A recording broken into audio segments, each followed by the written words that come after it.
would have been 41 years after the first portraits were unveiled, another historic review took place. The United States Senate approved 2 former senators to join, quote unquote, the famous 5. So, on September 14th, 2004, the portraits of Senator Arthur Vandenberg of Michigan and Robert Wagner of New York were unveiled.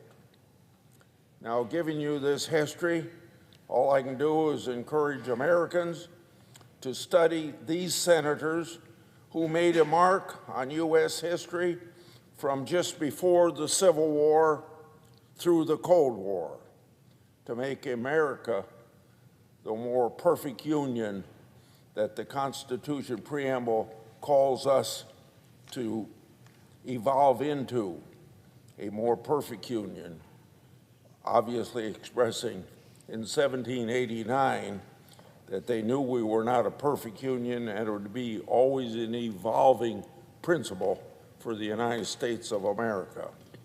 I yield the floor and suggest the absence of the floor. Clerk, call the roll. Ms. Osterbrooks.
Mr. President.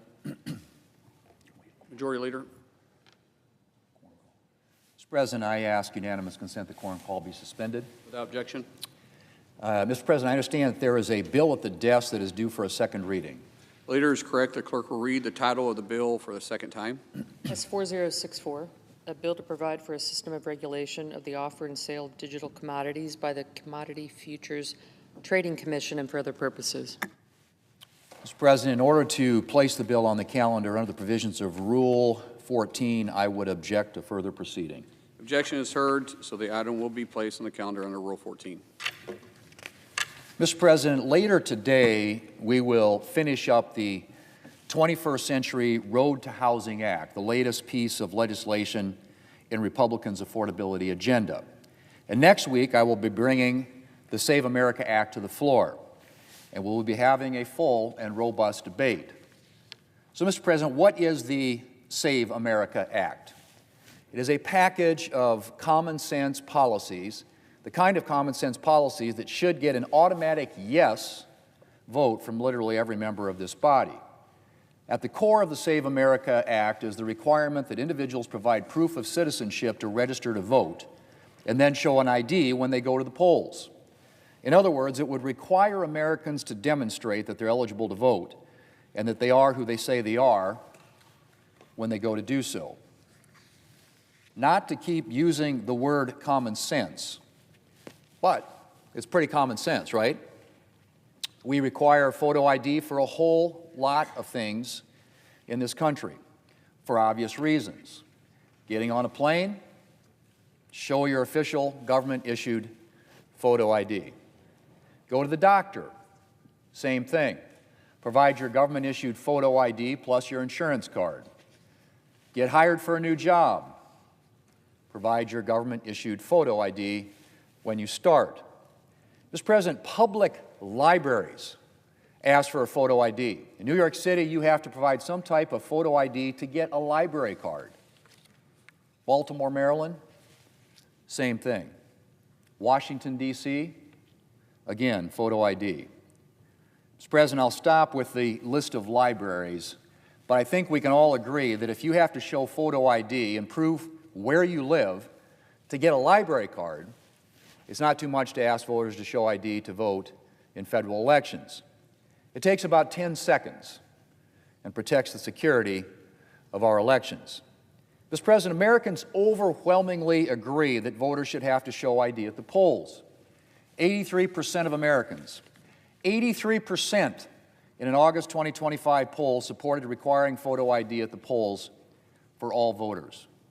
That includes 71% of Democrats, 76% of Black Americans, 77% of Asian Americans, and 82% of Hispanic Americans.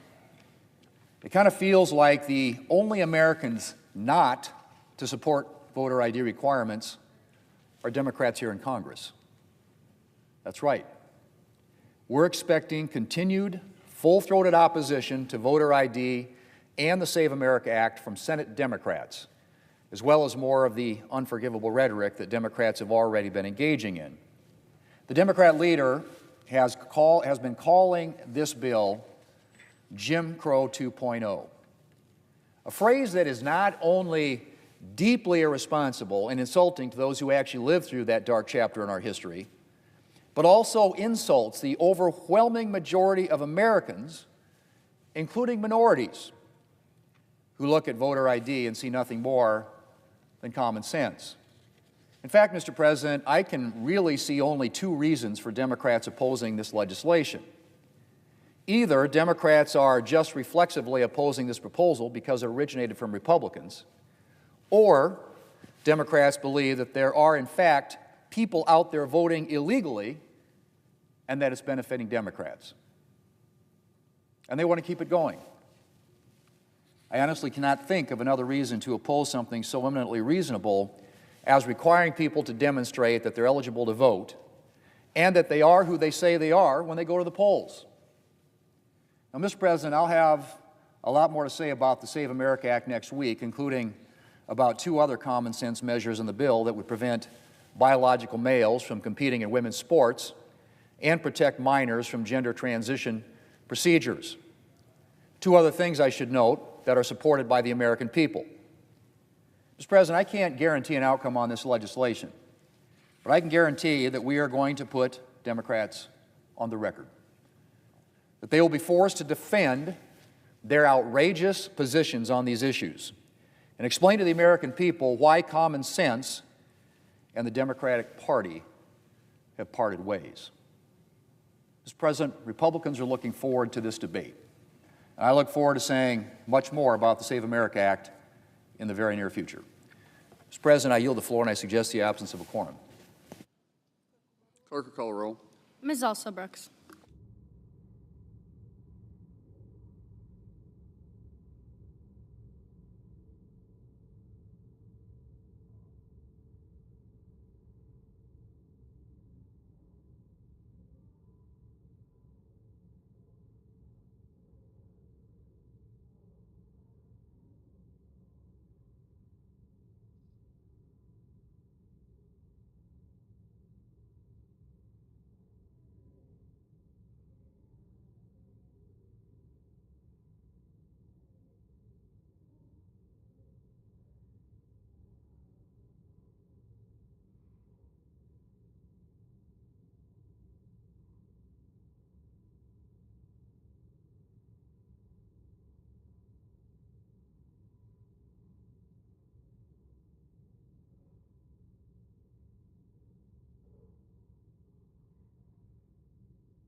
Mr. President, Democrat leader. I ask unanimous consent the quorum be dispensed with. Without objection. Well, Mr. President, yesterday, for the second time in less than a week, Republicans were given the opportunity to fund TSA and to also fund FEMA, to stand up for our Coast Guard and make sure core DHS operations are funded while negotiations on ICE and Border Patrol continue. And for the second time in less than a week, Republicans said no. Well, we're giving them another opportunity this morning, later this morning, another opportunity to end their blockade at TSA. We're giving Republicans the opportunity to end their blockade of FEMA. We're giving Republicans the opportunity to end their blockade at CISA and to end their blockade at Coast Guard and much else. The bottom line is very simple. It's easy. You don't have to follow politics very closely to see it. Democrats are ready to fund TSA. Republicans are blocking it. Democrats are ready to fund CISA. Republicans are blocking it. Democrats are ready to fund FEMA and Coast Guard and most of DHS operations. We will give Republicans a chance to say yes. We all know that we do not have agreement on how to deal with ICE. We know, very simply, that Democrats just want ICE to behave like any police department in America and use warrants and not wear masks. But we don't have to tie that disagreement up and use people at the airports and American citizens as hostages and say, we're not going to fund FEMA, we're not going to fund ICE, we're not going to fund TSA unless you give in to our unreasonable and unpopular demands on reforming ICE.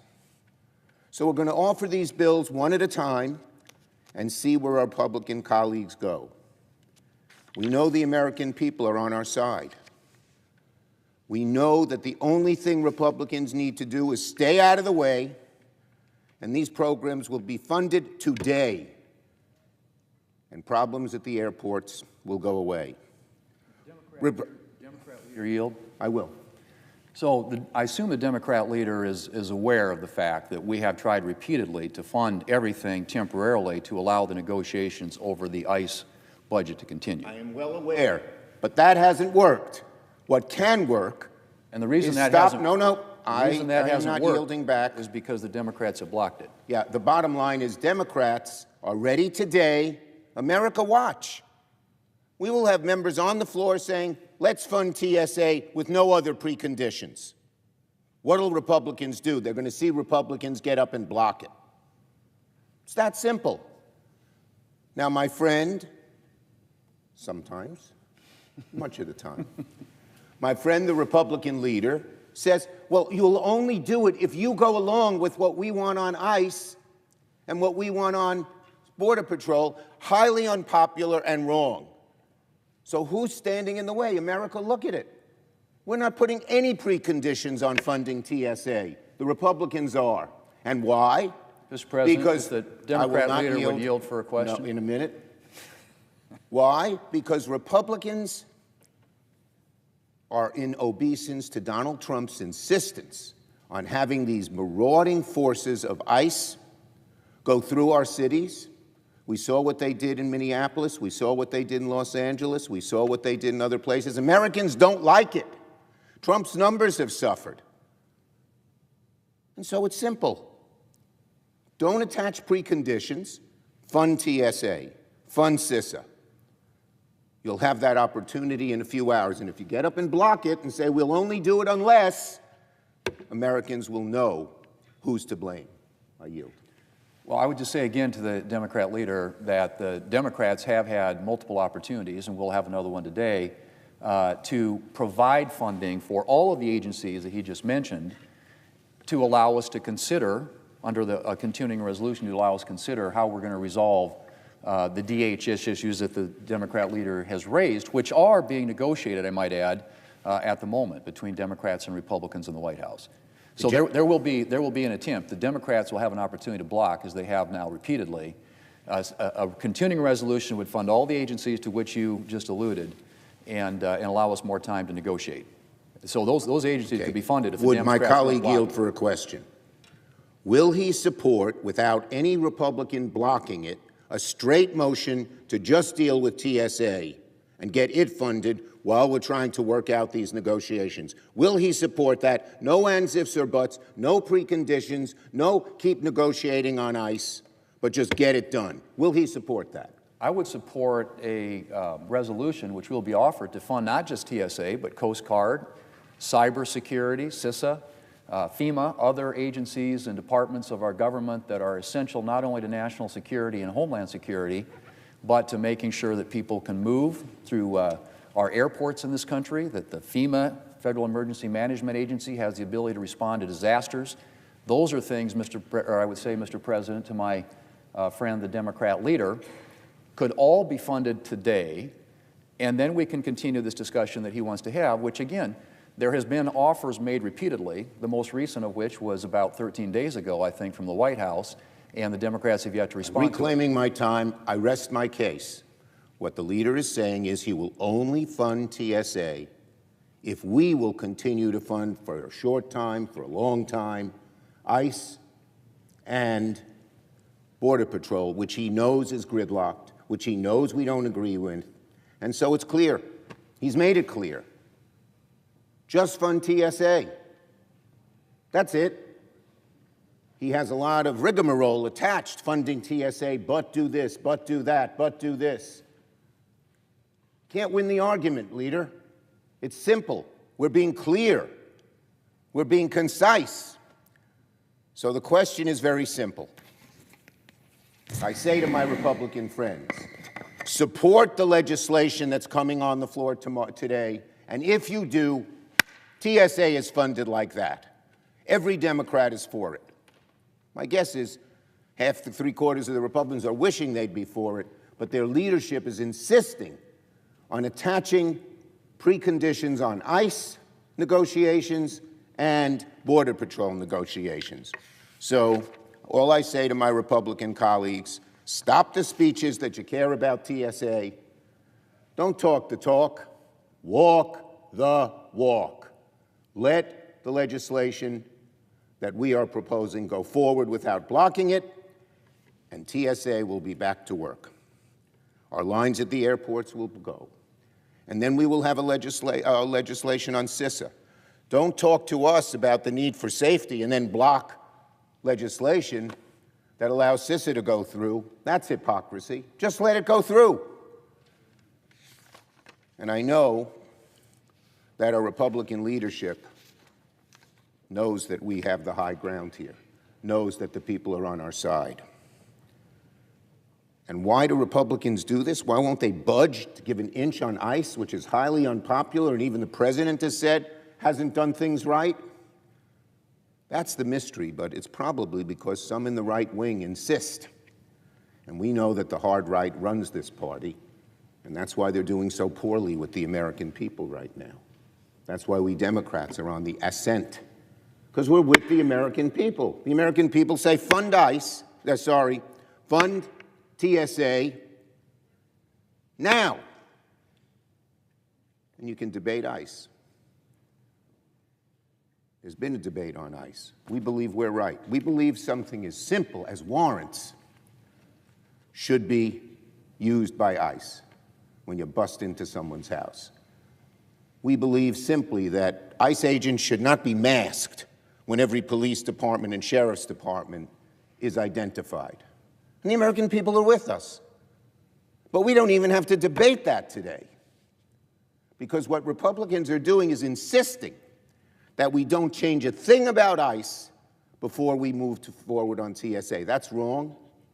That's using the American people as hostages, and we're not going to do it. And I remind my Republican colleagues, we're going to be back here again and again, winning this debate and eventually winning the American people, which will say to you folks on the Republican side, you better stop this blockade of TSA, of CISA, of FEMA, and of the Coast Guard. You better stop using them as hostages till you get your way on ICE and on CPB, where you're out of touch with the American people. I yield the floor. Oh, no, I don't yield the floor. I have a few other subjects I might like to touch on. There's so much to talk about. Donald Trump and the Republicans are screwing up America in so many ways. So let's talk about Iran for a minute. Donald Trump, as the war on Iran continues, Donald Trump does what he usually does. He lies. He's lying to the American people. According to public reporting, Preliminary intelligence reports suggest tragically that American operations may have been involved, unfortunately, in this horrible missile strike on the all-girls elementary school in Iran on the first day of the war.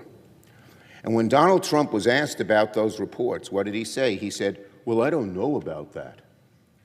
That's ridiculous, and it's an obvious lie. Donald Trump's the commander-in-chief, and he expects us to believe that he has no clue about intelligence regarding a horrific attack on a school several days after it occurred.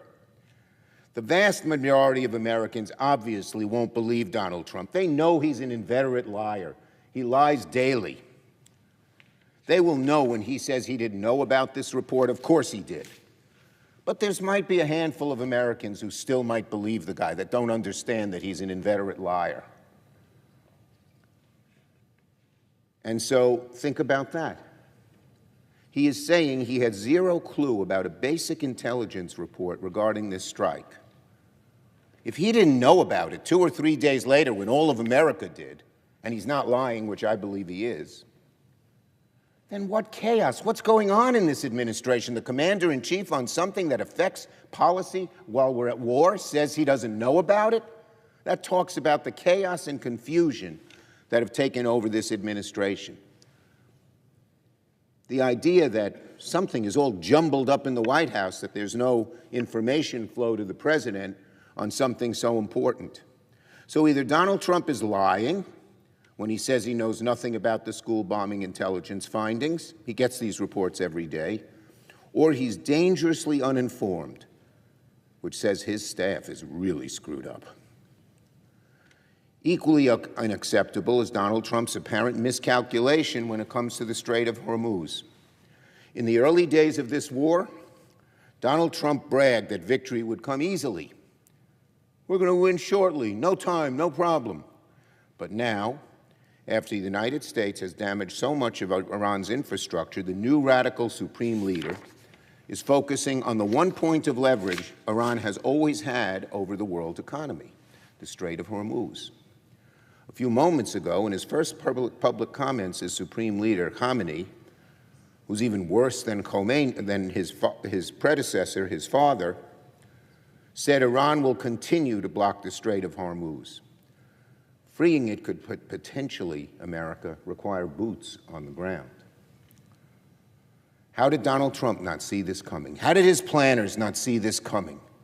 This is the one bit of leverage Iran has. Of course we knew they were going to use it. They've used it in the past.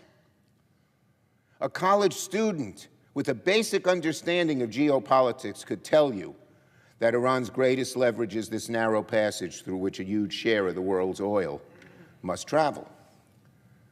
And now, 13 days after we're into the war, I believe it is 13 days, the administration is scrambling to contain the damage and deal with rising oil prices.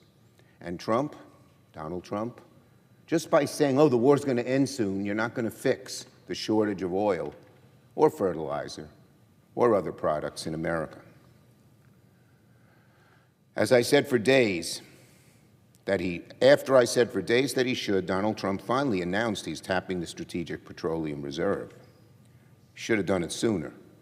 But in any case, even this decision was marred by chaos and confusion. It caught our allies completely off guard, because for days it seemed Trump would hold back. There's such disorganization and chaos when we're in a war. You can't afford chaos in a war. I don't know of any other time America went to war and things were so chaotic.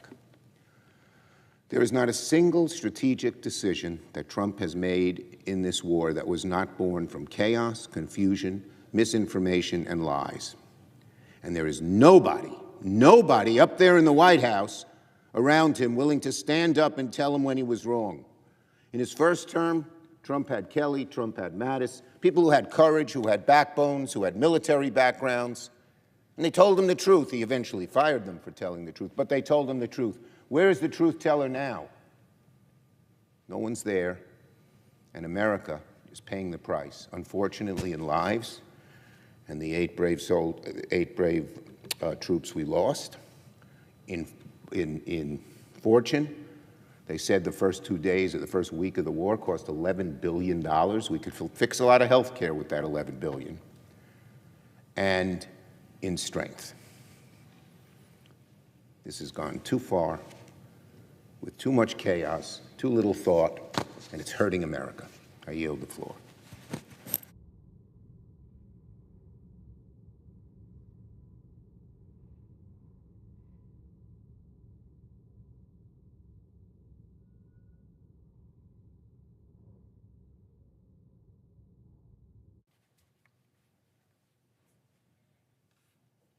Mr. President. Majority Whip. Thank you, Mr. President. Mr. President, I come to the floor this morning having just listened to the minority leader talk about the Department of Homeland Security, which the Democrats once again refuse to fund. How can the minority leader from New York have forgotten about why we have a Department of Homeland Security in the first place? It was set up after 9/11, after the Twin Towers were hit, so that it could never happen again. And yet to sit here and listen to him talk about this component of it or that component, this was a program fundamentally set in place to protect our nation and our citizens from the terror that was rained upon us on 9/11. That's why the entire department was brought together and funded. And now we hear the minority leader, well, he wants to peel off this part and that part and take the department apart as we're trying to protect the country. And he said something about what the American people are wondering. What the American people are wondering today is why the Democrat Party continues to stand up for illegal immigrant criminals against law-abiding citizens. That's what I hear about in Wyoming. Why in the world are Democrats wanting to stand up for illegal immigrant criminals and not hardworking American citizens? So for the last 27 days, the Democrats have shut down the entire Department of Homeland Security, lock, stock, and barrel. TSA agents are missing their paychecks. Our nation's infrastructure is more vulnerable to cyber attacks. There have been 2 attacks by terrorist sympathizers in the last 2 weeks. The minority leader, you listen to his comments, completely out of touch with the American people and what people are worried about all across this country. And there they go again. Here we have it. Less than 5 months ago, Democrats shut down the entire government. Government stayed shut for 43 days. Now we've gotten most of the government funded, but they continue to shut down the Department of Homeland Security for one reason and one reason only, because they want to protect illegal immigrant criminals. Listen to what he's saying. Will you listen to the comments by the minority leader? He wants to stand side by side with illegal immigrant criminals, not with the American people. Democrats want to defund law enforcement. They want to abolish ICE. They want to turn our nation into a sanctuary nation. Yesterday, once again, Democrats blocked Republican efforts to reopen the Department of Homeland Security. Now, the White House and Senate Republicans have made offer after offer. We've negotiated in good faith. Democrats in the Senate have not. What we are doing here is critical. It's critical to the safety and the security of our nation. This is what we're doing. We're trying to fund the American Department of Homeland Security. And when this was set up after the 9/11 attacks and the terrorism, what did they want to include in that? TSA, the Coast Guard, Secret Service, America's cyber defenses. It is the department that stops smugglers, drug traffickers, human traffickers. The Department of Homeland Security was created to protect us as a nation. And since 9/11 of 2001, this department has been on the front lines in the fight against terrorism and securing the border. That's the part the Democrats hate. They want an open border. They want people to come in indiscriminately from all around the world. And Joe Biden and the Democrats allowed it, with over 10 million illegal immigrants coming into this country in the 4 years of the Biden administration. The people that work for the Department of Homeland Security, they are the silent heroes of the nation. They're the ones engaged in the battle to keep our communities safe and secure. They shouldn't be forced to miss their paychecks because Democrats continue to choose to play politics. Right now, 50,000 TSA agents all around the country are missing their paycheck. Third time in 6 months, Democrats have forced the TSA agents to work without getting paid. A veteran TSA officer in Phoenix, Arizona was very clear. He said, "We're fed up, we've had enough." And I believe he's right. All Americans are fed up and have had enough of this political posturing and game playing by the Democrats. A CBS News report this week explains what's happening. Absences by TSA agents have doubled since February 14th, when the Democrat-caused shutdown began. More than 300 TSA agents have left the job entirely, and lines at airports continue to grow. In some airports, the lines stretch out of the terminal into the parking lot. Spring break travel is picking up all around the country. Families are paying the price.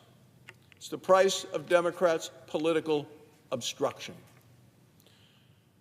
Mr. President, it's the same and concerning story with regard to the Cybersecurity and Infrastructure Security Agency. This is the agency put in place after 9/11 under the Department of Homeland Security, the entire department that protects our nation's critical infrastructure, and that includes our energy infrastructure. Since the Democrat shutdown began last month, only 1 in 3 staffers at the agency are working. Why? Because the others have been furloughed because of the Democrat-caused shutdown. And those who are still on the job are working without pay. America is continually under attack in the cyber world, 24 hours a day, 7 days a week. That's energy, banking, financial institutions, water, utilities, and our military. After the strikes in Iran, the pace of cyber attacks against us accelerated. The Iranian Revolutionary Guard Corps made their intentions clear. They said, quote, "Americans will no longer have security anywhere in the world, even in their own homes." Imagine the damage that Iran could do if they hacked our critical infrastructure, because they're trying, but because of the Democrat shutdown, and we just heard the minority leader talk about it, the shutdown is continuing, he's saying. Because of that, vulnerability scans are on pause. That shouldn't happen. We need to get these open and running. Protective guidance for our critical networks is not being issued. We need that. Democrats don't seem to care because they want to protect illegal immigrant criminals. And we just heard it from the minority leader of the United States Senate, the senator from New York, who ought to be more concerned than anybody about threats to our nation. Our energy grids, our hospitals, our state and local governments, they are all more exposed. And it's not a question of if the Democrat shutdown is hurting the American people. It is a matter of public record. Democrats are each and every day endangering Americans on the ground, in the skies, and even in cyberspace. The American people expect their government to take our nation's security seriously. Democrats don't seem to be thinking that way at all. The American people expect Congress to fund the agencies that keep them safe, not that keep safe illegal immigrant criminals. And that's what we heard from the minority leader, what we could do differently to protect illegal immigrant criminals, not protect the American people. The American people expect us to pay the people who protect us, who protect our airports, who protect our borders, who protect our networks, who protect our communities. That's what the American people want. They expect us to confront the threats at home and abroad and do it with urgency. Mr. President, the Department of Homeland Security must be funded fully and immediately, and I'm tired of excuses from the Democrats, because that's all they are, excuses. Thank you, Mr. President, and I yield the floor. Mr. President. Senator from Arizona. Mr. President, 12 days ago, Donald Trump took us to war against Iran. Since then, 7 American service members have been killed, and 140 more have been wounded. Instead of protecting our troops, Trump is making it easier for enemies to kill them. None of us are mourning Ayatollah Khamenei. The moment this war started, oil prices spiked. Anyone who has looked at a map knows that a war in the Middle East affects oil prices. It has happened every single time. But apparently, no one at the White House looked at the map. So now, American families who are already struggling to put food on the table are paying 20% more for gas because of Trump's war. The administration's response to the crisis they created is to back off sanctions on Russian oil.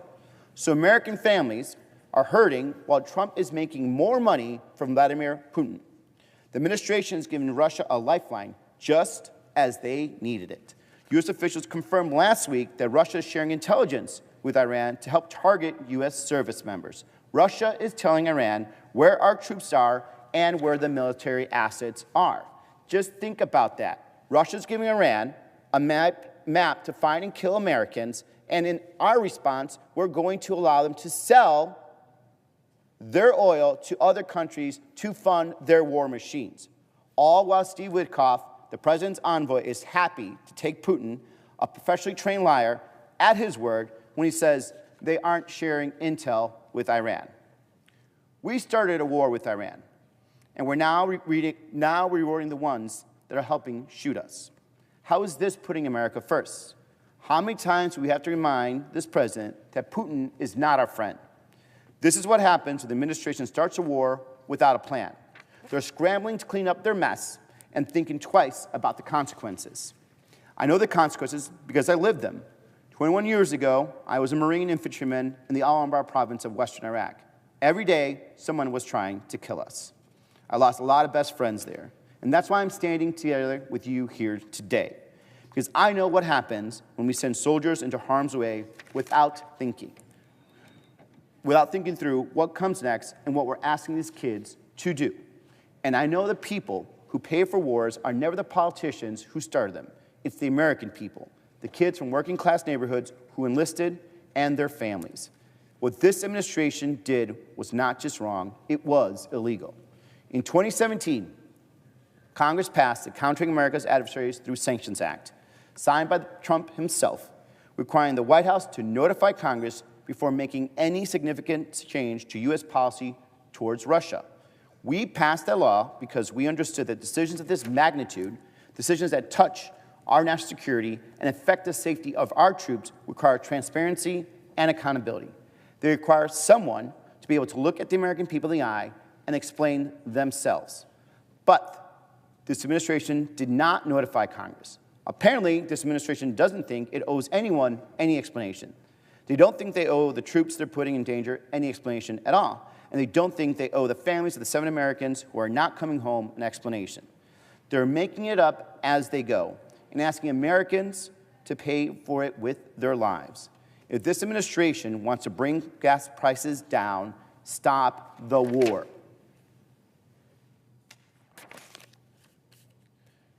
Notwithstanding Rule 22, I ask unanimous consent of the Senate to proceed to consideration of my resolution at the desk. Further, the resolution be agreed to, the preamble be agreed to, and the motions to reconsider be considered made and laid upon the table with no intervening action or debate. Is there objection? Mr. President, Majority Whip. I object. Objection is heard. Mr. Chair, reserving the right to object. Mr. Chair, I submit my notes for remarks. Thank you. Thank you.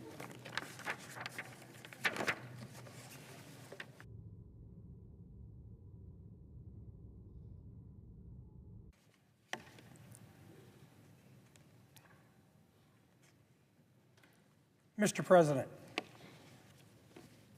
Senator for South Dakota.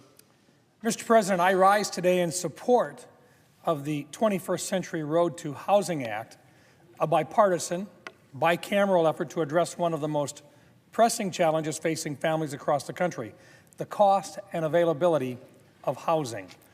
Housing affordability is not just an issue in major metropolitan areas, it is a challenge in small towns, farming communities, and rural counties across America. In my home state of South Dakota, communities are growing, but the housing supply has not kept pace with demand. Whether it's young families trying to purchase their first home or workers moving into our communities, the shortage of available housing is becoming a serious challenge. I want to thank Chairman Scott and Ranking Member Warren for their leadership in bringing members together and incorporating priorities from both sides of the committee. Their efforts resulted in a strong, consensus-driven package that addresses housing challenges in both rural and urban areas. We'll be voting final passage on that act yet this afternoon. I'm proud that several provisions I've authored are included in this legislation, each focused on cutting unnecessary red tape, modernizing outdated federal programs and giving state and local partners the flexibility they need to address housing challenges on the ground. First, the bill includes the Rural Housing Service Reform Act that I introduced with Senator Smith from Minnesota. Senator Smith has been a great partner as we developed this legislation over the past several years, working together to address the unique housing challenges facing rural communities across the country.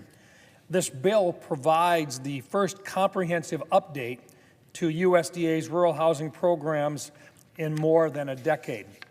Across rural America, thousands of affordable housing units financed through USDA's Section 515 program are reaching the end of their mortgage terms. When these mortgages mature, the rental assistance which is tied to them often disappears. That means that rents can increase sharply or properties can leave the program entirely. Without congressional action, up to 400,000 Americans nationwide could face rent increases or displacement as these mortgages mature. The impact will fall hardest on the Midwest and the South, regions that serve as the backbone of American ag, manufacturing, and energy production. We are already seeing the effects. Since 2016, more than 900 properties with over 20,000 units have left USDA's multifamily housing program. On average, about 80 properties per year will mature through 2028. After that, the pace accelerates dramatically with hundreds of properties expected to mature each year in the following decade. Now, in rural housing markets, once these units disappear, they are almost never replaced. Many rural counties already face vacancy rates below 1%, and in more than half of rural counties across the country, there is little or no new housing construction at all. The Rural Housing Service Reform Act addresses this challenge directly. It allows rental assistance to be decoupled from expiring mortgages, preserving the affordability for the families who rely on these homes. It also modernizes USDA housing programs by aligning income calculations with HUD standards, streamlining loan approval and foreclosure processes, upgrading outdated information technology systems, and expanding eligibility for loan guarantees to include properties with a small additional home on the property and in-home daycare services. These are practical reforms that strengthen the rural housing safety net while helping communities maintain a stable workforce and local economy. The bill also incorporates two additional pieces of legislation I introduced with Senator Kim to streamline housing development to bring new units online faster. The Unlocking Housing Supply through Streamlined and Modernized Review Act modernizes the environmental review process under the National Environmental Policy Act for HUD-funded housing projects. And the Build Housing Act strengthens coordination between HUD and state and local units of government by expanding the ability of the local partners to participate in environmental review and developmental processes. These reforms address a simple but persistent problem. Too often, housing projects face duplicative or overlapping review processes that delay construction without improving outcomes. By aligning federal standards and allowing greater collaboration with state and local partners, these provisions will help moving housing projects forward more efficiently. We're cutting red tape. Taken together, these reforms represent a common-sense approach to housing policy. They do not rely on sweeping new federal mandates. Instead, they focus on removing barriers, modernizing outdated systems, and empowering the communities closest to the problem. For states like South Dakota, these changes matter. Housing shortages in rural communities can affect everything from workforce recruitment to economic development. Employers across the state, from schools to healthcare providers to ag businesses, regularly tell me that housing availability is one of the biggest obstacles to expanding their workforce and building their businesses. When workers cannot find a place to live, communities struggle to grow and local economies suffer.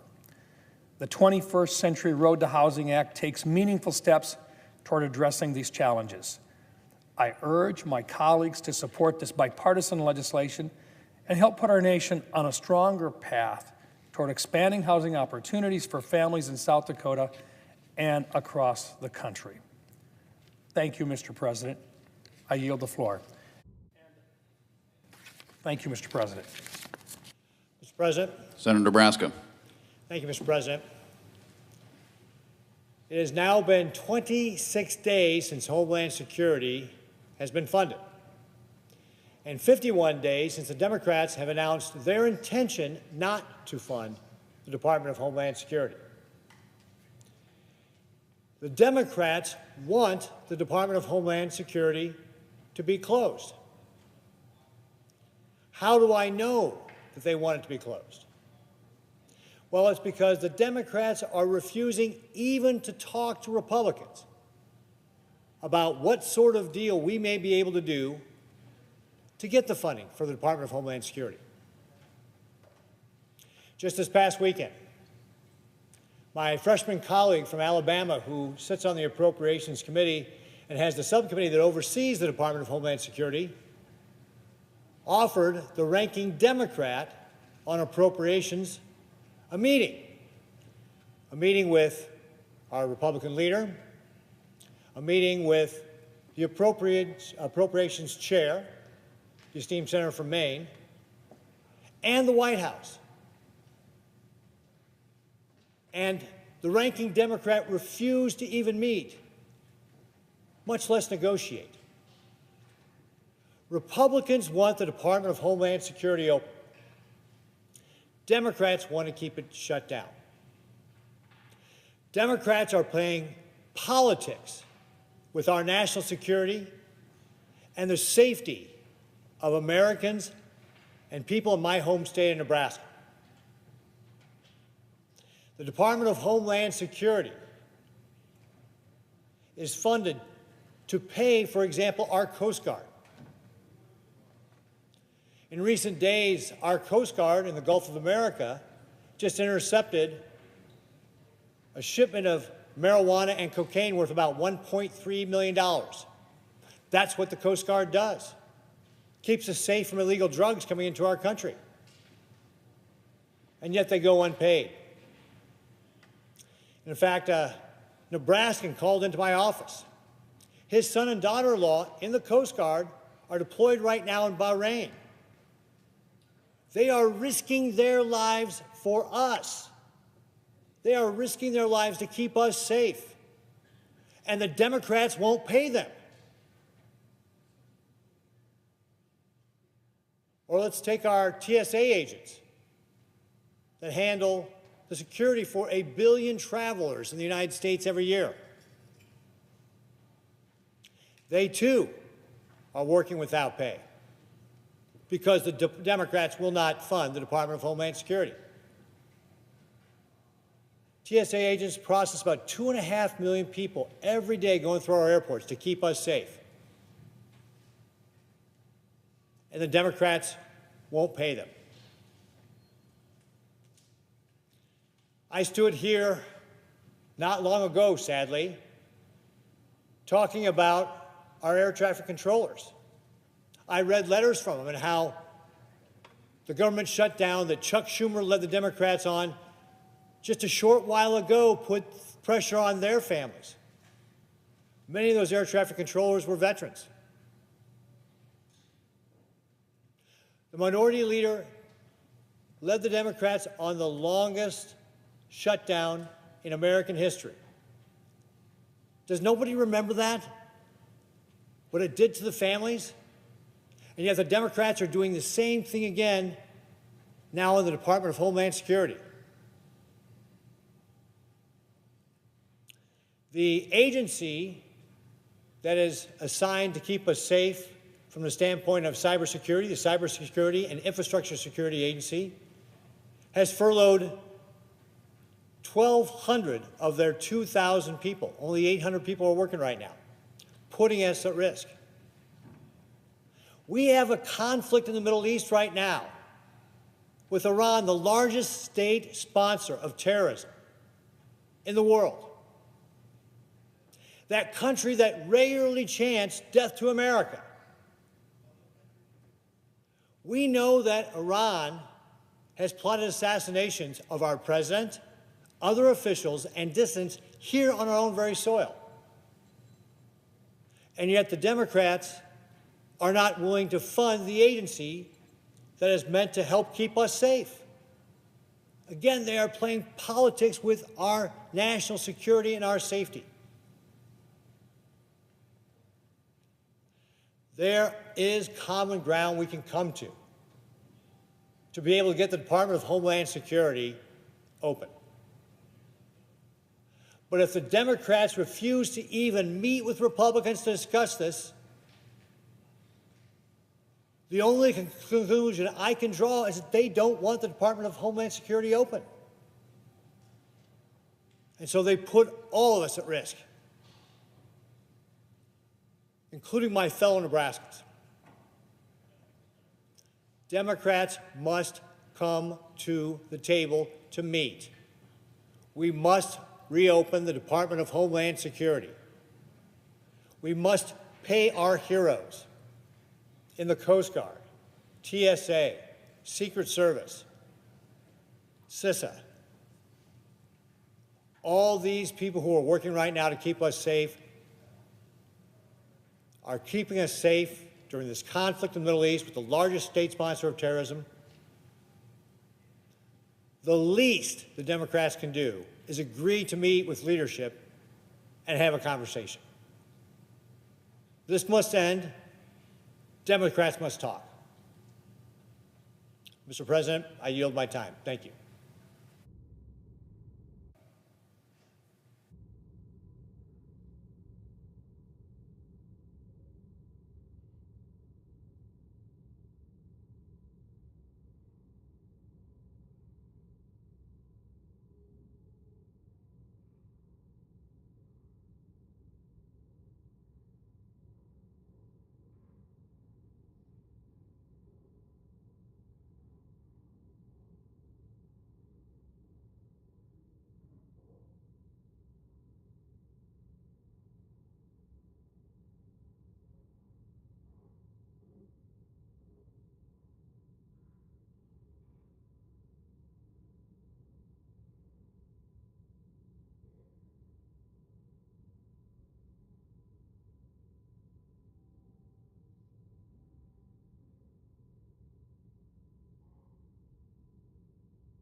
President, Minority Whip?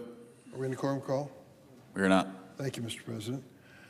Mr. President, the sweeping surveillance powers authorized under Section 702 of the Foreign Intelligence Surveillance Act, known as FISA, expire in just 40 days. Section 702 grew out of a secret, warrantless surveillance program conducted by the Bush administration after 9/11. When this illegal spying program was finally discovered, Congress enacted 702 as a temporary measure. Temporary measure. Like so many expansive government powers that are adopted during times of emergency, this authority has now become a fixture of our surveillance architecture. When it comes to collecting intelligence on foreigners located abroad, the value of this tool is not in serious dispute. But there's a fatal flaw at the core of Section 702. This authority is also used for warrantless spying on innocent Americans.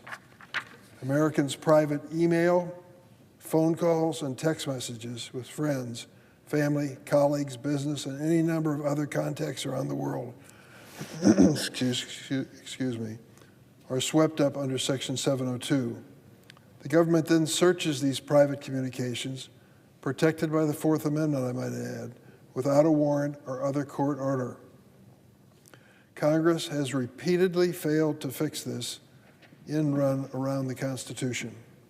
As a result, for years, the intelligence community has abused Section 702 to spy on business and religious leaders, political parties, campaign donors, journalists, and protesters across the political spectrum. In passing the Reforming Intelligence and Securing America Act in April 2024, Congress codified new reforms intended to rein in these abuses. These measures have substantially reduced the number of unlawful searches, but Congress failed to require a warrant for searching American communications, once again leaving the fox guarding the henhouse. At the same time, Congress greatly expanded 702 to include counter-narcotics and immigration vetting, and conscripted a shocking array of American businesses into Section 702 spying. Congress has a responsibility to protect our national security and the privacy and civil liberties of Americans. That's why Senator Lee, Republican of Utah, and I have introduced the SAFE Act, a bipartisan bill that would reauthorize 702 with common sense reforms to protect our privacy as individuals. Our bill preserves the core value of 702 as a foreign intelligence collection tool, while preventing the government from using it to target the constitutionally protected communications of Americans unless they get court approval. Our warrant requirement takes legitimate operational and security needs into account so that it won't be unduly burdensome or impede any action in an emergency. There's an exception for emergency. What it would do is stop the government from accessing the private communications of Americans without a proper basis under the Fourth Amendment to the Constitution. Such a simple requirement to comply with the Constitution should have been included in Section 702 from the outset. The SAFE Act would also prevent government agencies like ICE, Customs and Border Patrol, and the FBI and others from skirting the Fourth Amendment to obtain America's sensitive information and other personal details from data brokers. ICE is using this data to track U.S. citizens exercising their First Amendment right to protest, which should concern senators on both sides of the aisle. If the FBI wants to track someone's phone, obtain their location information, or access their Google search history, the agency should be required to get a judicial warrant. Instead, government agencies are exploiting gaps in our outdated laws to buy our sensitive information from data brokers. It's a loophole Congress must address. Our bill, my bill with Senator Lee, does that. Once again, however, those who want to avoid real reforms are urging Congress to just reauthorize Section 702 without addressing this issue. When Congress extended 702 in 2024, the argument was we needed more time. So Congress reauthorized Section 702 for just 2 years to see how the existing compliance measures were working. Later, they said we need more time. Let's see how the reforms are working. And now here we are, 2 years later, and the opponents of real reform are saying exactly the same thing. Just give us more time. We've been hearing these same excuses for over 20 years. It's time to stop avoiding the issue and to protect America's constitutional rights once and for all. Not later, not next time. In 2024, the last time Section 02 was up for reauthorization, I chaired the Senate Judiciary Committee, which had jurisdiction over FISA. I held a public hearing more than 6 months before the authority expired, so members could ask the Biden administration how they were using Section 702. Now the Trump administration refuses to testify publicly about how they're using this power. Enough is enough. There's no excuse for ramming through an extension of 702 at the last minute without regular order and without common sense and in violation of the Constitution. The American people deserve better from their representatives. We can and we should protect the American people from threats to their security and threats to their civil liberties. I yield the floor.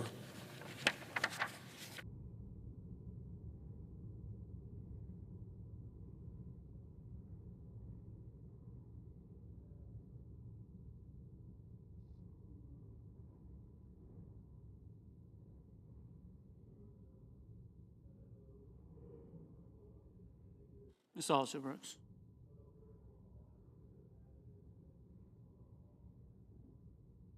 Mr. President. Senator of South Carolina. Thank you, sir. I ask for unanimous consent to suspend the quorum call. Without objection. I ask unanimous consent to speak for up to 5 minutes prior to the scheduled roll call vote. Without objection. Thank you, Mr. President. Mr. President, the issue of housing, it's not a Republican issue or a Democrat issue. It's an issue about helping moms like the one that raised me, the amazing woman that she was, become a homeowner. I grew up in rental property. My first home that I remember was the one that my grandparents were renting, a little 700 square foot place where me, my mother, and my brother shared a bedroom and a bed. Our experience was one that was filled with tragedy and challenges and a lack of resources. But the one resource we had a lot of was love and hope. The legislative process today gives us an opportunity to restore hope for so many people who want to just experience their version of the American dream, which is so consistently home ownership. I am so thankful that back in those days when I was growing up, there was a group of legislators back in the late 70s and early 80s who created a program through the USDA that allowed my mom to become a first-time home buyer at 38 years old. But today the average age of a first-time home buyer is 40 years old before you ever experience the American dream. That age is too old, and we as a legislative body can do now what a legislative body did then. Create opportunities, restore hope, and let young people experience for the first time the American dream, the dream of home ownership. I am so thankful that so far, so good, but we must finish the task today. We can do what so many folks failed to do in this legislative body for the last few decades. Not few years, but few decades. That is, pass consequential legislation that makes it easier to become a homeowner for those who are ready for that part of their journey. I urge this body to vote yes on this bill, and let's create more homeowners at an earlier age. The age of affordability is now, and the solution to affordability is, in fact, us. I urge my colleagues to vote yes on this bill, and let's get the ball moving. Thank you, Mr. President.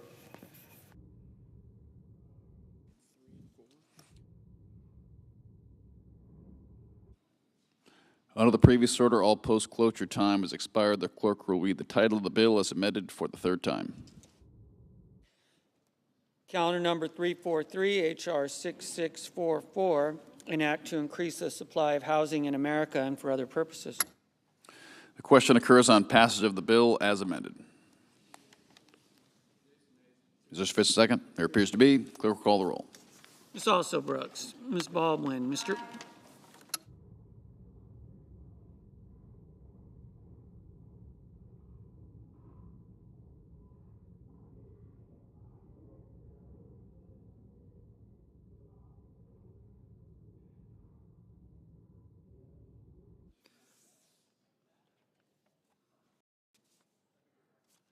Mr. Barrasso, Mr. Bennett.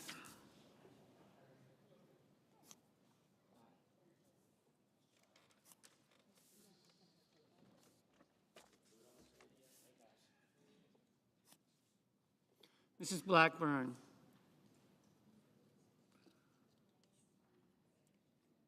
Mr. Blumenthal. Ms. Blunt-Rochester, Mr. Booker, Mr. Bozeman, Mrs. Britt, Mr. Budd, Ms. Cantwell.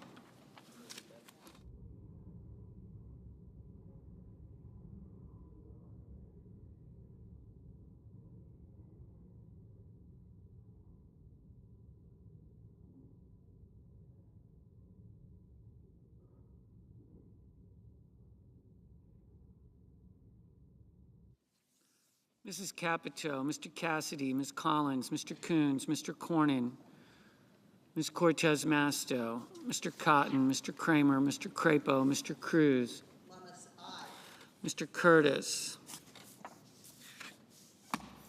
Mr. Daines, Ms. Duckworth, Mr. Durbin, Ms. Ernst, Mr. Fetterman, Mrs. Fisher, Mr. Gallego, Mrs. Gillibrand, Mr. Graham, Mr. Grassley, Mr. Haggerty, Ms. Hassan, Mr. Hawley, Mr. Heinrich, Mr. Hickenlooper,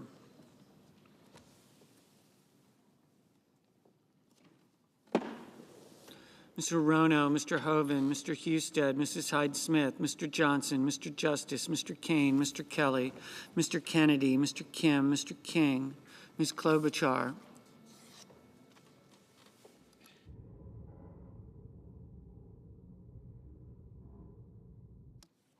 Mr. Langford, Mr. Lee, Mr. Lujan, Ms. Lummis, Mr. Markey, Mr. Marshall, Mr. McConnell, Mr. McCormick, Mr. Merkley, Mrs. Moody, Mr. Moran, Mr. Moreno,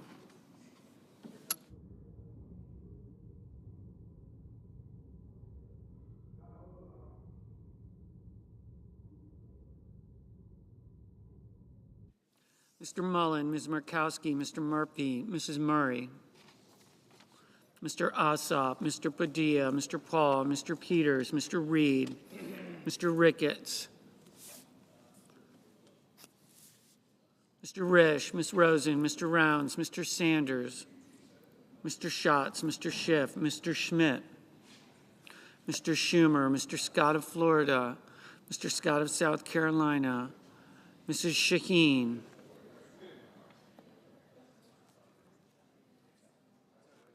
Mr. Sheehy, Ms. Slotkin, Ms. Smith, Mr. Sullivan, Mr. Thune, Mr. Tillis, Mr. Tuberville, Mr. Van Hollen, Mr. Warner, Mr. Warnock, Ms. Warren, Mr. Welch, Mr. Whitehouse, Mr. Wicker, Mr. Wyden, Mr. Young.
Senators voting in the affirmative: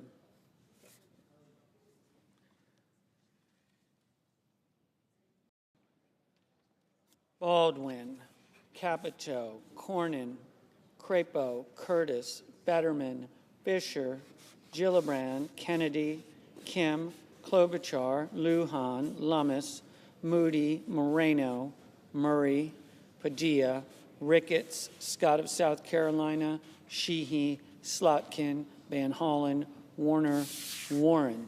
Senators voting in the negative: Budd, Schatz.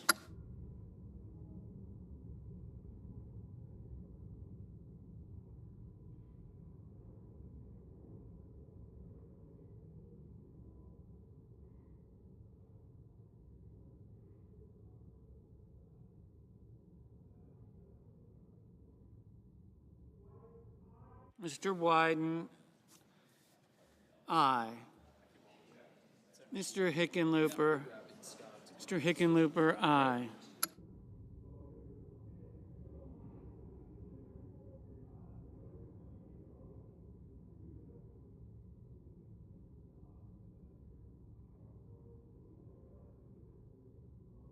Mr. Sullivan, aye. Mr. Welch, aye.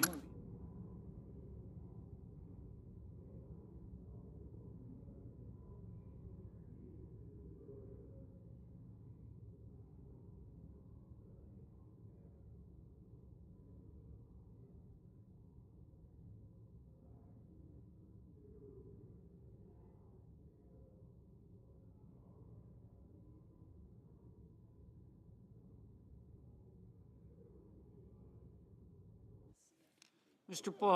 Paul, no. Mr. Moran, aye. Mrs. Brett, aye.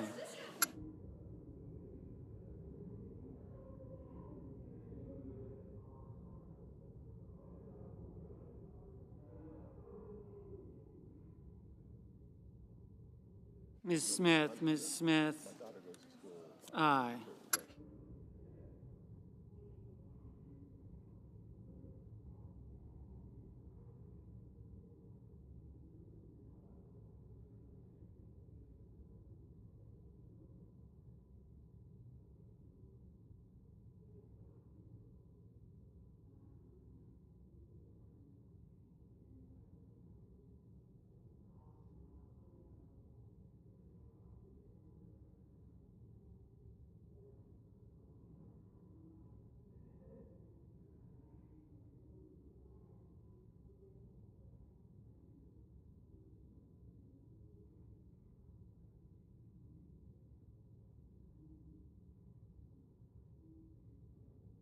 Ms.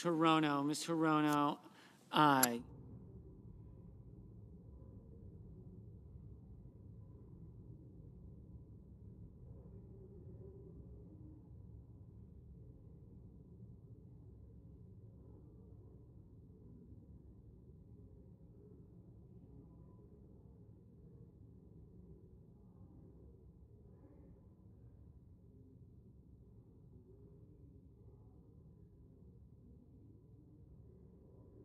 Mr. Whitehouse, aye.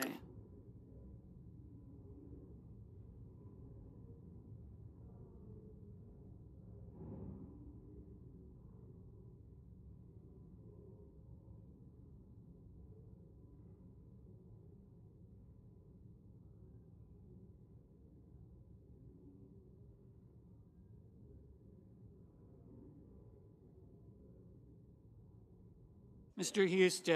Husted, aye.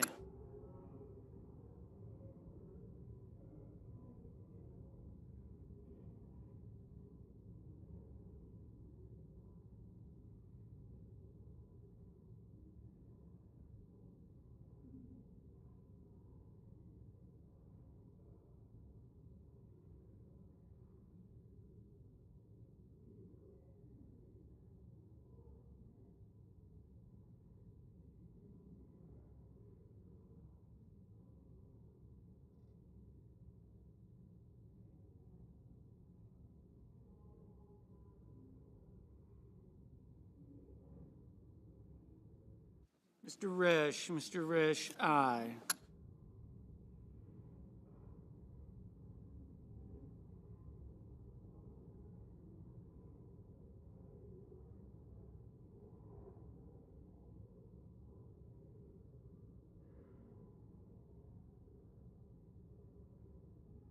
Ms. Ernst, aye. Mr. Booker, aye.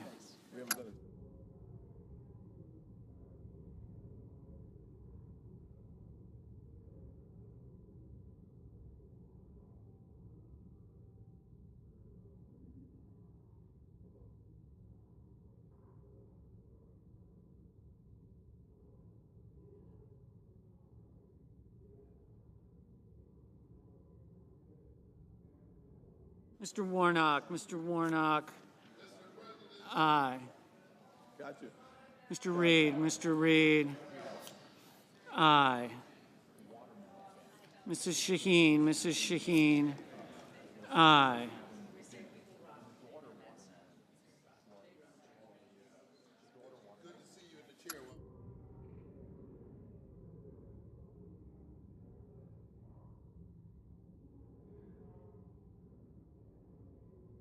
Mr. Barrasso, aye. Ms. Rosen, aye.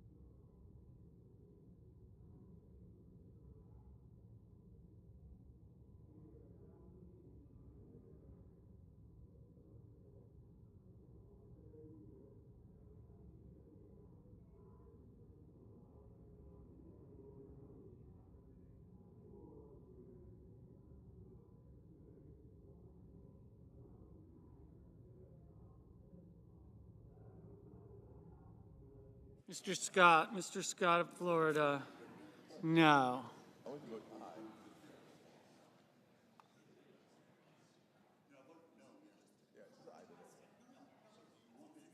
No, don't be consistent. Mr. Wicker, aye.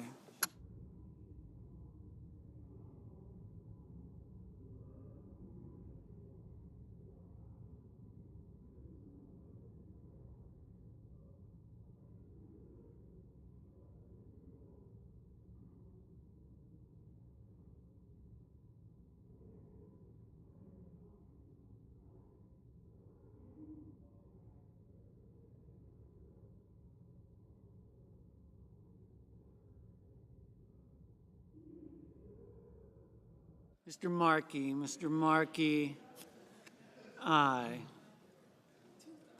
Ms. Blunt Rochester, aye.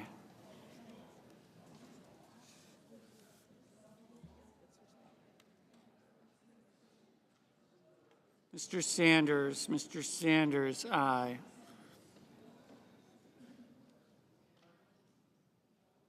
Mr. Thune, aye.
Mr. Lee, no.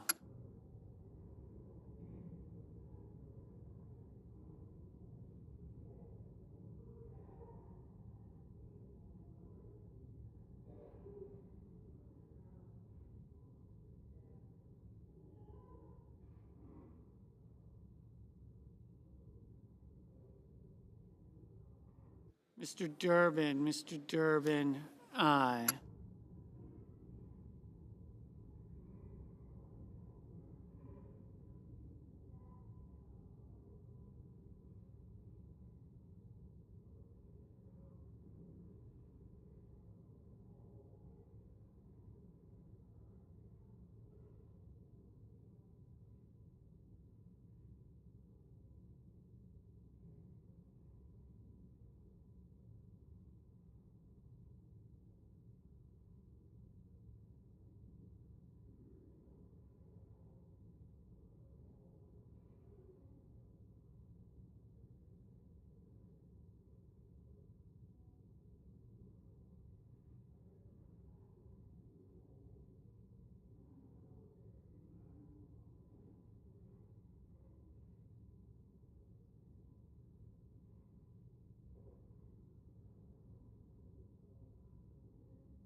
Mr. Merkley, aye.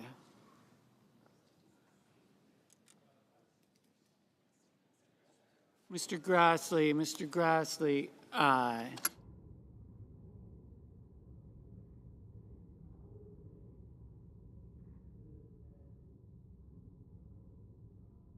Mr. Kelly, aye.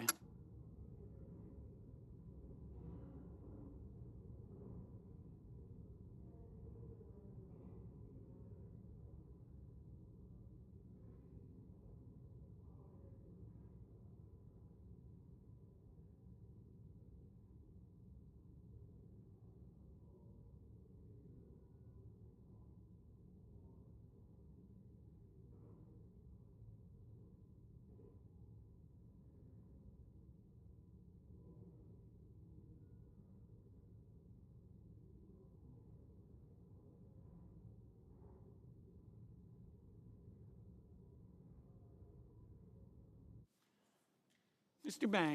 Banks, aye.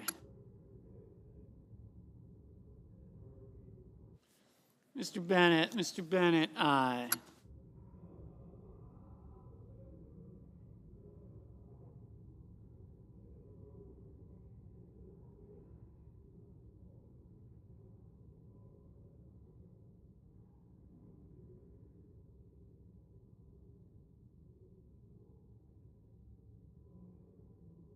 Mr. Marshall, aye.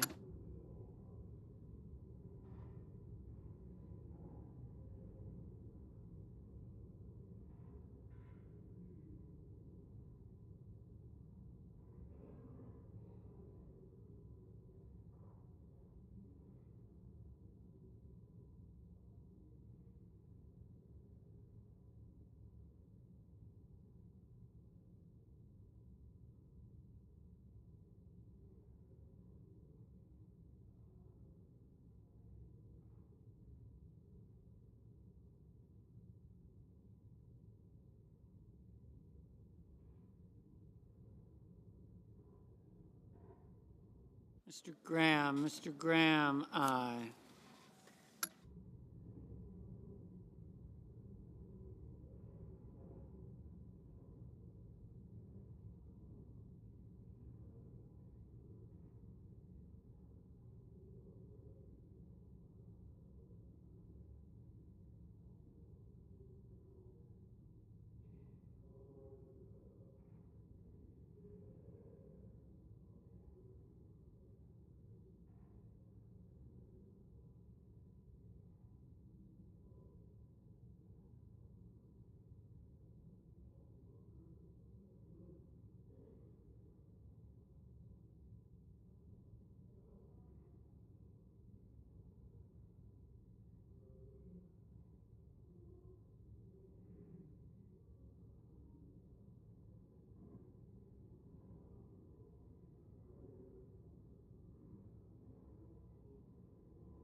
Ms. Also Brooks, Ms. Also Brooks.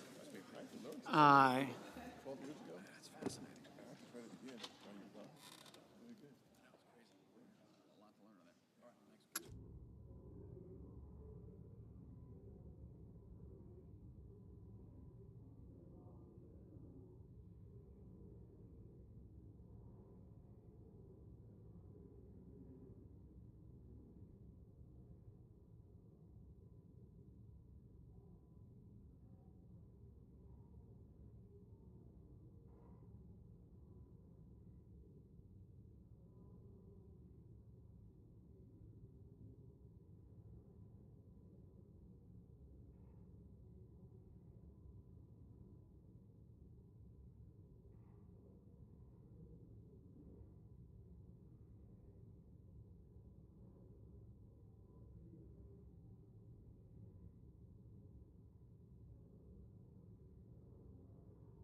Ms. Collins, aye.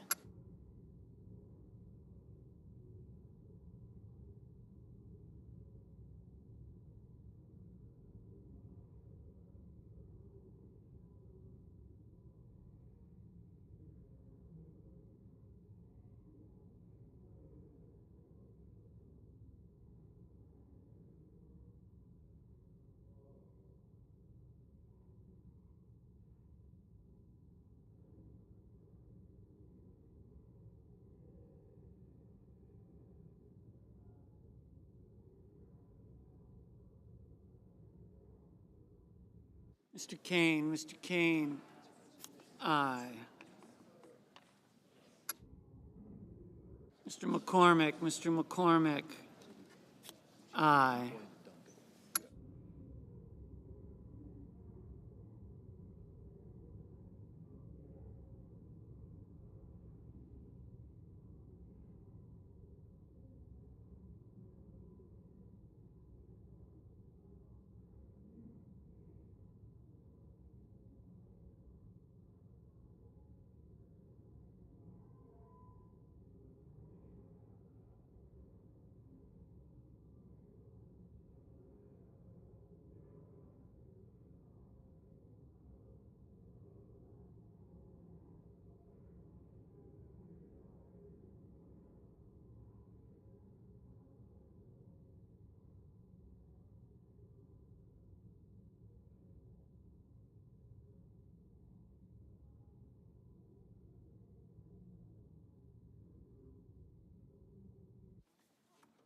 Mr. Cruz, no.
Mr. Schiff, aye.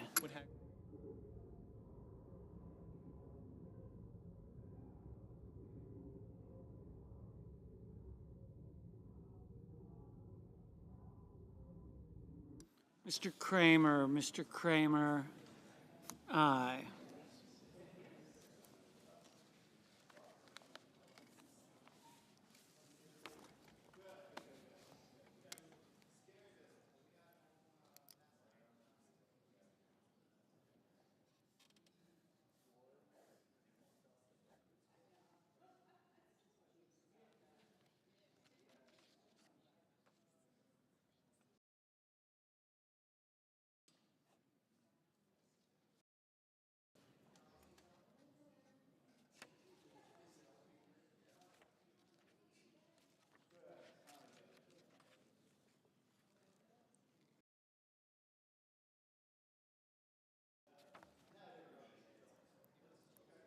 Mr. Gallego, Mr. Gallego.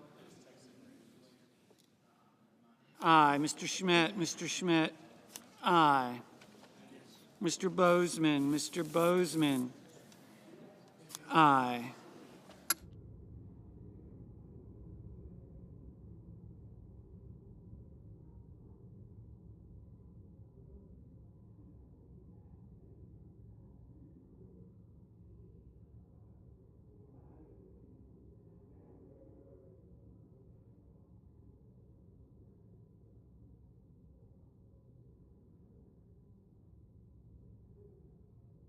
Mr. Haggerty, Mr. Haggerty. Aye.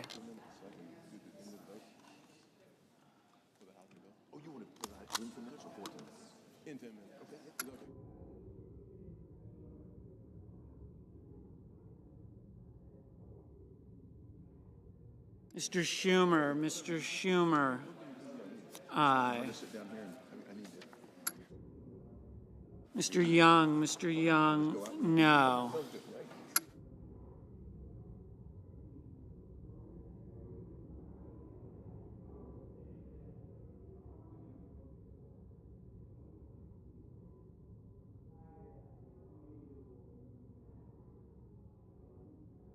Ms. Cantwell, Ms. Cantwell, aye.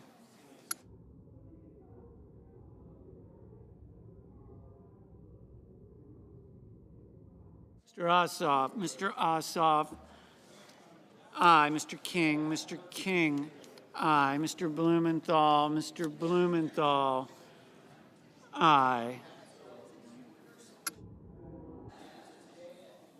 Ms. Hassan, aye. Mr. Langford, Mr. Langford, aye.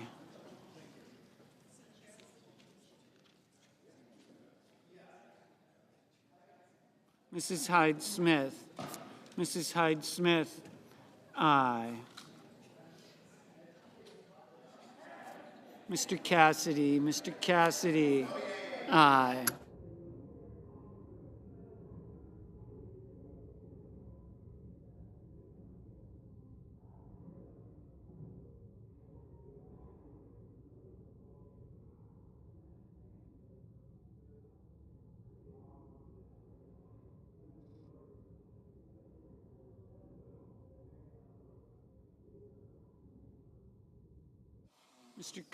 Mr. Cotton, aye.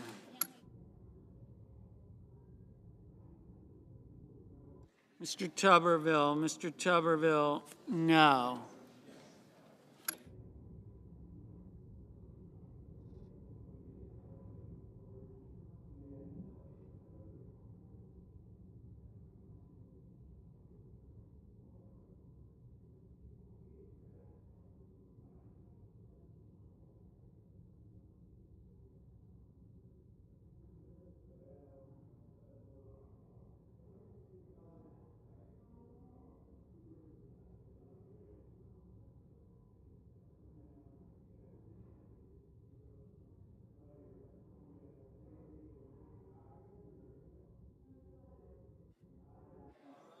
Mr. Rounds, aye.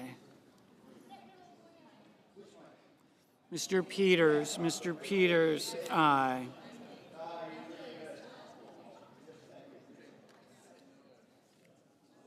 Mr. Murphy, aye. Mr. Mullen, aye. Mr. Heinrich, aye.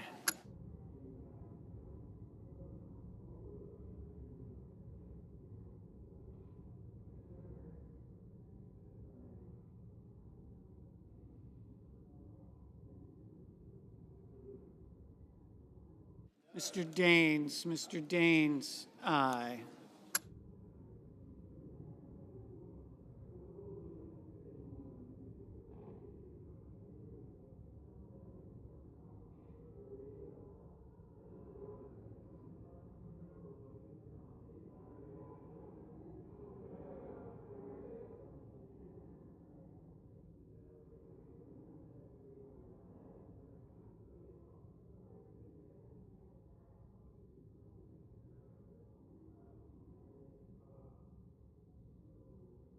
Mr. Hawley, Mr. Hawley, aye.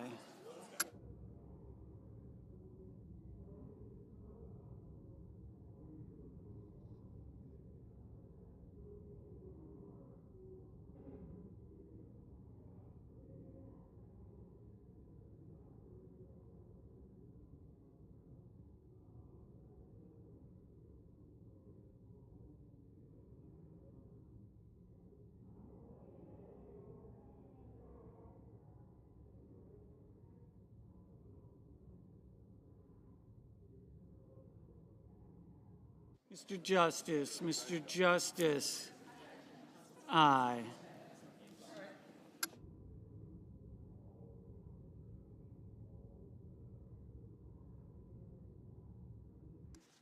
Mr. Coons, aye.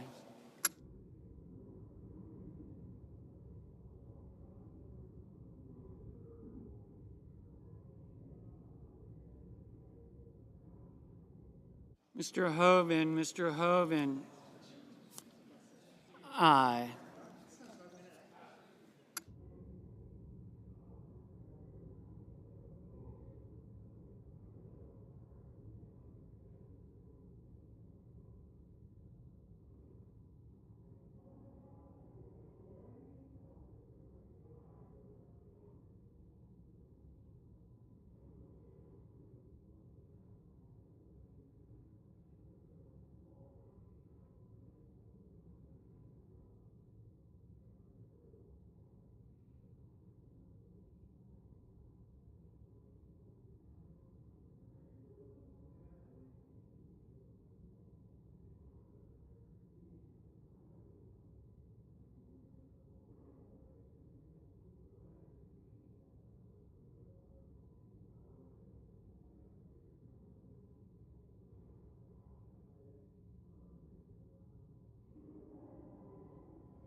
If the choice was between out and Blanche.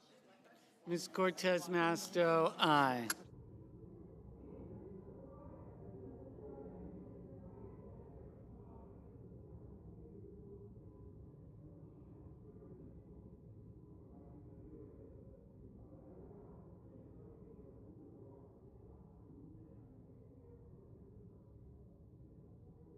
Ms.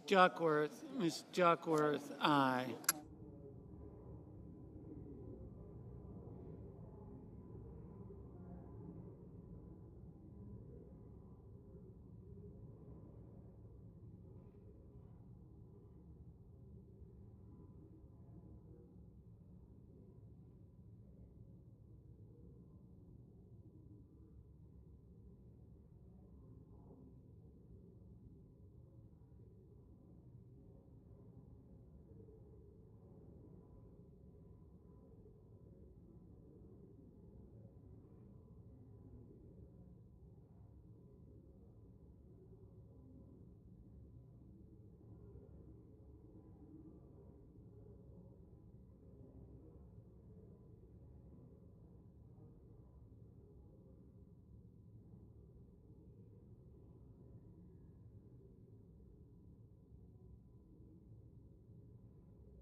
Mr. Tillis, no. Ms. Murkowski, aye.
Mr. McConnell, aye. Yeah.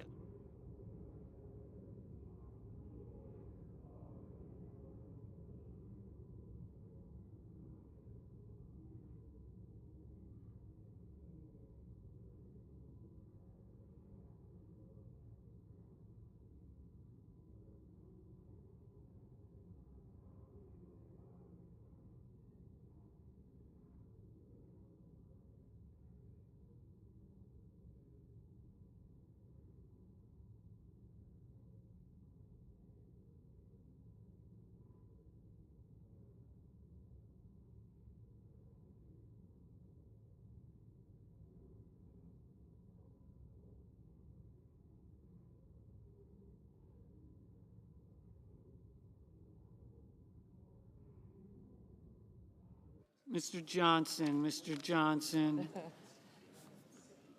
no.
The yeas are 89, the nays are 10. The bill as amended is passed.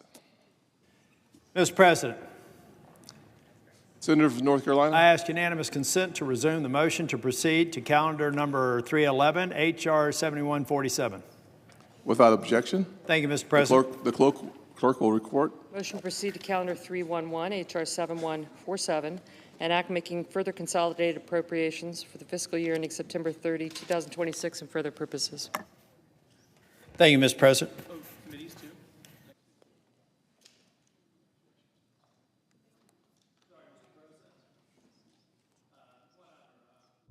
I have 4 requests for committees to meet during today's session of the Senate. They have the approval of the majority and minority leaders. Duly noted. Thank you, Mr. President.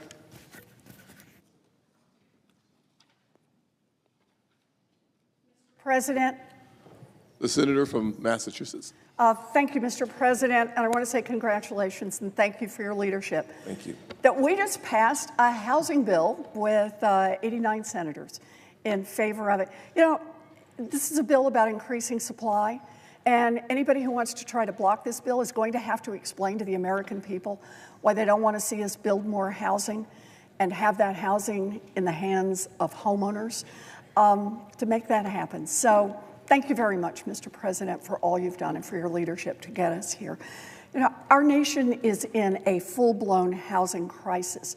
Across rural communities, small towns, suburban neighborhoods, and major cities, home prices are sky high, rent is through the roof, and just last year, the median age of a first-time home buyer hit 40 years old. Housing is the single biggest purchase that most Americans will make in their lifetimes, but it is far more than that. Owning a home means building economic security. It's the #1 retirement plan for families across the country. Pay off your home and live on your Social Security. It helps people have the financing to start small businesses in their communities. And it is the main asset that families can pass down from one generation to the next. Owning a home affects the jobs you can get, the schools your children can attend, and the kind of communities you can live in. But for too long, the federal government has been asleep at the switch while the crisis grows. Hundreds of thousands of families are priced out of homes by private equity.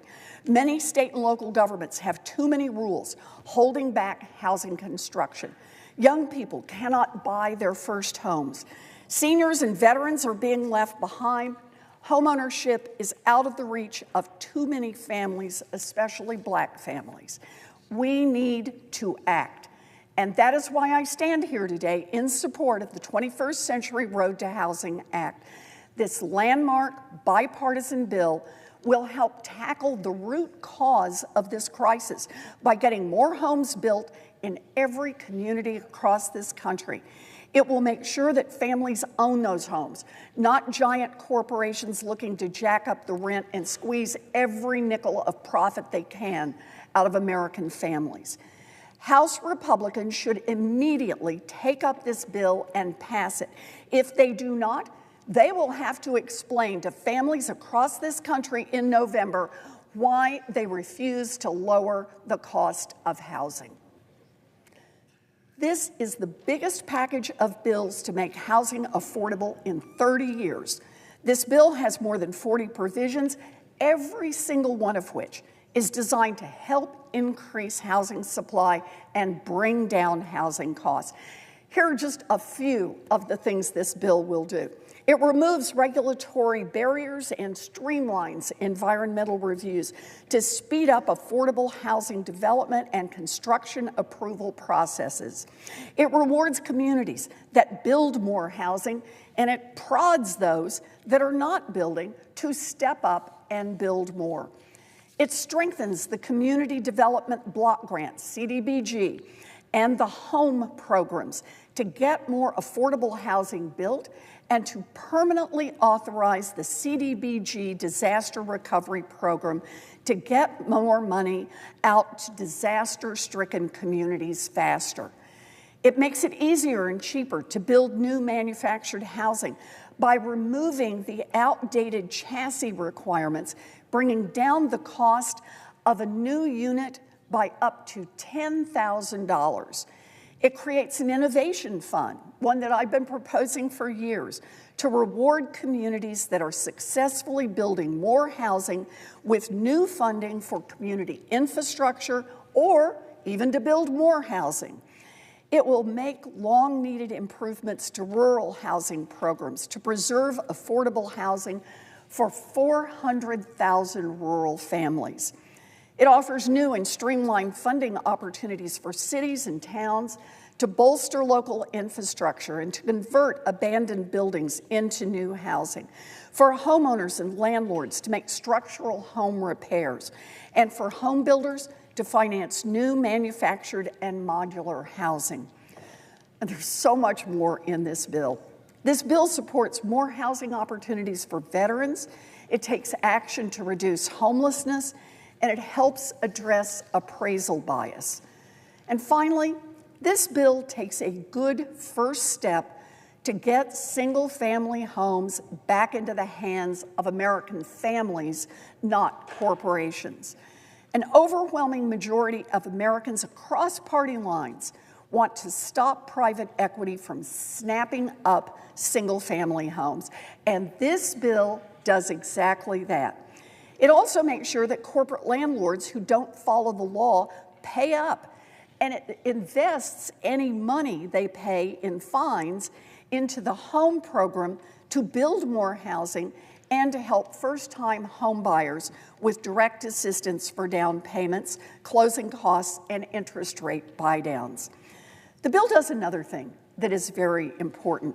It preserves the power of state and local communities to tackle the problem of corporate landlords making it harder for families to afford rent and to own a home. The 21st Century Road to Housing Act has overwhelming bipartisan support.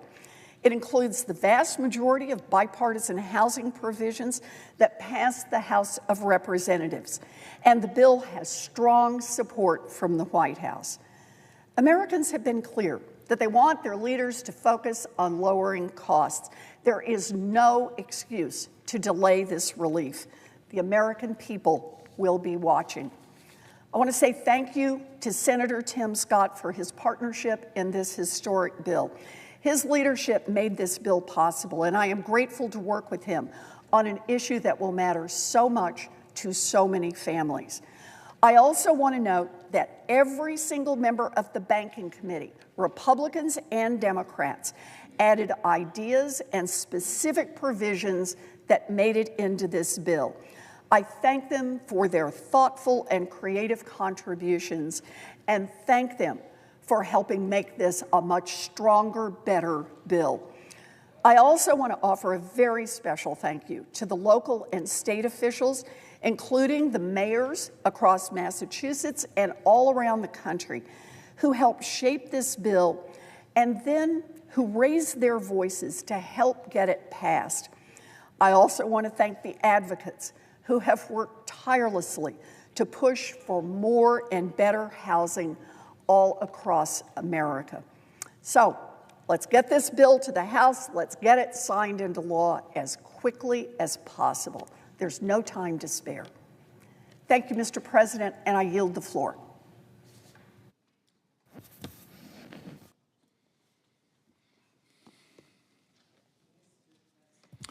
The senator from Maine is recognized. Mr. President, I rise to urge my colleagues to end the reckless Democratic shutdown of the Department of Homeland Security. This shutdown has caused chaos at our airports, delayed assistance to communities hit by disasters, and forced thousands of essential frontline employees at TSA, at the Coast Guard, at the Cybersecurity Agency to work without any guarantee of when they will be paid. More than 50,000 TSA agents and officers who help keep us safe are currently working without pay, with many forced to find second or new jobs to make ends meet. Some are so discouraged that they have quit. Over the weekend, we saw security lines at some American airports stretch for more than 3 hours as a result of TSA staffing shortages. And what, Mr. President, is the Democratic response? According to one Democratic senator, they are, quote, very serene with what is going on, end quote. How can you be serene, Mr. President, when you have increased the danger to the United States of contraband being smuggled into this country, or a terrorist attack occurring, or illegal substances being smuggled onto our airports? Mr. President, I don't like to be partisan, but the fact is the American people need to know that the Democrats created this chaos when they walked away from the bipartisan, fully negotiated DHS funding bill and then blocked repeated Republican attempts to pass a short-term funding measure to prevent these disruptions that are so harmful both to our country, security, and to the employees while the negotiations continue. They claim that they need meaningful policy changes to support fully funding the department, but their approach to resolving this impasse has been characterized by a lack of urgency and a lack of seriousness. We are nearly a month into the shutdown of this vital department, and today marks 2 weeks of the Senate Democratic leadership sitting on what is a good faith offer from the White House to end the shutdown. Democrats have even rebuffed entreaties from Senate Republican negotiators to meet, to bridge the differences between the two sides, to discuss the White House offer, which, believe me, answers many of the concerns that have been raised without endangering our law enforcement officers. Instead, they put forward a bill that takes the bipartisan measure that we negotiated in January and completely strips the funding for Immigration and Customs Enforcement and Customs and Border Protection. Now, while defunding ICE and CBP may resonate well with far-left activists, it is not a serious public policy solution. I want to take a moment to highlight some of the work that ICE and CBP do, which goes far beyond immigration enforcement and helps to keep our country safe. Mr. President, more than a quarter of ICE's annual appropriated budget is for Homeland Security investigations. They're referred to as HSIs.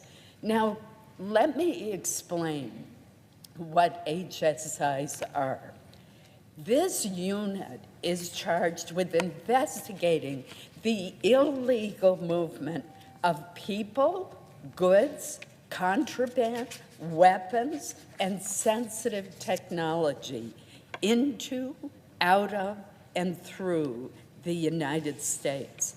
HSI's agents are tasked with combating cartels, human smuggling, child exploitation, forced labor, and investigating international financial crimes.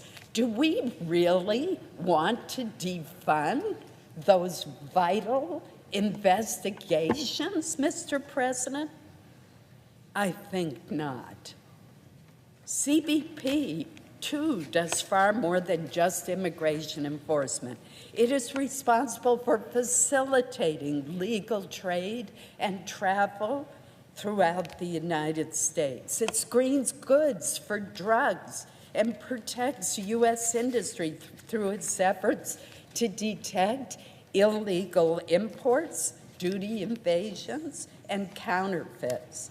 Its Office of Trade works to ensure that products made with forced labor are not allowed into our country, and that businesses are unable to profit from human trafficking.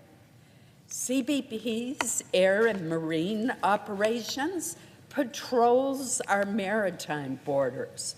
Its agricultural specialists work to prevent the spread of pests and foreign plants being brought into this country.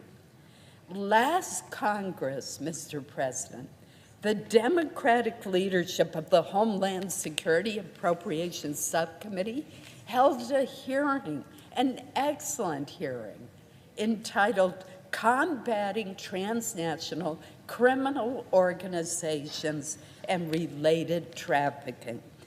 The witnesses for that hearing were, not surprisingly, representatives of HSI and CBP. These agencies and their work and the importance of it were highlighted. And I quote the Democratic Appropriations lead, who said they are playing a critical role in interrupting the flow of fentanyl into the United States. That same Democratic senator said proposed cuts to these accounts would be catastrophic to their ability to fight cartels. Now, the other side of the aisle suggests that we defund those exact same efforts. Mr. President, we cannot continue this way. Real challenges are worthy of a serious response, a response that does not harm our country. Today, Republicans are again taking steps to restore funding to the Department of Homeland Security and these critical missions. Shortly, we will have an opportunity to vote on allowing the Senate to debate and amend the Homeland Security appropriations bills. Once on the bill, I believe that we should consider the White House's good faith February 26 offer, which the Democrats have yet to respond to, even though it addresses many of the concerns that they have raised and that many of us have raised. This offer would build on the reforms that were included in the bipartisan funding bill negotiated earlier this year, which included new safeguards to protect the American public and our law enforcement and increased oversight. For example, our bipartisan bill had $20 million, which we added, for body-worn cameras. Those cameras help to protect both law enforcement officers and the people with whom they are interacting. But the White House offer would go considerably further by increasing substantially the funding for the body-worn cameras. I don't know why my Democratic colleagues would not see that as great progress. It goes beyond what we had previously negotiated in a completely bipartisan way. There are many other critically important substantive reforms that are included in the White House's offer. But what do we hear from the Democratic leadership? Nothing. Nothing in the 2 weeks since the offer was submitted. They won't even sit down and discuss the offer. I just do not understand it. The White House's offer represents a good faith, honest attempt to find reasonable compromises on the differences with our Democratic colleagues. It deserves a good faith, reasonable, honest response. Instead, silence. Mr. President, the stakes are far too high. Democrats, to my Democratic colleagues, please stop playing political games when so much is at stake. Work with us to govern. Let's be responsible. Mr. President, it's time for our Democratic colleagues to get serious. Thank you, Mr. President.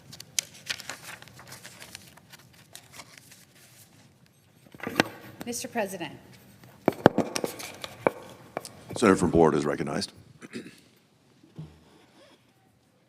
Mr. President, I'm honored to rise on the Senate floor today to recognize one of Florida's best. Last month, a Martin County man was going about his day when he saw a terrible crash behind him in his rearview mirror. And what he did next was truly remarkable and heroic. The car behind him had crashed into a canal and was sinking underwater. Casey Curtis, who I am told is watching this, didn't hesitate. He jumped into the water, ready to help, and when he got out there, he found 3 young children stuck in the back, screaming for help of that sinking vehicle, and their mother was unconscious behind the wheel. Casey acted quickly. He helped free the kids. He got them to dry land, and then he turned back and went to the driver. He stayed in the water, holding the unconscious woman's head above the water to keep her from drowning until the first responders got there. Because of his courageous efforts, this mother and her 3 children are still alive. The family is still together because he selflessly acted without hesitation and put others' safety ahead of his own. I am so proud to honor him today with a Florida's Finest Award. This is not somebody who dedicated his professional career in law enforcement. He didn't take an oath. He just decided that day he was going to be someone's guardian. And he chose to do what few others would have chosen to do. This award honors Floridians and law enforcement officers who demonstrate selfless courage and go above and beyond to save lives. Casey did not have to do what he did that day, but what he did makes him remarkable, and we are so proud of his efforts. So thank you, Casey, for stepping in, risking your own safety to save a family. You are truly one of Florida's finest. I yield back, Mr. President.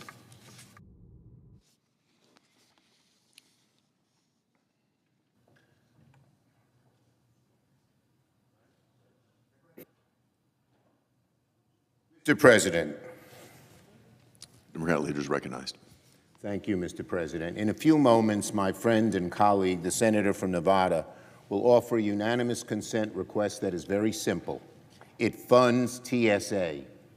No conditions, no ifs, ands, or buts. It just says we are funding TSA.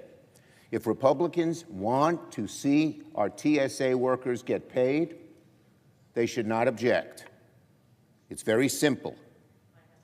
We know we need to straighten this out.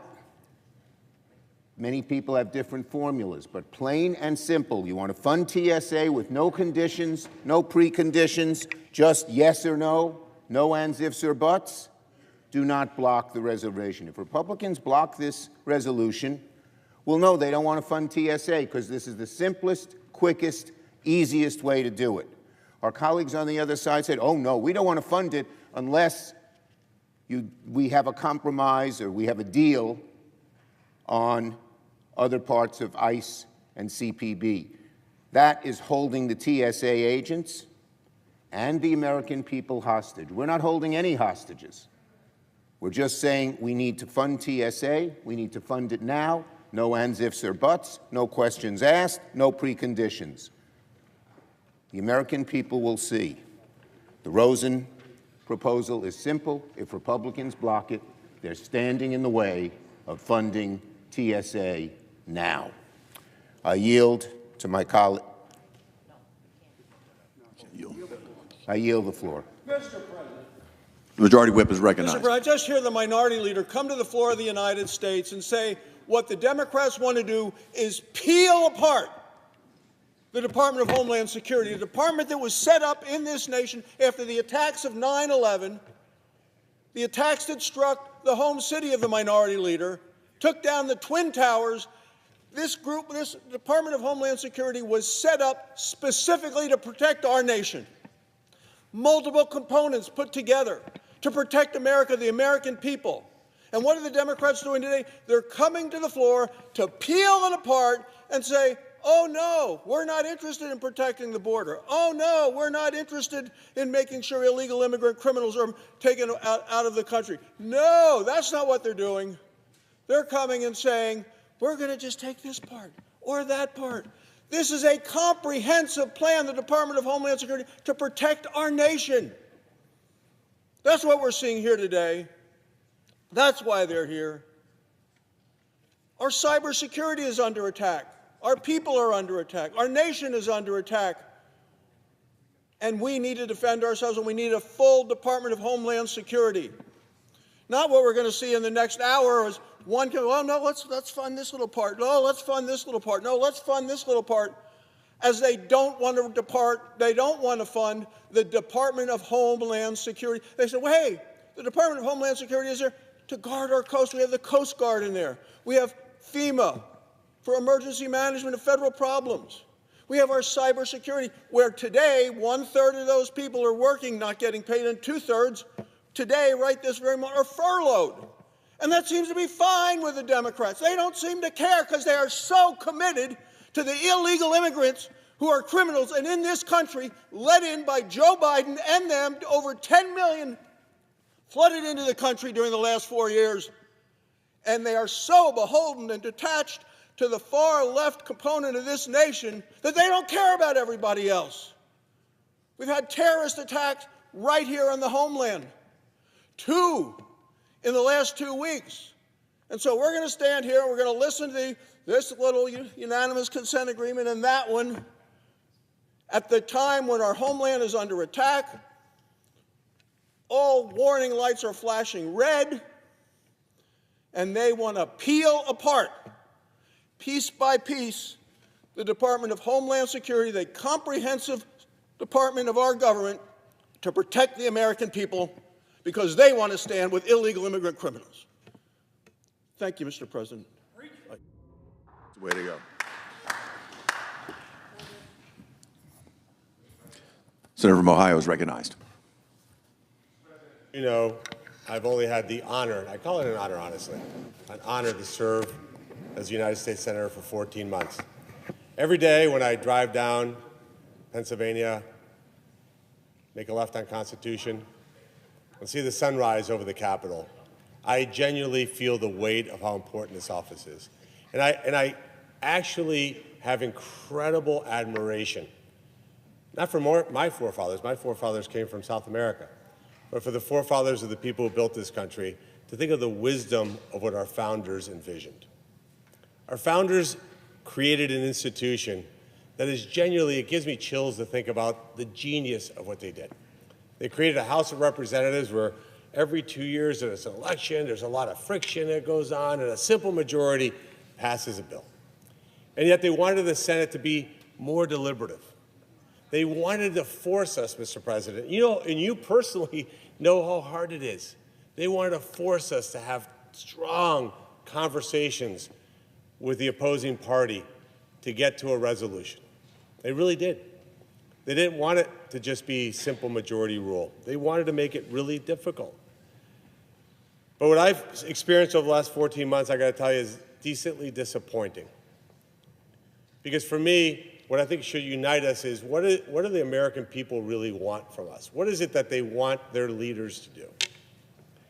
We've now seen it 3 times in a row this year where my Democrat colleagues have shut the government down. Now, what does that mean? You hear a lot of speeches. What it means is that if you're a government employee, tomorrow's Friday and it's payday, you're not getting a check. Imagine what that feels like. You're a dad.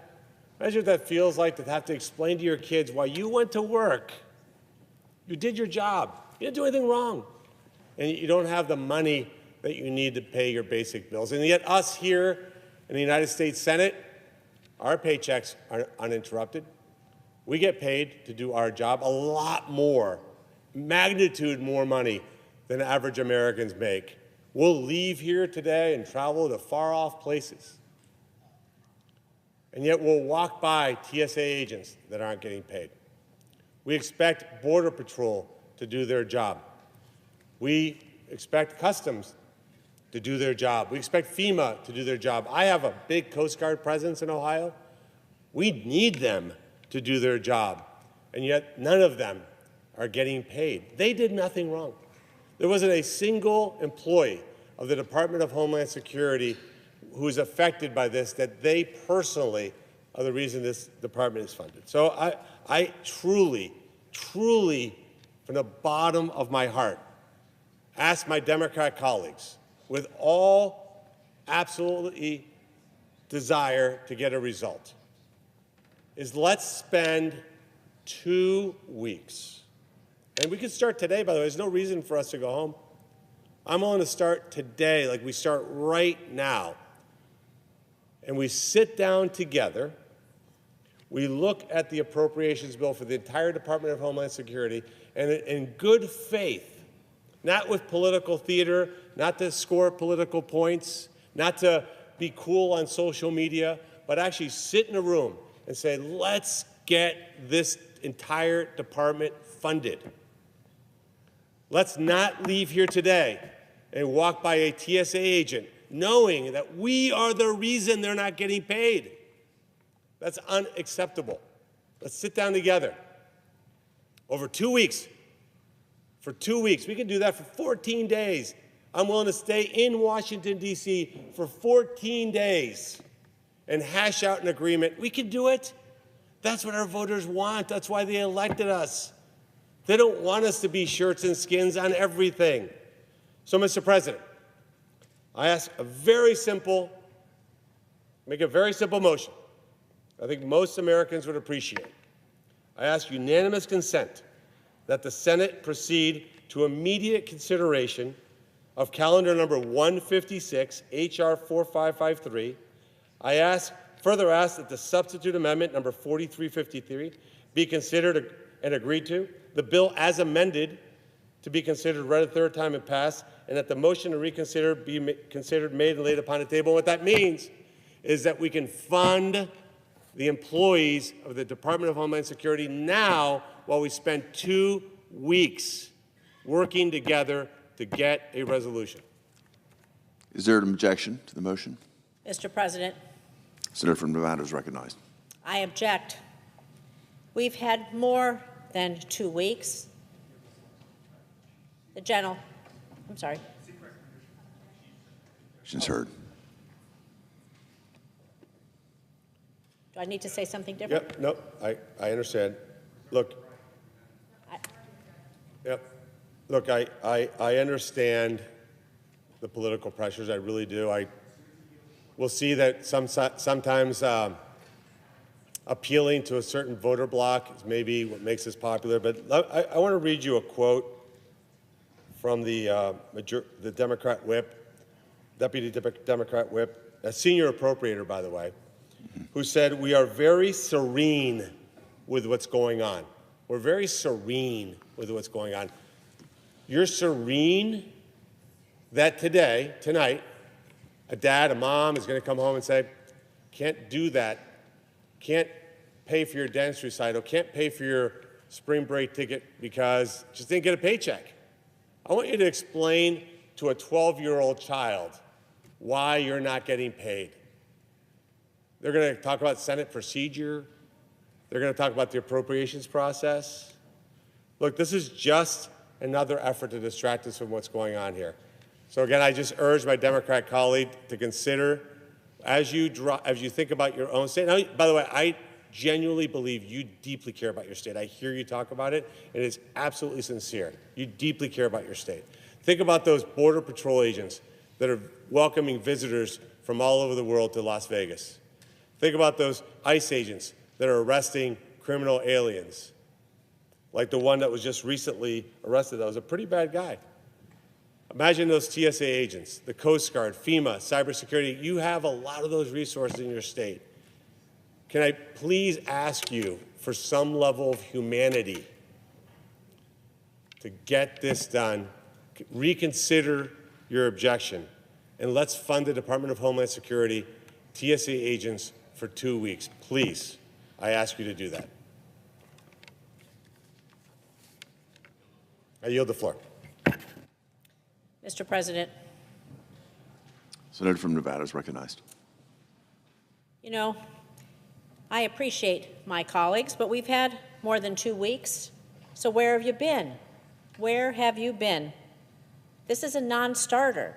Come to the table. Let's give ICE the same training as local law enforcement, as our FBI. We want ICE agents that are transparent, trained, and accountable, not acting above the law. So now, we're almost a month into the Republican shutdown of Homeland Security. The Republicans control the White House, the House, and the Senate. So let's remember how we got here. Donald Trump and Kristi Noem were so eager to carry out their cruel mass deportation agenda that they actually cut training for ICE officers from 5 months, imagine this, 47 days. Why 47 days? Well, you can't even make this up because it honors Donald Trump, who's the 47th president. So you cut down 500 days to 47 days. What are you thinking about adequate training? By cutting training, increasing recruitment, Trump and Kristi Noem sent thousands of untrained agents with their guns and their badges into communities all across this country. They added deportation quotas for these officers to meet. And Trump and Kristi Noem pushed these untrained officers to round up as many people as they could wherever they could, and that included legal immigrants and American citizens. That's right. Instead of deporting illegal, violent criminals, something we do all agree on, by the way, they went after legal permanent residents, visa holders, law-abiding citizens, with all devastating consequences when we saw 2 of our fellow Americans brutally murdered in Minneapolis. The American people were rightfully horrified and angry, and they demanded accountability, which is exactly what Senate Democrats are pushing for. We proposed a common sense, basic idea that ICE officers, well, should just be required to follow the same standards that law enforcement, local law enforcement, all of my colleagues here, your law enforcement, have to follow. That's it. Simple. We want ICE officers to wear body cams and roving patrols, use judicial warrants, and to respect people's rights. It should be a no-brainer. Democrats have been ready and willing in good faith to enact these common sense reforms, fund the department, and keep our country safe. And shamefully, our Republican colleagues have refused to pass these reforms. They'd rather see the Homeland Security Department shut down than pass common sense guardrails to hold ICE accountable, rein them in. And as a result, the American people are paying the price. Travelers at our airports seeing longer lines, TSA officers being forced to work without pay. As a senator from Nevada, you're right, I know just how serious this situation is. My state relies heavily on tourism, More than 50 million visitors travel to Nevada every year to attend conventions, visit our beautiful public lands, enjoy live entertainment, sports, and we support hundreds of thousands of hospitality workers. Air travel, the gateway to our economy. So when TSA staffing levels drop because officers aren't getting paid, wait times at airport security checkpoints, they stretch longer and longer. It doesn't just inconvenience travelers. It does undermine security, directly threatens jobs, businesses, and livelihoods across our state. That's why I rise today with a very simple and practical proposal. If we can't move forward funding the entire department, sitting down, negotiating in good faith, which you've had plenty of time to do already, we should be at least able to come together to pay the hardworking staff of one of its most essential components, TSA.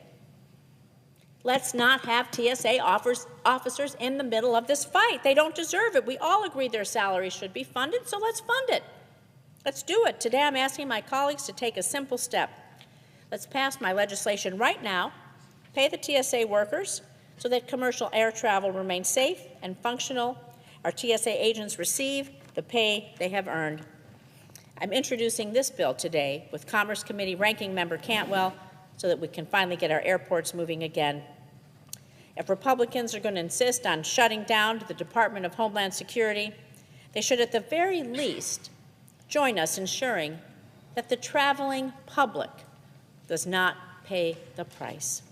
They even implied in their own tweet that they're for funding TSA. So let's see what that's true, because you know what? Tweets are easy. Tweets are easy. Talk is easy. Will they back up what they say with their vote? We're about to find out. So I ask unanimous consent that Senate proceed to the immediate consideration of S 4073, submitted earlier today, and that would fund the TSA, and that the bill be considered a third time and passed, and the motion to reconsider be considered made and laid upon the table. Is there objection? Senator from Ohio is recognized. Reserving the right to object, I just offered to fund the Department of Homeland Security 5 minutes ago.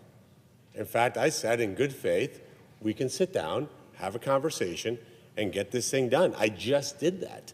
And why are we saying TSA agents, who I totally respect, but how about the Border Patrol guys and gals? How about Customs? How about CISA? How about FEMA? How about the Coast Guard? Are we saying we don't want to, we're going to penalize all of them? Why would we do that? Let's fund the whole department. Let's get this over with. In fact, I would even offer, let's fund it until Monday. And that's all, every single United States senator agree to stay here until Monday, until we get this negotiated. And in the meantime, we fund the department. We retroactively pay every single worker. And if that's not acceptable, I'll ask one more, and I'll be the first one to offer it. If the answer is that we leave here today without funding the Department of Homeland Security, every single senator should give their paycheck to a charity of their choice until and retroactively from the beginning of the shutdown, we get this department funded. We should not get paid while government employees who did nothing are not getting paid. And for that reason, I object to that narrow funding of certain people, not others. The objection is heard. Senator from Kansas is recognized. Mr. President, every day the Democrats refuse to fund DHS. They choose politics over the safety and security of our nation. Stop. What is it? The senator will suspend. The senator from Nevada still has the floor. Senator from Nevada still has the floor. Thank you. Sorry. Senator know from what? Nevada is recognized. Thank you, Mr. President. We can fully fund DHS right now, if Washington Republicans just agree to common sense reforms for ICE, the same ones that local law enforcement have. Identify yourself. Wear a body camera. It's good for the agent and for the community. Get full training. Respect our Bill of Rights. We want them to be trained, transparent, and accountable like every other law enforcement officer in this country. And so I find it extremely disappointing that you haven't come to the table for those common sense reforms so far. We can let TSA and other parts of Homeland go and continue to negotiate. And let's remember that the big, beautiful bill gave tens of billions of dollars to ICE. They're not running out of money or any pay anytime soon. I yield. Mr. President. Senator from Kansas is recognized now. Mr. President, every day the Democrats refuse to fund DHS. They choose politics over the safety and security of our nation. They continue to be the party of open borders and defund the police. And to make it worse, they continue to refuse to meet. I'm sitting here, it's like I'm watching a divorce and two parents fighting over the kids. The Democrats say they want to meet, but they won't meet. The White House sent them an offer 14 days ago. There's been no response. There's been no official response. There's been no communication back to the White House. I know that the chairperson in part of DHS appropriations, that she's reached out multiple times to her counterpart, but they refuse to sit down. The same way with the chairwoman of the Appropriations Committee. The same thing with our majority whip and our majority leader, that they've reached out to their counterparts and asked to sit down. So someone's lying here, okay? Somebody is lying. I know that our appropriations folks would sit down this afternoon and work this out. I absolutely believe that they could, and that's why in a moment I'm going to ask that we fund DHS for 2 weeks. That should be the goal, that should be the objective. I will almost guarantee if calm minds get set in the same room and go through their ask on ICE, we'll figure something out. But there's no negotiations if the other side won't sit down here. And that's what America needs to know, is that the Democrats refuse to respond to the White House. They refuse to negotiate a person to person. So we're happy to have this debate right here and right now. Mr. President, in a second, I'm going to offer a clean 2-week CR to fully fund DHS. I'm asking we fund DHS for 2 weeks to protect American lives, and then come back and talk, and let's work through our differences. Mr. President, I ask unanimous consent that the Senate proceed to the immediate consideration of calendar number 156, H.R. 4553. I further ask that the substitute amendment number 4353 be considered and agreed to. The bill is amended, be considered read a third time and passed, and that the motion to reconsider be considered, made, and laid upon the table. Is there objection? Mr. President. Senator from New Jersey is recognized. I object. The objection is heard. Mr. President. Senator from Kansas. Again, Mr. President, we've asked to fund DHS for 2 weeks. My colleagues have different ideas on what to do here. But I think that we absolutely owe it to our friends and neighbors back home that our country is less safe today when we don't have DHS funded, that they cooperate to keep us safe. I'm every bit as concerned about sleeper cells waking up today, Iranian sleeper cells waking up today, and carrying out attacks on Americans. I'm every bit as concerned about that as I am for the safety of our own soldiers' lives. So I appreciate the objectors' concerns here and look forward to figuring out a way to get DHS open. I yield back. Mr. President. Senator from New Jersey recognized. Mr. President, I share these concerns about the safety and security of the American people. I spent my career working in national security and counterterrorism, and these are exactly the reasons why we need to make sure that we are taking the steps that we can agree upon. There is no doubt, as we have had debate after debate this week, we know we are far apart still when it comes to immigration, when it comes to that aspect of the Department of Homeland Security. But what the American people know and what every family has to deal with is you also can think through what it is that you do agree on, try to move forward with that, and try to then further focus in on the issues where there are disagreement on. I think that's a very pragmatic idea, pragmatic approach that the American people can understand. So in just a few moments, I will ask my colleagues to pass common sense legislation to fund the Cybersecurity and Infrastructure Security Agency known as CISA. And I know maybe the American people are not as familiar with this aspect of the Department of Homeland Security, but I think that they understand that we are in a different moment now than we were just a couple weeks ago when these negotiations began. We are now a nation at war. We are a nation at war because of Donald Trump moving forward without the approval of this body, which the Constitution outlines, in terms of the approval of a declaration of war. So we find ourselves at a time when our service members are in harm's way. Several have already lost their lives. When diplomatic posts, as a former State Department officer, I'm worried about our embassies. And then here at home, concern about our own homeland security. And when the president was asked about this, should we be concerned about threats to our homeland? He said, I guess so. That's what he said. He said, I guess so. People may die. That's what happens in war. I am finding that absolutely unacceptable for a commander-in-chief to talk about homeland threats with that level of blasé attitude. We all know that Iran has the capabilities of cybersecurity attacks on the United States. We've seen it before. And we've seen this administration, even before this war, taking steps to gut this agency that is in charge of so much of the critical infrastructure, cybersecurity protections. They have forced out and reassigned personnel to other missions. They have attempted to slash the budget. The agency, CISA, has lost 1/3 of its workforce under this administration and the abysmal leadership of Secretary Noem. And as I said on the floor yesterday, we are at war, and we need to understand that we should take all the steps available to be able to push forward on the tools that we need. And when it comes to immigration, we know that the Republicans pushed forward on the funding to that through the reconciliation bill last year. So let's make sure that the rest of the Department of Homeland Security, including this incredibly important aspect of CISA, is able to step up at this dangerous time. And I hope Republicans can join us and make good on that obligation today by funding CISA. And that's why I'm asking my colleagues to pass this bill to fund our cybersecurity workers and ensure that we have the resources in place to counter these threats. That should be something I hope all of us can agree upon.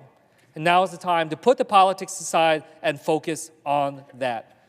So, Mr. President, I ask unanimous consent that the Senate proceed to the immediate consideration of S-4074, submitted earlier today, and that would fund CISA, that this bill be considered read a third time and passed, and the motion to reconsider is considered, made, and laid upon the table. Is there objection? Mr. President, Senator from Kansas is recognized. reserving the right to object. Mr. President, just 10 minutes ago, we offered to fund CISA and all of DHS. I'm not going to leave behind TSA. I'm not going to leave behind the Coast Guard. I'm not going to leave behind FEMA. I'm not going to leave behind ICE and Border Patrol.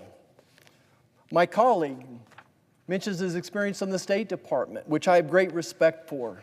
And he knows that if one agency is closed down, it impacts everybody else in the State Department. And he also should understand, and I know he does, I know that he understands this, that if you shut down, leave part of DHS shut down, it impacts everybody else. That this is a domino of problems. There's no one on the Democratic side could argue that we wouldn't be safer if all of DHS was funded. No one can argue that we would be much safer as a nation if all of DHS is funded. But instead, with all due respect, my colleagues across the aisle are turning to politics. They acknowledge that the dangers that this country is in, but they continue to choose politics over the safety and well-being of our nation. Carving the bill into separate pieces makes no sense. It's a blatant attempt to distract from the fact that they're putting American lives at risk every single day. I'd ask my colleagues pushing this piecemeal approach, who voted against full DHS funding a dozen times. So Democrats have voted against DHS funding at least a dozen times. And they're going to vote against it again several times today. And I got to go back. This is the one place where we probably disagree on the facts, again, with respect to my colleagues. There's no negotiating happening if you won't sit down with us. There's no negotiating happening if you don't return or at least speak back to the White House and say, this is what we object to, this is what do you all want, right? I would ask my colleagues across the aisle to commit, as soon as our next vote is over with, to sit down with our approach team and work this out. But there's no negotiating happening, right, America? There's no negotiations happening. The Democrats will not sit down with this. It's because they like this political argument. I want to just draw the roadmap here.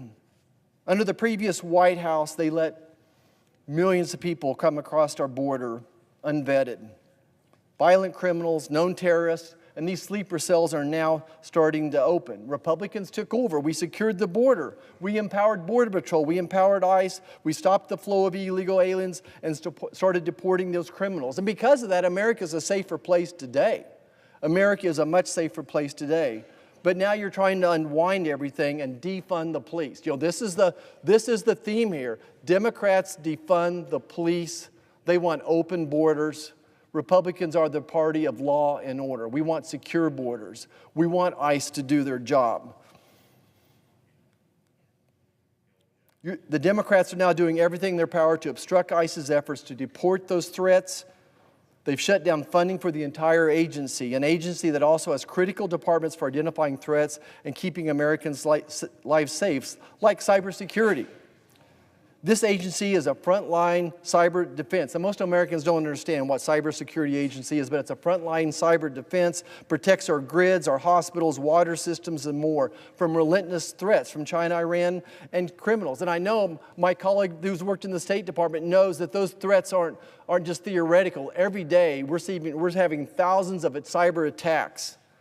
But the Cybersecurity Agency does not operate in a vacuum. They depend upon CBP and TSA and FEMA and Secret Service and Coast Guard to function. Funding one agency while starving the rest is like funding Patrick Mahomes, give him a lifelong salary, the best deal ever, but not giving him a good offensive tackle. We saw how that worked out last Super Bowl. You have to fund the whole agency. Again, the White House sent an offer 2 weeks ago. Crickets from the Democrats. Why don't you respond to what the White House sent you? Why don't you sit down with our approach team? Mr. President, with that, I object. Mr. President. Senator from Jersey is recognized. Mr. President, I will say we are ready to negotiate. We are the ones that want to be at the table here, but look at what has happened since negotiations begun. Since we started this several weeks ago, we are again now at war. We are at war because a president refused to engage with this body, refused to engage with Congress about that, finding ourselves with these types of threats. Since the negotiations began, we now have a Department of Homeland Security secretary fired. You know, the department's in chaos right now. How are we to understand what roles they are going to be coming next, what this administration is going to be doing next, when they cannot even get their own department in order? So yes, we are going to continue to push. And as I said, we have still large disagreements. And I am as concerned with what's happening in Iran. I am as concerned about that here because we have about 30% of the casualties that we faced in Iran with this attack and this war with Iran. We saw that number, about 30% of that number in Minnesota. 2 American citizens killed in Minnesota. Still no formal independent investigation at the level that is needed. Still no answers. Still no assurances about what comes next. So that's why we've got to move forward, fund CISA, fund these other elements of Department of Homeland Security that can keep our country safe. And with that, I'll yield back. Senator from Kansas. I would just ask my colleague to commit for your appropriations people to sit down face-to-face with our Appropriations Committee staff and our members this afternoon. Thank you, Mr. President. I yield back.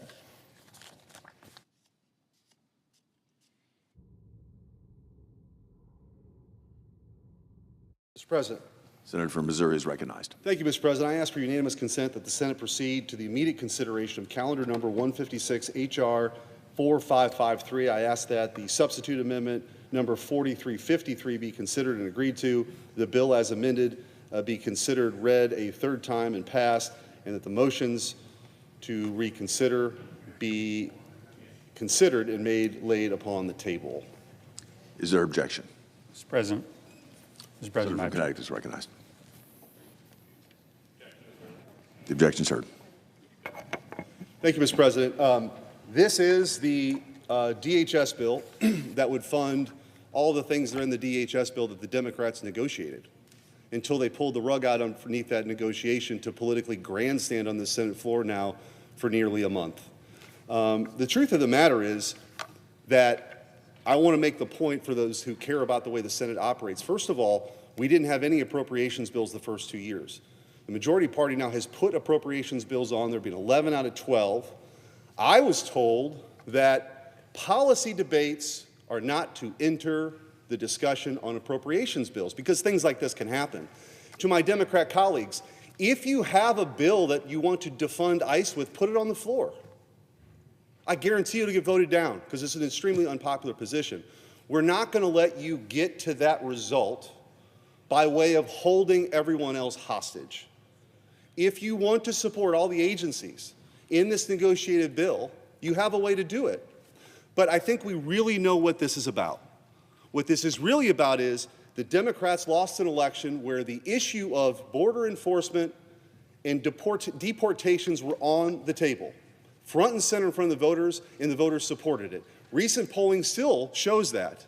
But to satisfy their radicalized base, which are the same people, these leftist NGOs that conjure and foment discontent, blow whistles, try to create confrontations with ICE agents, won't let them do it. And they're kind of stuck. So the only thing they have left now is the same playbook they ran a couple of months ago by shutting down the government, but this time they're shutting down DHS. And to make that clear, Joe Biden and the Democrats let 15 million people in here illegally, tens of thousands of murderers, hundreds of thousands of violent criminals, and now that same party wants to defund the agency that is charged with deporting these monsters. So we have a choice. I choose to support law enforcement. I'm not going to go along with the idea that we're going to give the Democrats the ability to kneecap ICE so they can get amnesty by lack of enforcement. And with that, Mr. President, I renew my motion.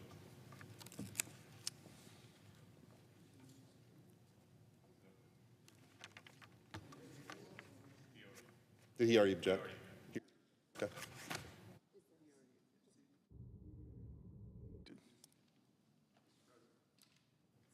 Senator for Connecticut is recognized. Mr. President, there's not a pending motion on the floor currently.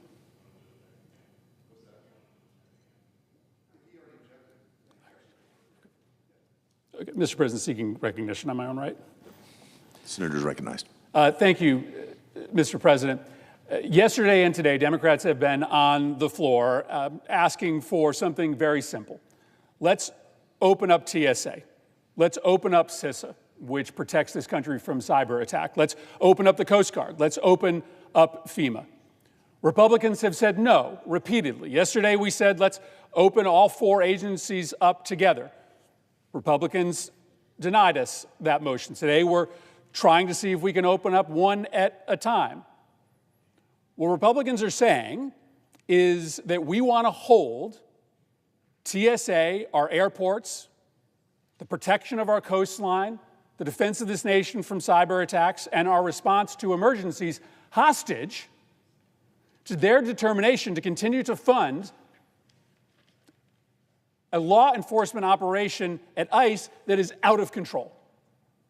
So Republicans are saying we're going to keep TSA shut, we're going to keep the Coast Guard shut, we're going to keep FEMA shut until you allow the president to continue to terrorize our communities with a lawless, out-of-control ICE.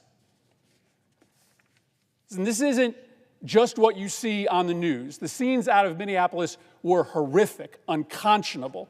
American citizens being gunned down on the streets. One federal judge found that ICE is in violation of 96 different court orders right now, all across the country. Courts have ruled in 4,000 cases that ICE has jailed people illegally. ICE is behaving in a brazenly lawless and unconstitutional manner, and none of us, Republican or Democrat, should be interested in funding a part of the federal government that is operating outside of the bounds of law. We swore an oath to the Constitution.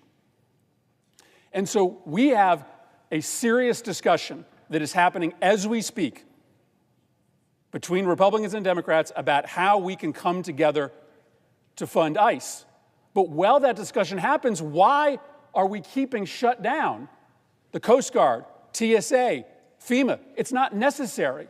If Republicans just stopped coming to the floor to object, we could open up TSA right now. We could get those salaries paid. I'm going to offer a motion to open up funding for the Coast Guard. We could get the people who protect our shorelines paid.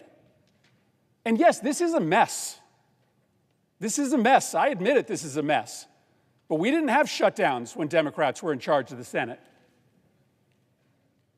We are at a logjam because Republicans refuse to listen to the very reasonable concerns that Democrats and the American people have about the way that ICE is behaving. And by the way, we aren't representing some fringe political constituency.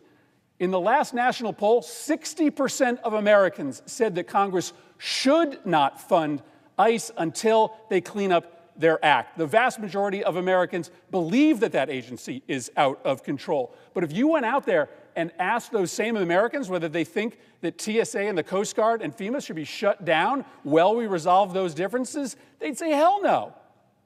Open up the airports. Protect our shorelines. So we're going to continue to come to the floor and attempt to convince Republicans to release these hostages. I know that you are committed to supporting the president's lawlessness. I don't understand why you won't stand up and say it's wrong that there are 96 different court orders that ICE is violating, that it's wrong that American citizens are being killed on the streets, that it's wrong that schools are being tear-gassed. But while we are having this difference of opinion on ICE that is sort of hard to understand, don't hold the rest of the Department of Homeland Security hostage to your insistence that the president get to act outside the bounds of law when it comes to the enforcement of our immigration laws. So I'm going to offer a motion. And again, yesterday, we offered a motion to open up all of the rest of the Department of Homeland Security. I'm going to offer a more targeted motion. On the average day, the Coast Guard saves 12 lives, interdicts 1,250 pounds of cocaine, screens 300 vessels. It'd be really important to get our Coast Guard opened up. I know my colleague from Delaware thinks the same thing. Right before I offer the motion, just would yield to her for a quick question. Thank you, Senator Murphy. I want to start off as the ranking member on the United States Coast Guard Subcommittee. And I stand here today, first of all, to acknowledge your leadership and to acknowledge the fact that it is surprising, I think, to most Americans that when we can get agreement on 90% of something, we don't act on that 90%. We have an opportunity right now. And again, as ranking member of the Coast Guard Subcommittee, we know that the Coast Guard keeps our nation safe in times of peace, but also in times of war. Even wars that weren't brought to Congress or that had no strategy or exit strategy, they do their job. From protecting our ports to helping our communities with search and rescue operations, the Coast Guard is critical to our nation's national security and safety. They patrol over 4.5 million square miles of ocean. They protect over 95,000 miles of U.S. coastline. They secure over 26,000 miles of commercial waterways and ensure the safety of over 360 ports, 3,700 marine terminals, and 25,000 miles of navigable channels. The men and women of the Coast Guard of the United States dedicate their lives to protecting the largest system of ports, waterways, and coastal seas in the world. And right now, over 42,000 active duty service members are uncertain about whether they will receive their next paycheck, and nearly 10,000 civilians who support their critical work are going without pay right now. Their next paychecks should actually be hitting their accounts in a couple of days, which is why what we do here today is so vital. I had the privilege of visiting the Sector Bay, Delaware Bay last summer, and I met the Coasties stationed there.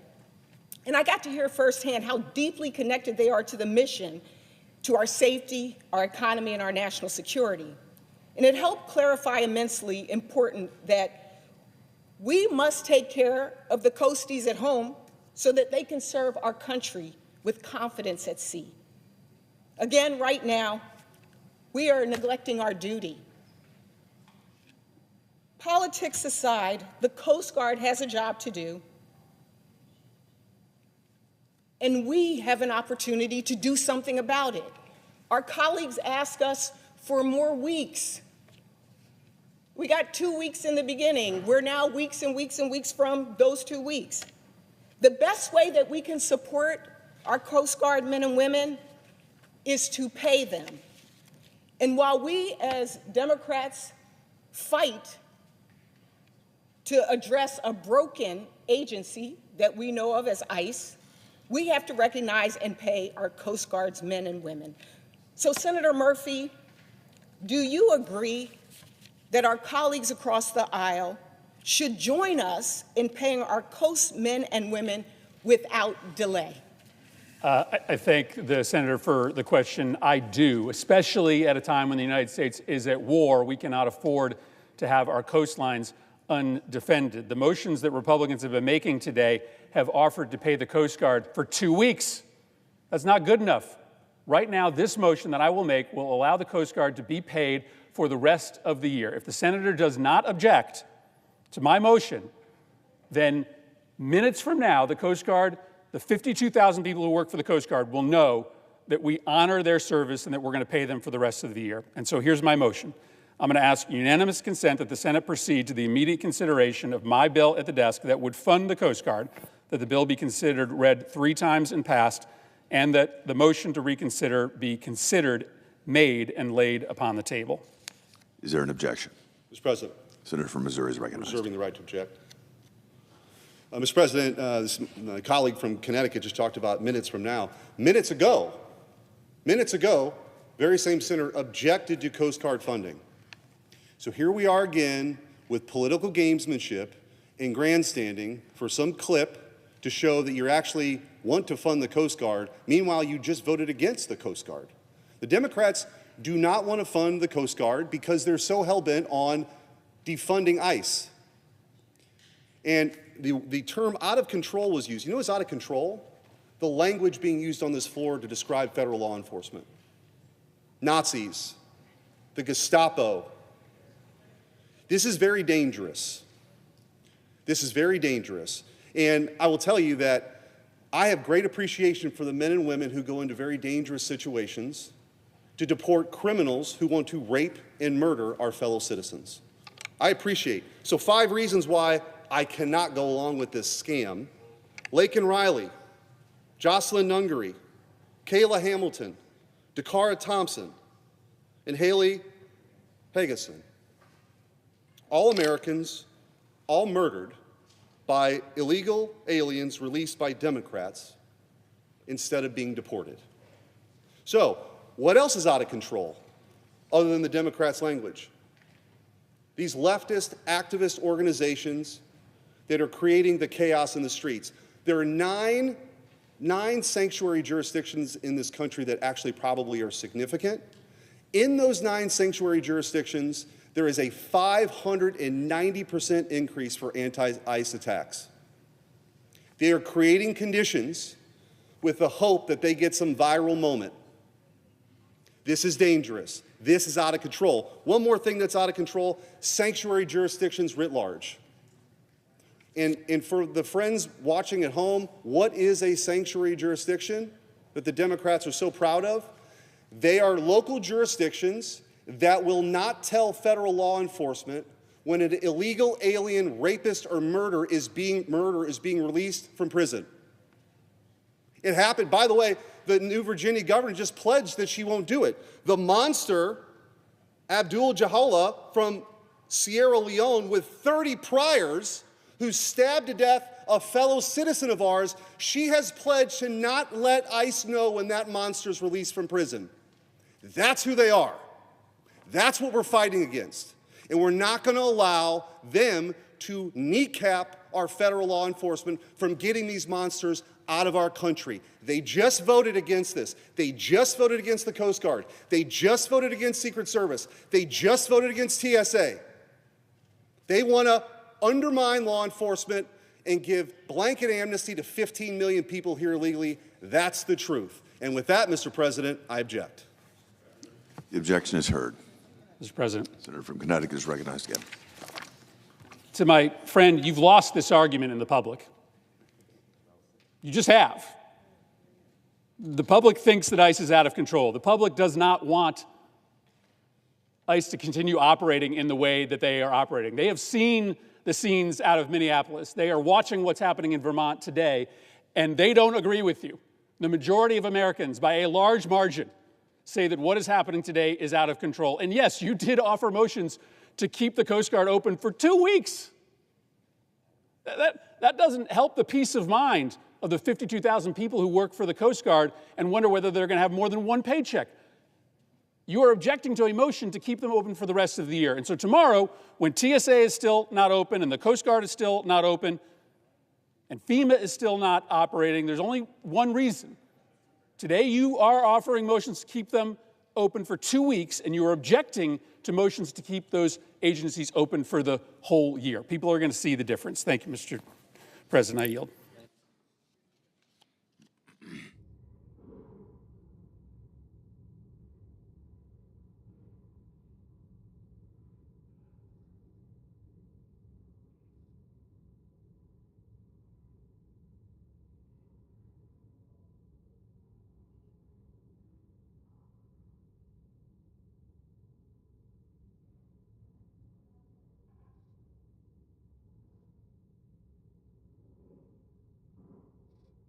Mr. President.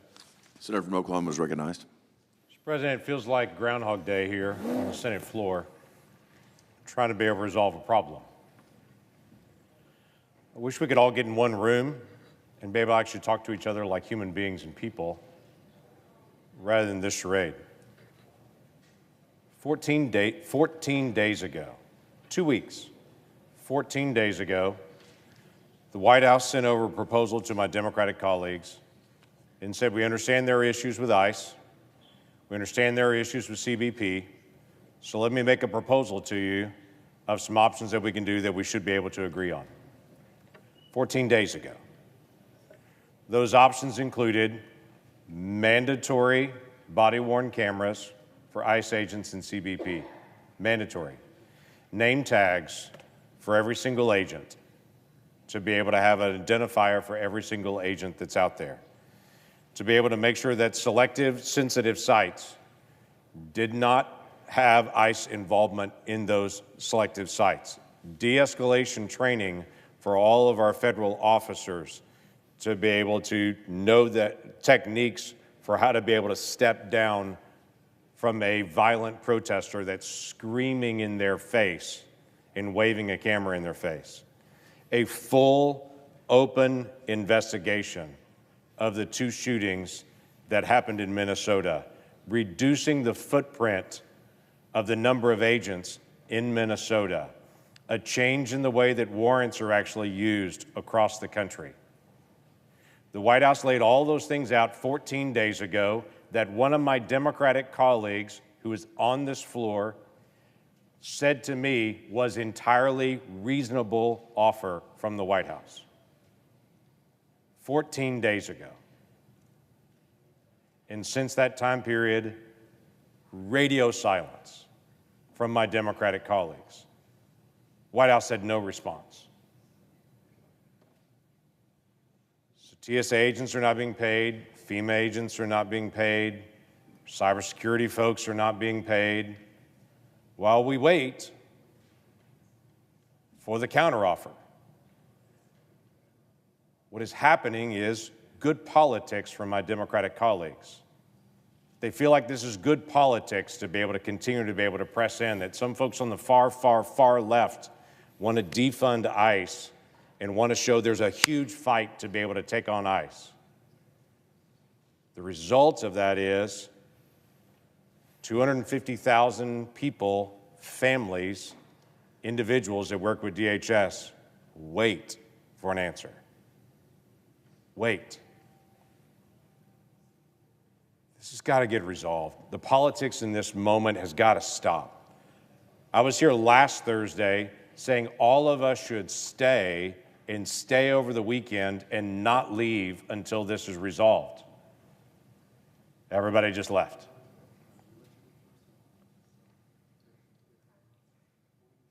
$250,000 DHS employees are looking at this room right now and saying, stop bickering about this, just solve it. Whoever's got the paper, just answer it. Just go back and forth, let's figure this out. Let's actually just solve this.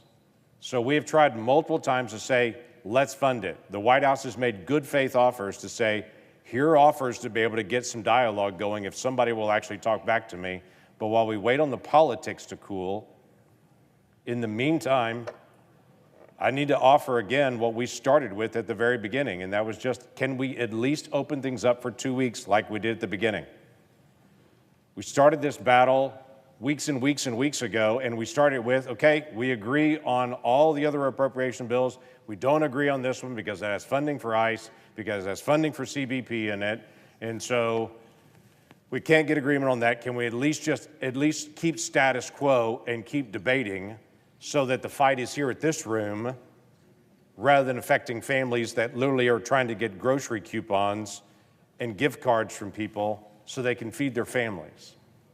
Can we at least, at a minimum, do 2 weeks like we did at the start of this? If we can't agree on everything, let's at least keep us open. Now, this body knows I've been fighting for years to say we should never have a government shutdown at all. I literally don't know how many times I've been on this floor talking about this issue, saying government shutdowns should be a thing of the past. We should be here 24/7 until we solve the problem, hold all those federal workers harmless. If we can't get to that, which we've not been able to get agreement to at least do that, then let's at least have a continuing resolution that pays everyone at DHS for the next 2 weeks while we keep arguing until we can resolve our issues. So I ask unanimous consent that the Senate proceed to immediate consideration of calendar number 156, H.R. 4553. I further ask the substitute amendment 4353 be considered and agreed to. The bill as amendment be considered and read a third time and passed, and that the motions to reconsider be considered made and laid upon the table. Is there objection? Reserving the right to object. Senator from California. Thank you, Mr. President. As we've been having this debate over a series of motions here over the last hour plus, first of all, a status quo position for CBP and ICE is not acceptable. We've seen the violations of people's civil rights across the country for the better part of this last year. Last year alone, it was the deadliest year for detainees in ICE custody, and calendar year to date, we're on track to surpass that by a lot. So no, the status quo is not acceptable. For the other departments and agencies, TSA, Coast Guard, FEMA, CISA, et cetera, why settle for 2 weeks? We should fund them for the balance of the federal fiscal year. I think we'll have an additional motion to that effect in a minute, but on the motion currently before us, Mr. President, I object. The objection is heard. Mr. President. Where's Mr. President. Oh, back to Senator from California. Mr. President, thank you again. And so in the few minutes that we have left before the scheduled vote, I do want to make things abundantly clear to the American people who are watching at home. Democrats are here trying to reopen and pay the employees of TSA, members of the Coast Guard, folks who work at the Cybersecurity and Infrastructure Security Agency, and, of course, FEMA. That's right. Democrats are trying to address the issue of security lines at airports, protect Americans from cyber attacks. We want to pay the brave women and men of the Coast Guard and to help Americans rebuild after disasters. And Republicans are blocking these efforts one after another. The question that's holding this all up, folks, is whether or not we, in this process, should hold ICE and CBP accountable with the same basic standards that apply to just about every other law enforcement agency in the country at the state level and at the local level. Reforms that my colleague from Oklahoma said were common sense. I'm glad to hear that from the Republican side of the aisle, so let's incorporate that into federal statute. But they refuse to do so thus far. Let's remember, ICE and CBP already have billions and billions of additional dollars from the Republican so-called Big Beautiful Bill last year. So ICE and CBP are in zero danger of running out of money. Who is at danger of running out of money? It's TSA, it's the Coast Guard, it is CISA, and it is FEMA. And so that's why Democrats have put these series of motions forward. Now, in a minute here, my colleague from California, Senator Schiff, will ask for unanimous consent to pass a bill that we introduced together to pay the critical FEMA employees and sustain their essential operations for the rest of the year. Because we know how natural disasters act. It's not a matter of if, it's a matter of when the next one will strike. And whether it's a hurricane or a tornado or an earthquake or a flood, we know it's coming, we just don't know where it's coming. And the federal government has an obligation to the American people to be ready to act on a moment's notice. So let's give FEMA the funding that they need. And I'll defer now to my colleague from California.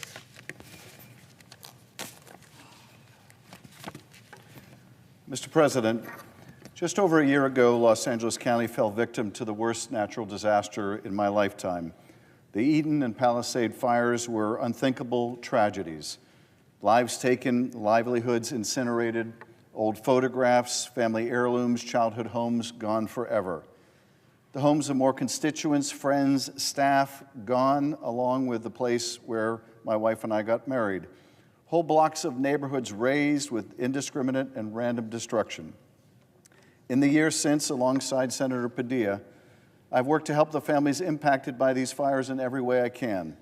I visited recovery efforts in the earliest days of the fire, meeting with survivors and lending a hand where I could to help families grieving what these fires took from them. My team and I have facilitated federal, state, and local connections for these communities, trying to ensure they have the resources they need to recover. I've introduced legislation to help families better protect their homes in the future and to bring down insurance rates. But so much work remains. It has been more than a year since the fires, and Congress has yet to move forward on much-needed federal disaster aid for LA County. We have urged the President to act. We have called on Congress to act, just as we have with fires, hurricanes, and floods of the past in states red and blue, to pass a supplemental that gives us a fighting chance at building stronger than before. And yet, for the first time, disaster relief is being apportioned not on the basis of need, but on the basis of political affiliation, as if these fires discriminate between homes that voted for the President and those that did not. We've called on the President and this Congress to drop discrimination against California or other states based on no more than its political leanings, and we continue that call today. But the lack of disaster aid for California and other states is not the only place where this Congress is failing to meet the needs of the American people. Right now, the very federal agency we call upon to facilitate disaster recovery, FEMA, is shut down. The agency whose job it is to provide financial assistance to families and aid the recovery process until houses can be rebuilt and families can move back into their homes has no money from Congress to operate. As a result, this critical agency, already understaffed, has an even more diminished capacity to help do these critical jobs. This has gone on for weeks and is unacceptable, and that is what we are here today to change. With this legislation, we can reopen FEMA today. We can give paychecks to the people whose job it is to get Los Angeles and communities across the country back on their feet. We can remove unnecessary slowdowns in the approval processes, in recovery applications because of the lack of staffing. We can put ourselves on a pathway to finally passing a disaster aid package. Now, this is not the first time we've tried to reopen FEMA. Senate Democrats have tried to call up and pass legislation to open this agency multiple times in recent weeks, but we have been told no. And why? Because my colleagues across the aisle continue to insist that this agency and others like TSA and Cybersecurity and Infrastructure Security Agency and the Coast Guard cannot reopen until we pass another multi-billion-dollar infusion of resources for ICE and CBP.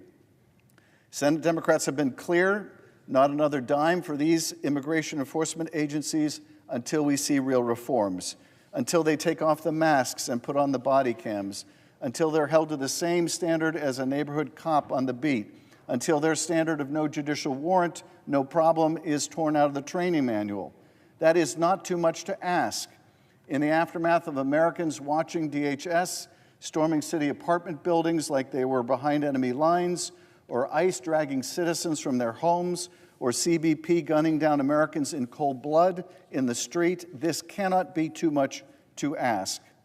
We're seeing families torn apart, citizens detained without medical care, fathers and mothers, grandfathers and grandmothers, aunts and uncles, children detained because of the color of their skin or the language they speak or where they work.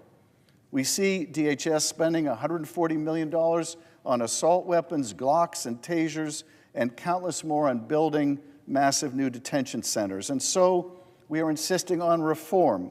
We reject the false choice the majority would give us that we cannot reform ICE until we agree to give ICE billions more. These cannot be the only two choices. Let's pass this common sense bill and reopen FEMA today. Let's get disaster recovery efforts moving forward. We can do both. We can help Californians in need and others across the country. And so, as if in legislative session and notwithstanding Rule 22, on behalf of Senator Padilla and myself, I ask unanimous consent that the Senate proceed to the immediate consideration of the bill at the desk to make continuing appropriations for the federal emergency management pay and operations in the event of a federal government shutdown and for other purposes, that the bill be considered read 3 times and passed, and the motion to reconsider be considered made and laid upon the table. Is there objection? Mr. President. Senator from Oklahoma is recognized. Reserving their right to object. Mr. President, I'll be brief in some comments on this. I just wish all that was so, that was just stated. The White House has presented a set of ideas in paper and reform, put them into legislative text, and handed them to Democrats 2 weeks ago. 2 weeks ago, and said, here are the reforms that we would agree with that you've asked for. Badges, body-worn cameras, de-escalation training, process reforms, all those things they put out there. And for 2 weeks, my Democratic colleagues have determined the politics is better than the actual solution. And so they've just said, let's do the politics. The problem with the politics on this is 250,000 DHS employees are not being paid right now. So it doesn't make good politics for them. They're trying to figure out how to feed their family. By the way, again, I had a TSA agent from Oklahoma City who do, by the way, a great job, say to me just last week, I feel like my paycheck is bipolar. I just never know whether it's going to be there or not. Because my Democratic colleagues have shut down the government just over and over again as their protest against Trump. And I get it. They don't like President Trump. They voiced that. But I don't know what my FEMA agents that are working on tornado relief in Oklahoma have to do with their frustration with ICE. So they come and bring a proposal and to say, well, FEMA has had a bias, and President Trump has had a bias against California with FEMA. And I smile honestly and think, you know, last year, or a year and a half ago, I guess now, President Biden's FEMA instructed FEMA agents not to go to the houses in disaster areas that had a Trump yard sign in their front yard. So if you want to talk bias of FEMA, the Biden administration, FEMA, not going to help on disaster relief on houses that had a Trump yard sign, let's talk bias. So I don't agree with that at all. Here's what we need to do. stop this, sit down like grown-ups, and actually solve the problem. Because this whole issue of I'll fund everything but ICE and CBP doesn't really work for the ICE and CBP families. I know you may be mad at them, but you know what? Those secretaries and those assistants and those folks that work in all those offices, they have lives and families as well. Can I tell you what CBP does? It's not just Border Patrol. CBP also is managing what's happening at our ports of entry. Let me be specific on this. There are 9,000 CBP agents that work in California. 2,000 of those CBP agents are working at the Los Angeles Long Beach port of entry. They're handling the port stuff coming in and out right now. They're not dealing with Border Patrol, they're not dealing with ICE, but my Democratic colleagues say we can't fund CBP, including those families that are in California at the Long Beach port. They have nothing to do with all of this. They just want to get a paycheck and to be able to know where they're going. And it has been very, very clear that if we don't fund ICE and CBP, my Democratic colleagues have been very clear, we're not going to fund them. We see the strategy. The strategy is very clear. Those folks won't be paid. They will eventually quit, and they'll get what they want. No Border Patrol, no ICE, because all the families will quit. So listen, I object to this, but I encourage this body to actually sit down, look at what the White House presented 2 weeks ago, make a counterproposal if you disagree, do something, but let's get off the dime on this and actually get this resolved for those 250,000 families. I object. The objection is heard. Mr. President. Senator from Louisiana is recognized. Mr. President, I ask unanimous consent to waive the mandatory quorum call with respect to Cal 3, number 311, HR 747, and let's start the vote as we were supposed to do at 1:45. Without objection, the clerk will report the motion to invoke cloture. Cloture motion. We, the undersigned senators, in accordance with the provisions of Rule 22 of the Standing Rules of the Senate, do hereby move to bring to a close debate on the motion to proceed to calendar number 311, HR 7147, an act making further consolidated appropriations and so forth and for other purposes, signed by 17 senators. By unanimous consent, the mandatory quorum call under Rule 22 has been waived. The question is it the sense of the Senate that debate on the motion to proceed to H.R. 7147, an act making further consolidated appropriations for the fiscal year ended September 30, 2026, and for other purposes shall be brought to a close? The yeas and nays are mandatory under the rule. The clerk will call the roll. Ms. Alsor-Brooks.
Ms. Baldwin, Mr. Banks, Mr. Barrasso, Mr. Bennett, Mrs. Blackburn,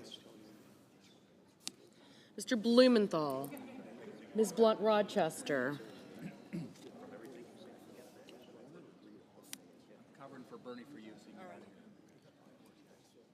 still laughing because like this is not that hard to ask. I'm pretty sure I'm a yes, but okay.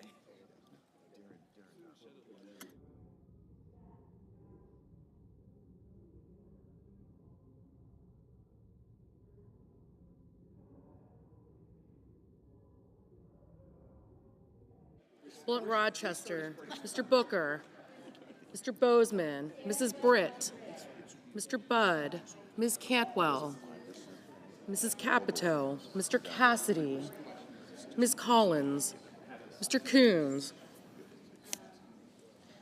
Mr. Cornyn, Ms. Cortez Masto, Mr. Cotton, Mr. Kramer, Mr. Crapo, Mr. Cruz, Mr. Curtis, Mr. Daines, Ms. Duckworth,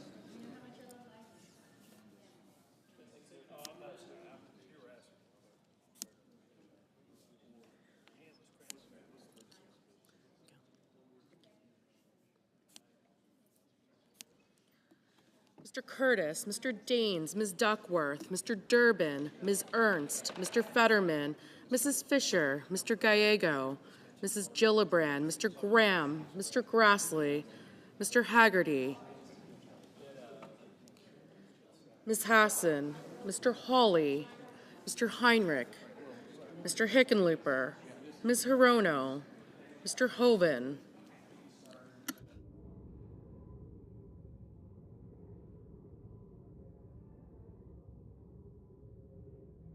Mr. Hoven, Mr. Husted, Mrs. Hyde-Smith, Mr. Johnson, Mr. Justice, Mr. Kane, Mr. Kelly, Mr. Kennedy, Mr. Kim, Mr. King, Ms. Klobuchar, Mr. Langford, Mr. Lee, Mr. Lujan, Ms. Lummis, Mr. Markey, Mr. Marshall, Mr. McConnell, Mr. McCormick, Did you get Haggerty? Aye. Mr. Merkley, Mrs. Moody, Mr. Moran, Mr. Marino, Mr. Mullen, Ms. Murkowski, Mr. Murphy, Mrs. Murray, Mr. Ossoff, Mr. Padilla, Mr. Paul, Mr. Peters, Mr. Reed, Mr. Ricketts, Mr. Risch, Ms. Rosen, Mr. Rounds, Yes. Mr. Sanders,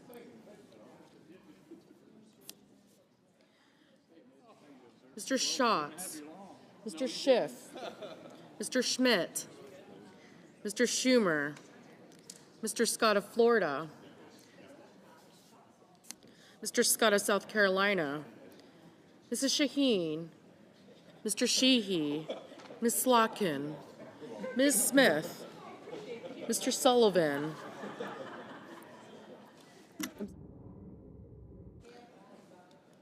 Mr. Thune, Mr. Tillis, Mr. Tuberville, Mr. Van Hollen, Mr. Warner, Mr. Warnock, Ms. Warren, Mr. Welch, Mr. Whitehouse, Mr. Wicker, Mr. Wyden, Mr. Young.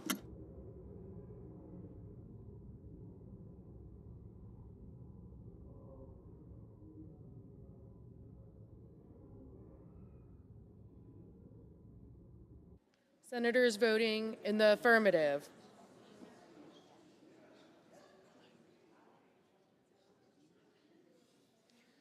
Barrasso, Bozeman, Britt, Budd, Capito, Collins, Cornyn, Cotton, Kramer, Cruz, Daines, Ernst, Fetterman, Fisher, Grassley, Haggerty, Husted, Hyde-Smith, Johnson, Justice, Kennedy, Langford, Lummis, Marshall, McConnell, Marino, Mullen, Murkowski, Paul, Risch, Rounds, Scott of Florida, Scott of South Carolina, Sheehy, Sullivan, Tillis, Tuberville, Wicker, and Young.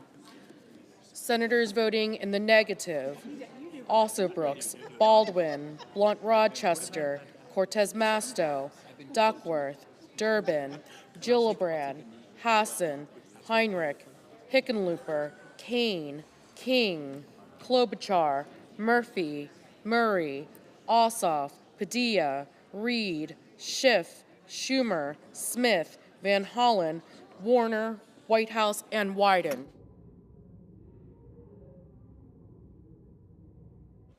Mr. Kim, no. Mr. Curtis, aye.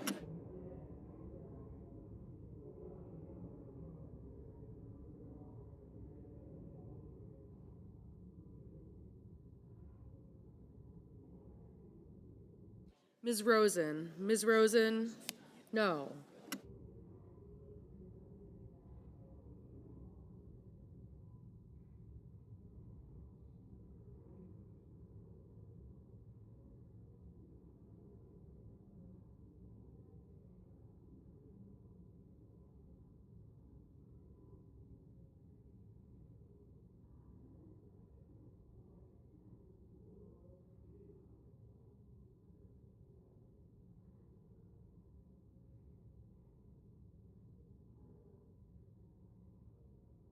Mr.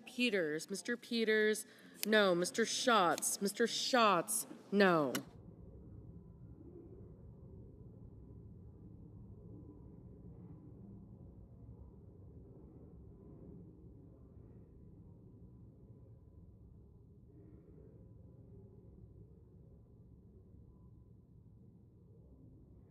Ms. Warren, no. Ms. Cantwell, no.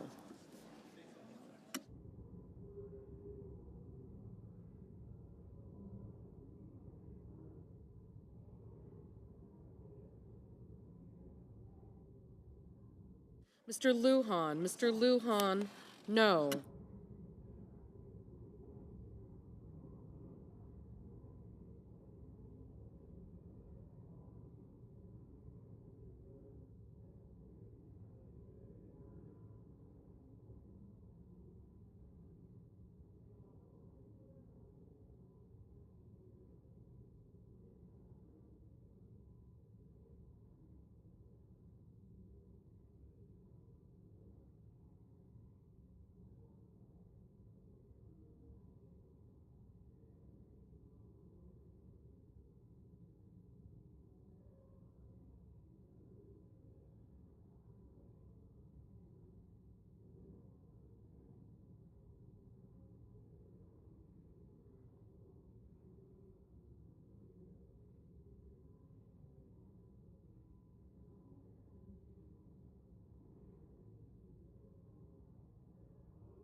Ms. Hirono, no.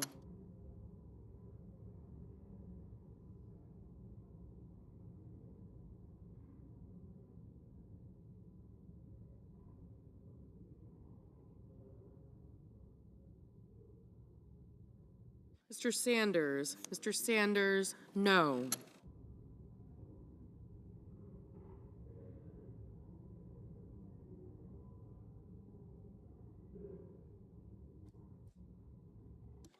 Mr. Crapo, aye.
Mr. Ricketts. Mr. Ricketts, aye.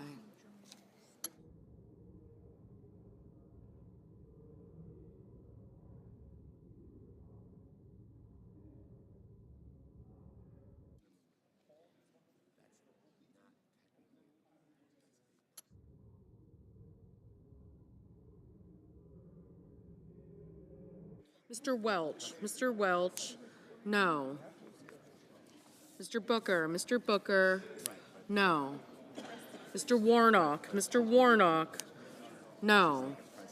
Mr. Cassidy, aye. Mr. Gallego, no. Mr. Merkley, no.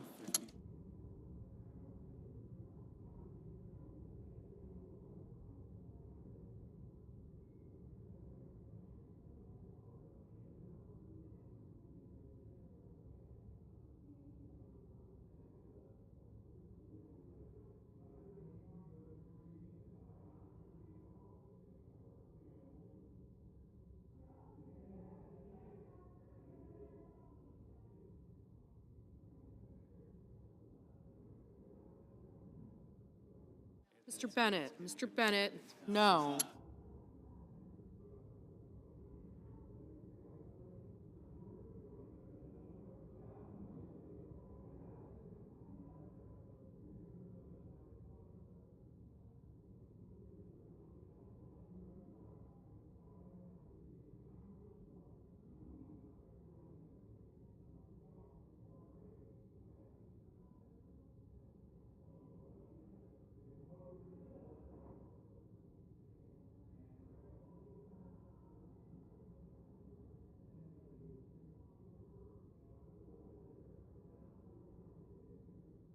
Mr. Banks, aye.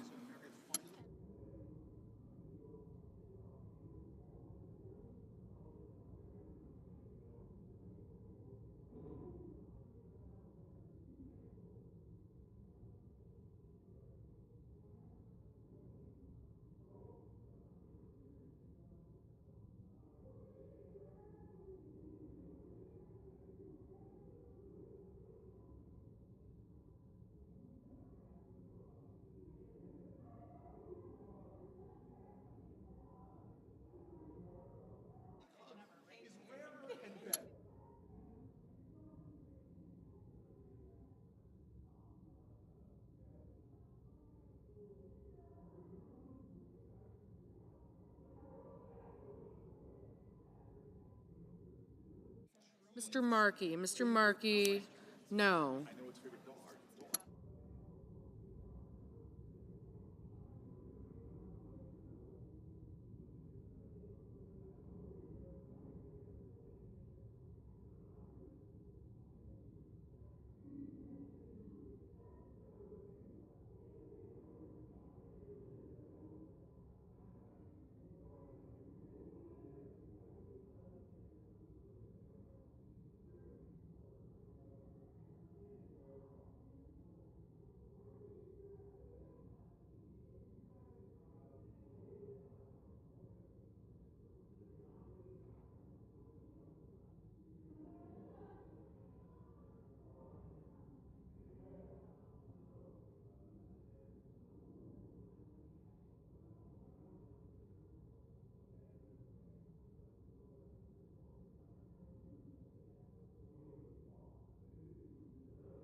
Miss Lotkin, no.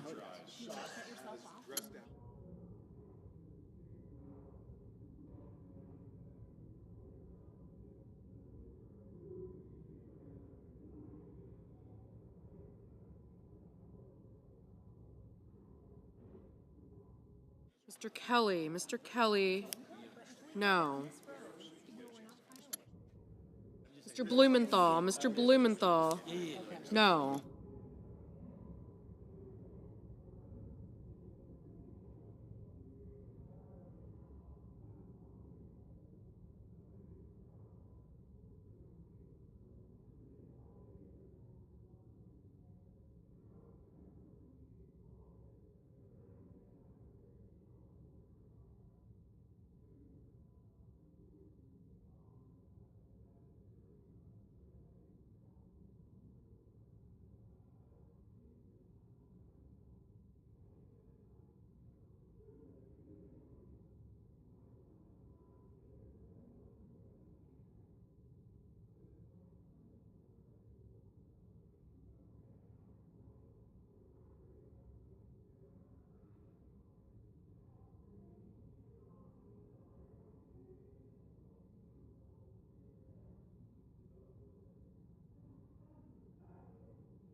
Mr.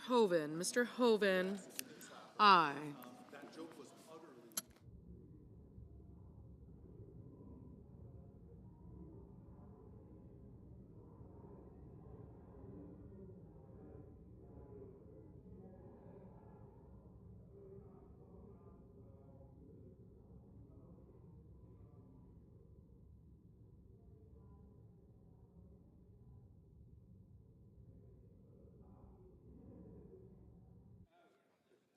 Mr. Coons, no.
Mrs. Moody, aye.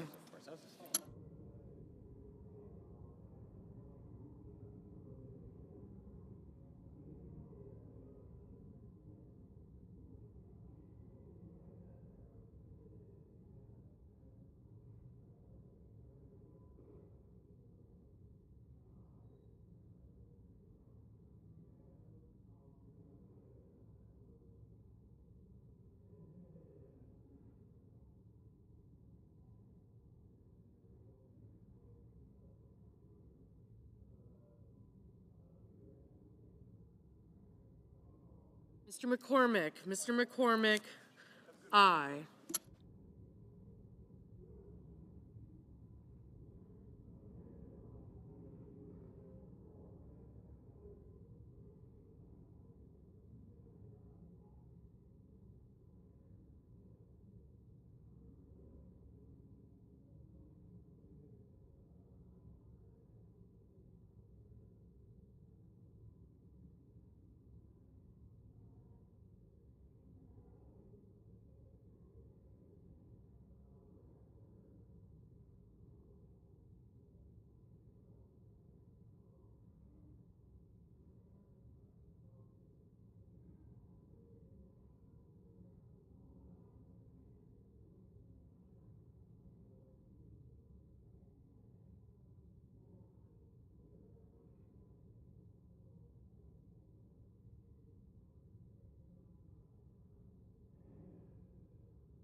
Mr. Schmidt. Mr. Schmidt, aye. I'm not surprised.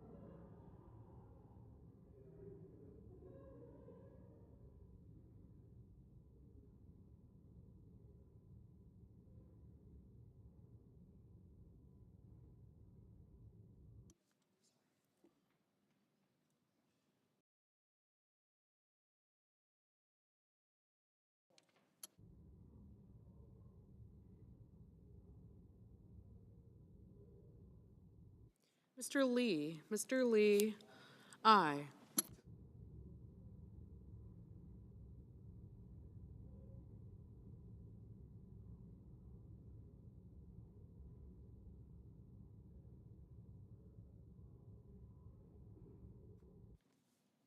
Mr. Hawley, aye.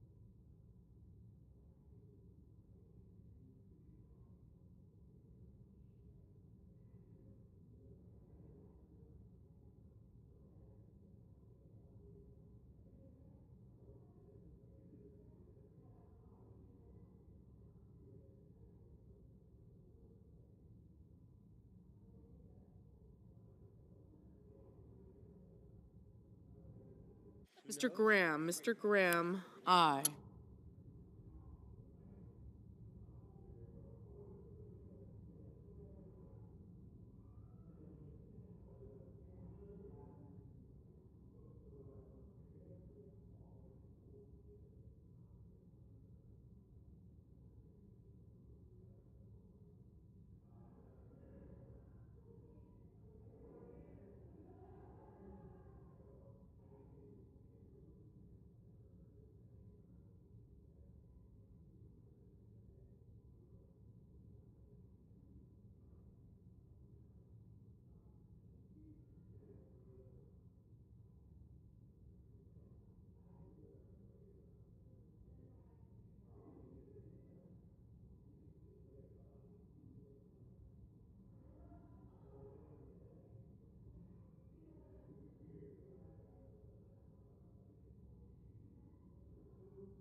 Mr.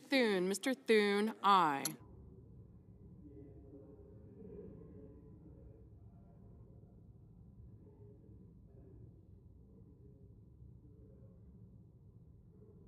Mr. Thune, no.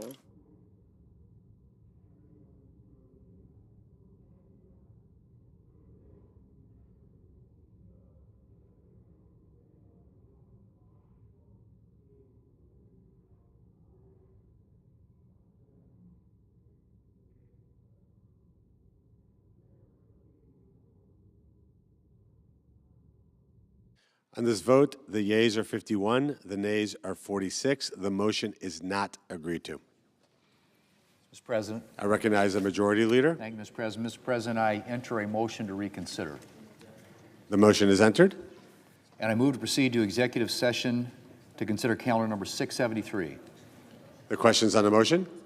All those in favor say aye. Aye. All opposed, no. The ayes appear to have it. The ayes do have it. The motion is agreed to. The clerk will report. Nomination, the Judiciary, Anna St. John of Louisiana to be United States District Judge for the Eastern District. Mr. President, I send a cloture motion to the desk. The clerk will report. Cloture motion, we, the undersigned senators, in accordance with the provisions of Rule 22 of the Standing Rules of the Senate, do hereby move to bring to a close debate on the nomination of Anna St. John of Louisiana to be United States District Judge for the Eastern District of Louisiana, signed by 17 senators as follows. Mr. President, I ask consent the reading of the names be waived. Without objection. Mr. President, I suggest the absence of a quorum. The clerk will call the roll. Ms. Ossobrooks.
Mr. President.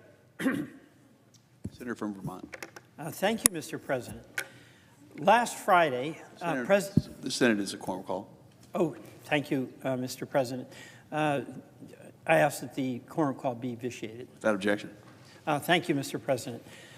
Last Friday, President Trump was quoted saying that Cuba, quote, is going to fall pretty soon. They want to make a deal so badly, and we'll see how that works out, unquote.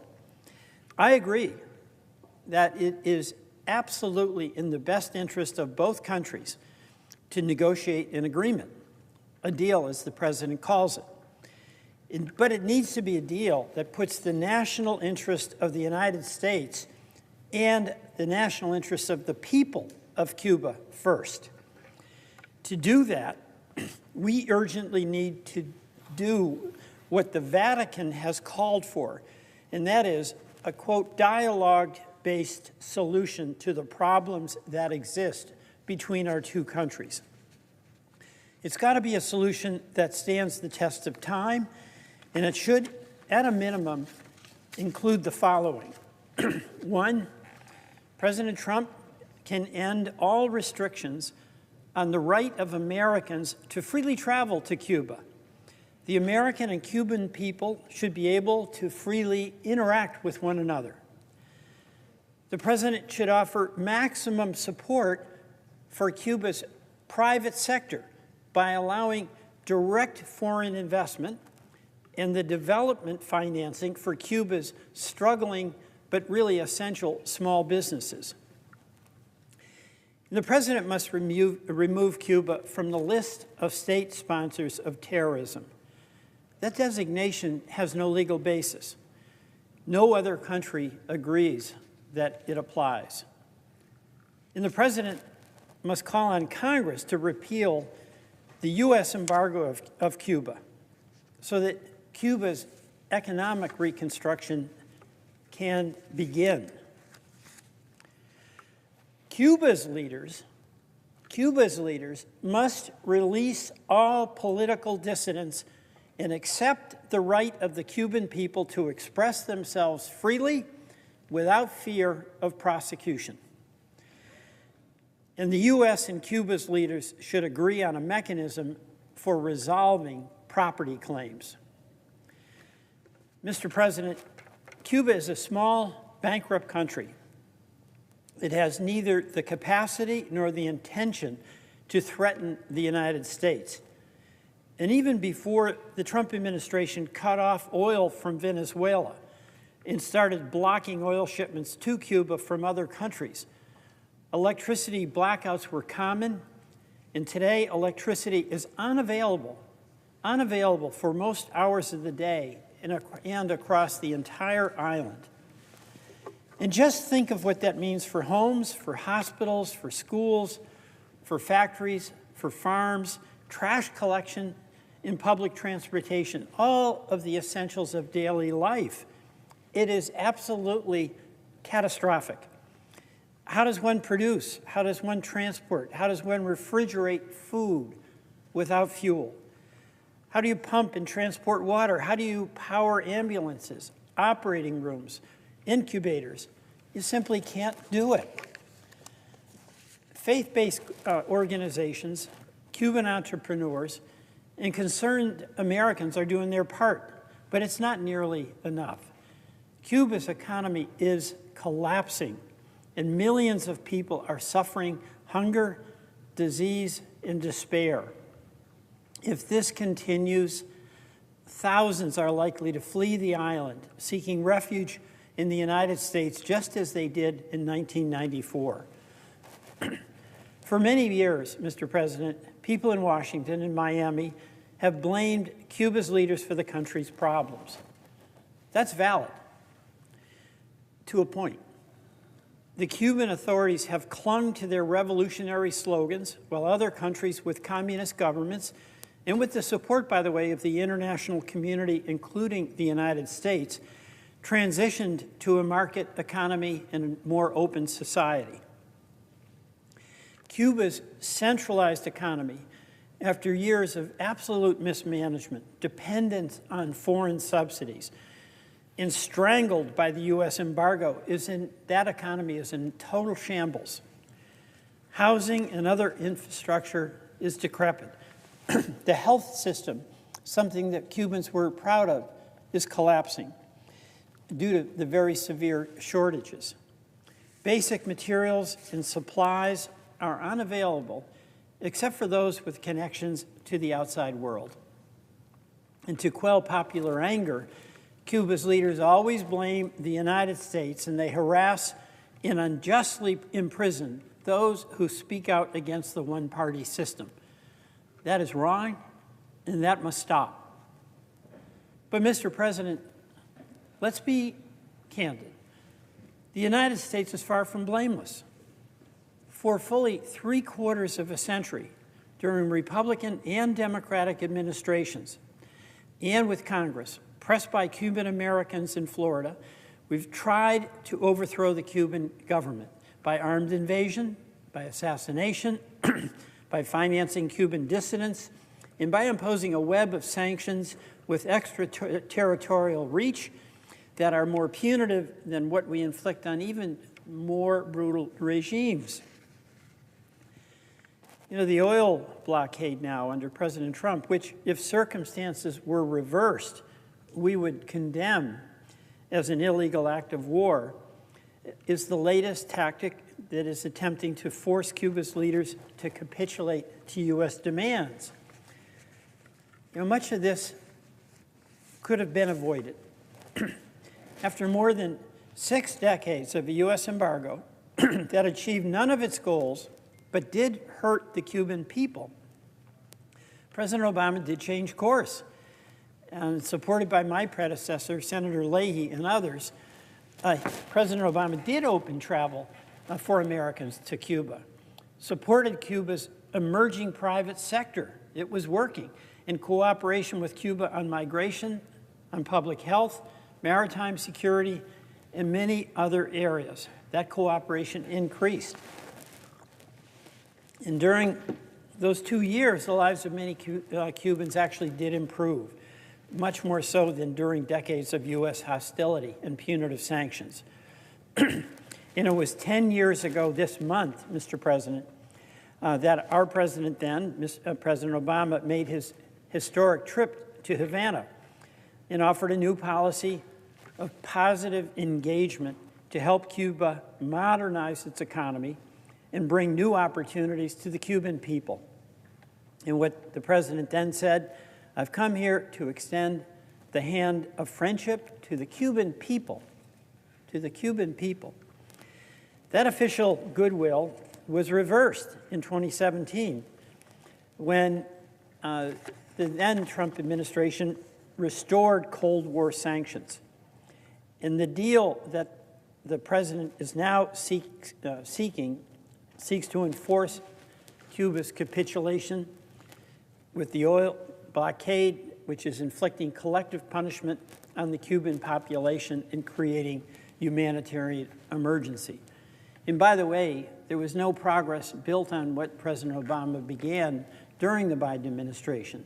So I don't want this to be seen as just something about one president versus another. This has been a sustained policy by the United States over the course of almost 75 years, interrupted only during that moment after the historic trip by President Obama to Havana.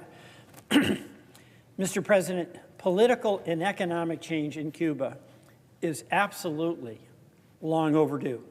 That is not debatable. But the way to get there is not by causing more hardship for the everyday Cuban family. Cuba is no threat to us today.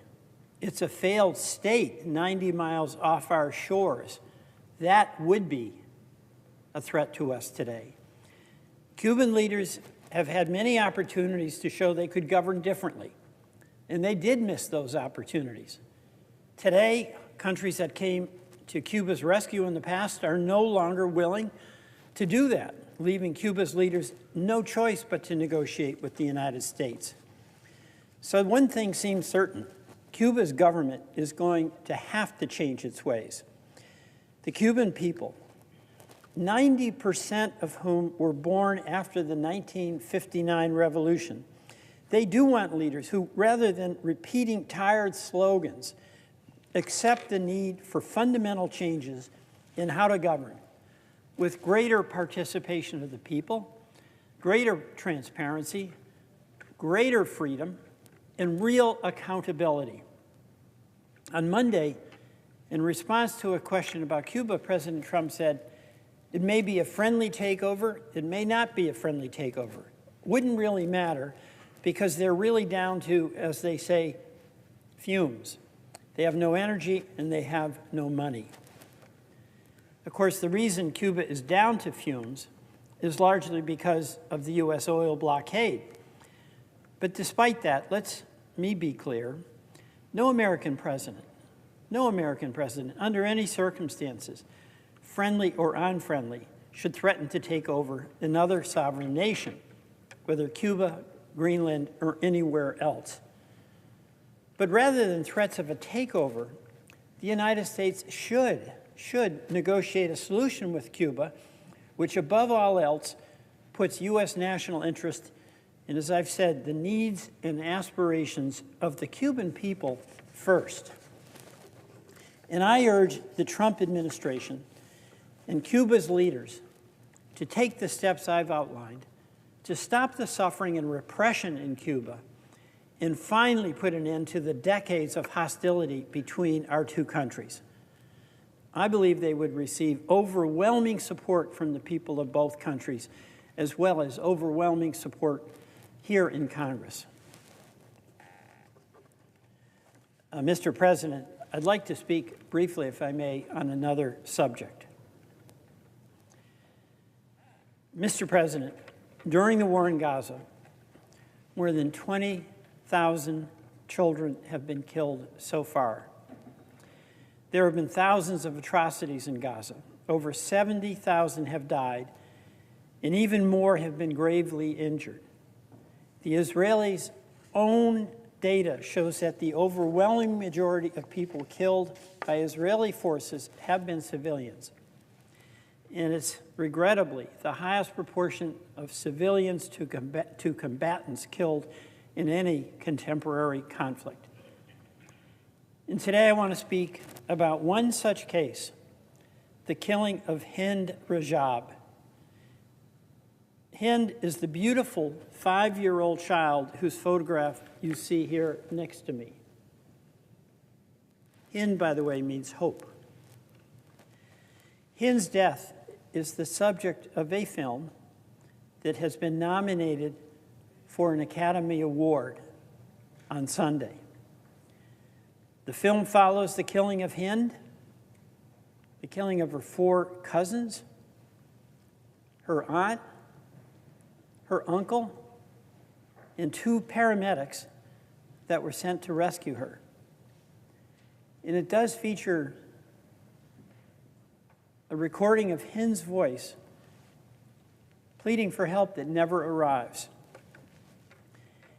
It's a virtual certainty that the weapons and ammunition provided by American taxpayer dollars were used in this crime.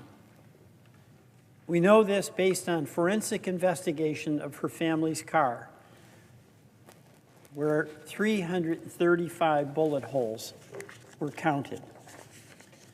And despite requests from the Biden State Department, Israel has produced no evidence that it has held anyone accountable for this atrocity. That is why today I am introducing the Justice for Hind Rajab Act, along with my colleague in the House of Representatives, Representative Sarah Jacobs of California. Our bill raises a simple question. Something must be done about this crime. The U.S. government must do its part to hold those responsible accountable as some small measure of justice for the thousands of children who have been killed in this war, and that continues to this day. Thank you, Mr. President. I yield the floor.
Mr. President.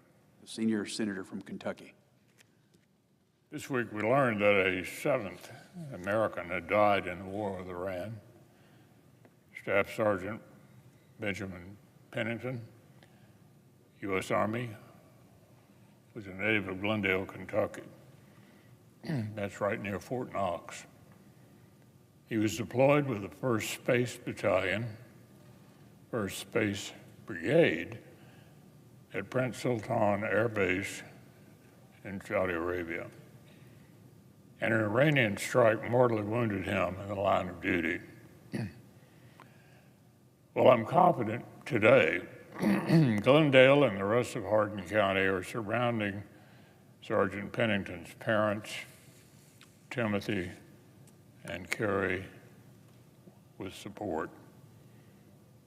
Their son was, by all accounts, deeply admired by neighbors, pastors, and coaches who helped him become the man he became. At his alma mater, Central Hardin High School, Benjamin Pennington was remembered as the quintessential All-American.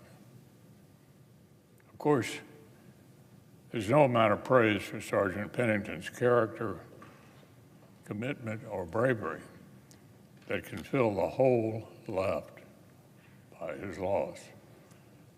The knowledge that he failed pursuing a noble causing is actually small comfort, but it cannot obscure the empty seat at the dinner table. And so my deepest sympathies are with the Pennington family today and in the difficult days that lie ahead. So, Mr. President, the sacrifices of Sergeant Pennington and 6 other fallen comrades in war with Iran have not been in vain. For nearly half a century, Iran has waged war on us. In fewer than 2 weeks, U.S. and partner operations have degraded Iran's military, its missile threat, as well as its capacity to spread violence and terror.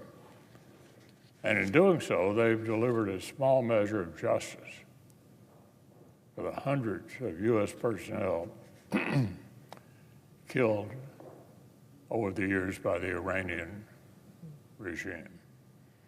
There's been plenty of discussion about where this war fits among U.S. strategic priorities. I hope the administration will be more forthcoming on that very soon. But some critics want to evaluate the war with Iran without even acknowledging the wider context, as if combating rampant terror and violence from China's leading source of oil and Russia's leading source of attack drones has nothing somehow to do with peace in Europe or deterrence in the Indo-Pacific. I've called out this fiction before, and I've urged colleagues and decision makers in successive administrations not to overlook the ways our adversaries' threats to America's interests are actually all aligned together. The PRC is not a neutral observer in the Middle East. Beijing has an interest in the steady flow of cheap Iranian oil to the tune of 1.4 million barrels just last year. And as Iran's proxy wars, missile program, and nuclear ambitions taxed our attention and resources, the PRC benefited strategically as well as financially from the distraction. Russia, they're not a disinterested party either. Moscow and Tehran together propped up the brutal Assad regime in Syria, allowing them to project power deeper into the Middle East and the Mediterranean. A shadow fleet has continued to help both regimes evade Western sanctions. And needless to say, Russia's war of conquest in Ukraine would look quite different without the steady supply of Iranian attack drones. Iranian drones in Ukrainian skies have already made the connections between America's adversaries crystal clear. But now, public reporting also indicates Russia may be providing intelligence for Iran's attacks all across the Gulf. The president's all-purpose emissary, Steve Witkoff, has downplayed these reports and relayed Russia's strenuous denial of any such intelligence sharing. And for the sake of U.S. service members, I certainly hope that's true. However, unlike Mr. Witkoff, I'm not at all inclined to, quote, take the Russians at their word, end quote. Instead, I've warned successive presidents to take the Russian-Iranian axis actually more seriously. I urge President Biden to hold Iran to account for underwriting terror and killing Americans. But a disastrous withdrawal from Afghanistan emboldened Tehran and Moscow both. I supported a national security supplemental, even though I thought President Biden's approach to Russia and Iran was entirely too weak. I did, not only because supporting Ukraine was in our interest, but because these funds help replenish American stockpiles and start restoring our own defense industrial base. So if the Senate receives a request for supplemental appropriations, I hope our colleagues who oppose the president's use of force against Iran will still see an overdue opportunity to invest in urgent and strategic defense priorities. Weakness invites challenge, but our adversaries have sought to weaken and undermine America regardless of who the commander-in-chief is. I've underscored America's interest in a just and lasting end to Russia's war many times before. But let's say, for the sake of argument, that you're still inclined to treat the outcome of the largest land war in Europe since 1945 as somebody else's concern. Well, Russia's support for Iran is not somebody else's concern. If Russia is aiding Iranian attacks against Americans, that's very much our concern. If you believe that the United States' role in the war in Ukraine is a natural mediator between equally culpable belligerents, the development might be tough to square. Likewise, with the fact that Ukraine was the first foreign government to voice unequivocal support for U.S. and Israel's strikes against Iran. And unlike Moscow, Kyiv is not asking that we just take its word. Let's look at the actions.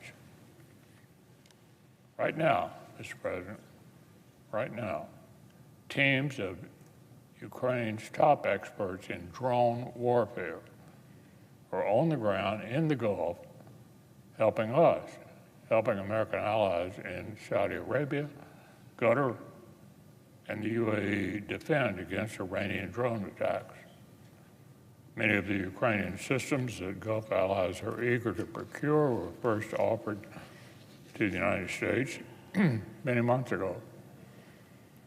Unfortunately, until death began to rain from the skies over U.S. facilities in the Gulf 12 days ago, it was my understanding that these discussions had gone nowhere fast.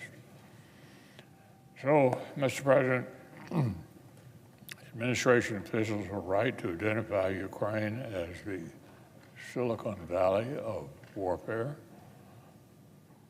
but other officials have slowed or paused assistance to these same brave innovators and have missed opportunities to apply Ukraine's technology and tactics to our own planning.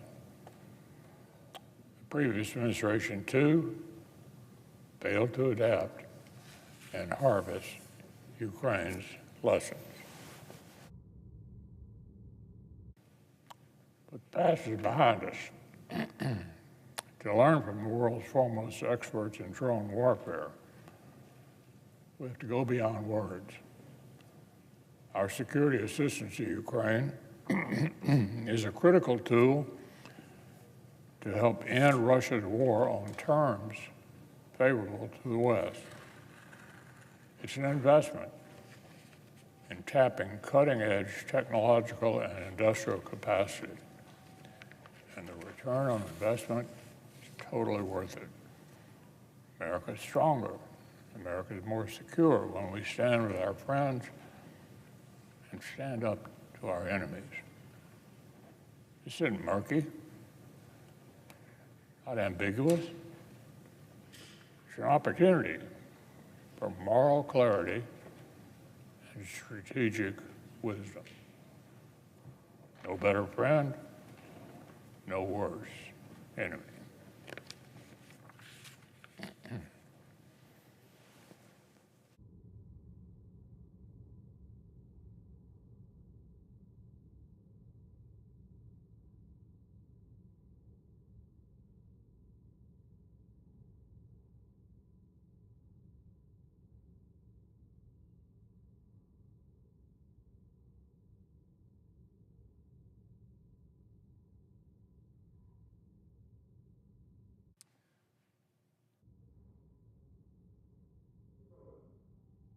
Senator from Alaska. Thank you, Mr. President. Mr. President, I want to come down and make a few remarks on a couple important topics.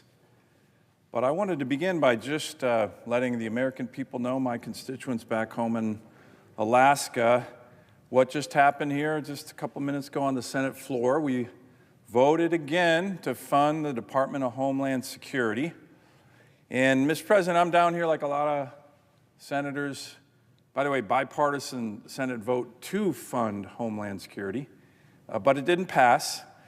And, you know, I've kind of moved through my anger phase more to my sadness phase with my colleagues on the other side of the aisle. This is the fourth time that we have come down to the Senate floor to vote on a bipartisan, bicameral agreement. The House and the Senate got together several weeks ago. Democrats and Republicans agreed to fund the Department of Homeland Security. The House passed the bill, bipartisan, by the way. The agreed bill was going to come over here. It did come over here. And all of a sudden, my Democratic colleagues on the other side of the aisle, not all of them, Senator Fetterman has been voting with us, said, you know what, we're not going to keep that promise. We're going to not fund Homeland Security. Now, Mr. President, it's really frustrating because they're saying, well, they don't want to do it now because they want to reform ICE. Now, I'm a little skeptical of that claim because the White House and Republicans in the Senate have been waiting for weeks for any proposal from the Democrats on their reforming ICE. The White House and others have put forward, hey, here's our proposals. They haven't responded once.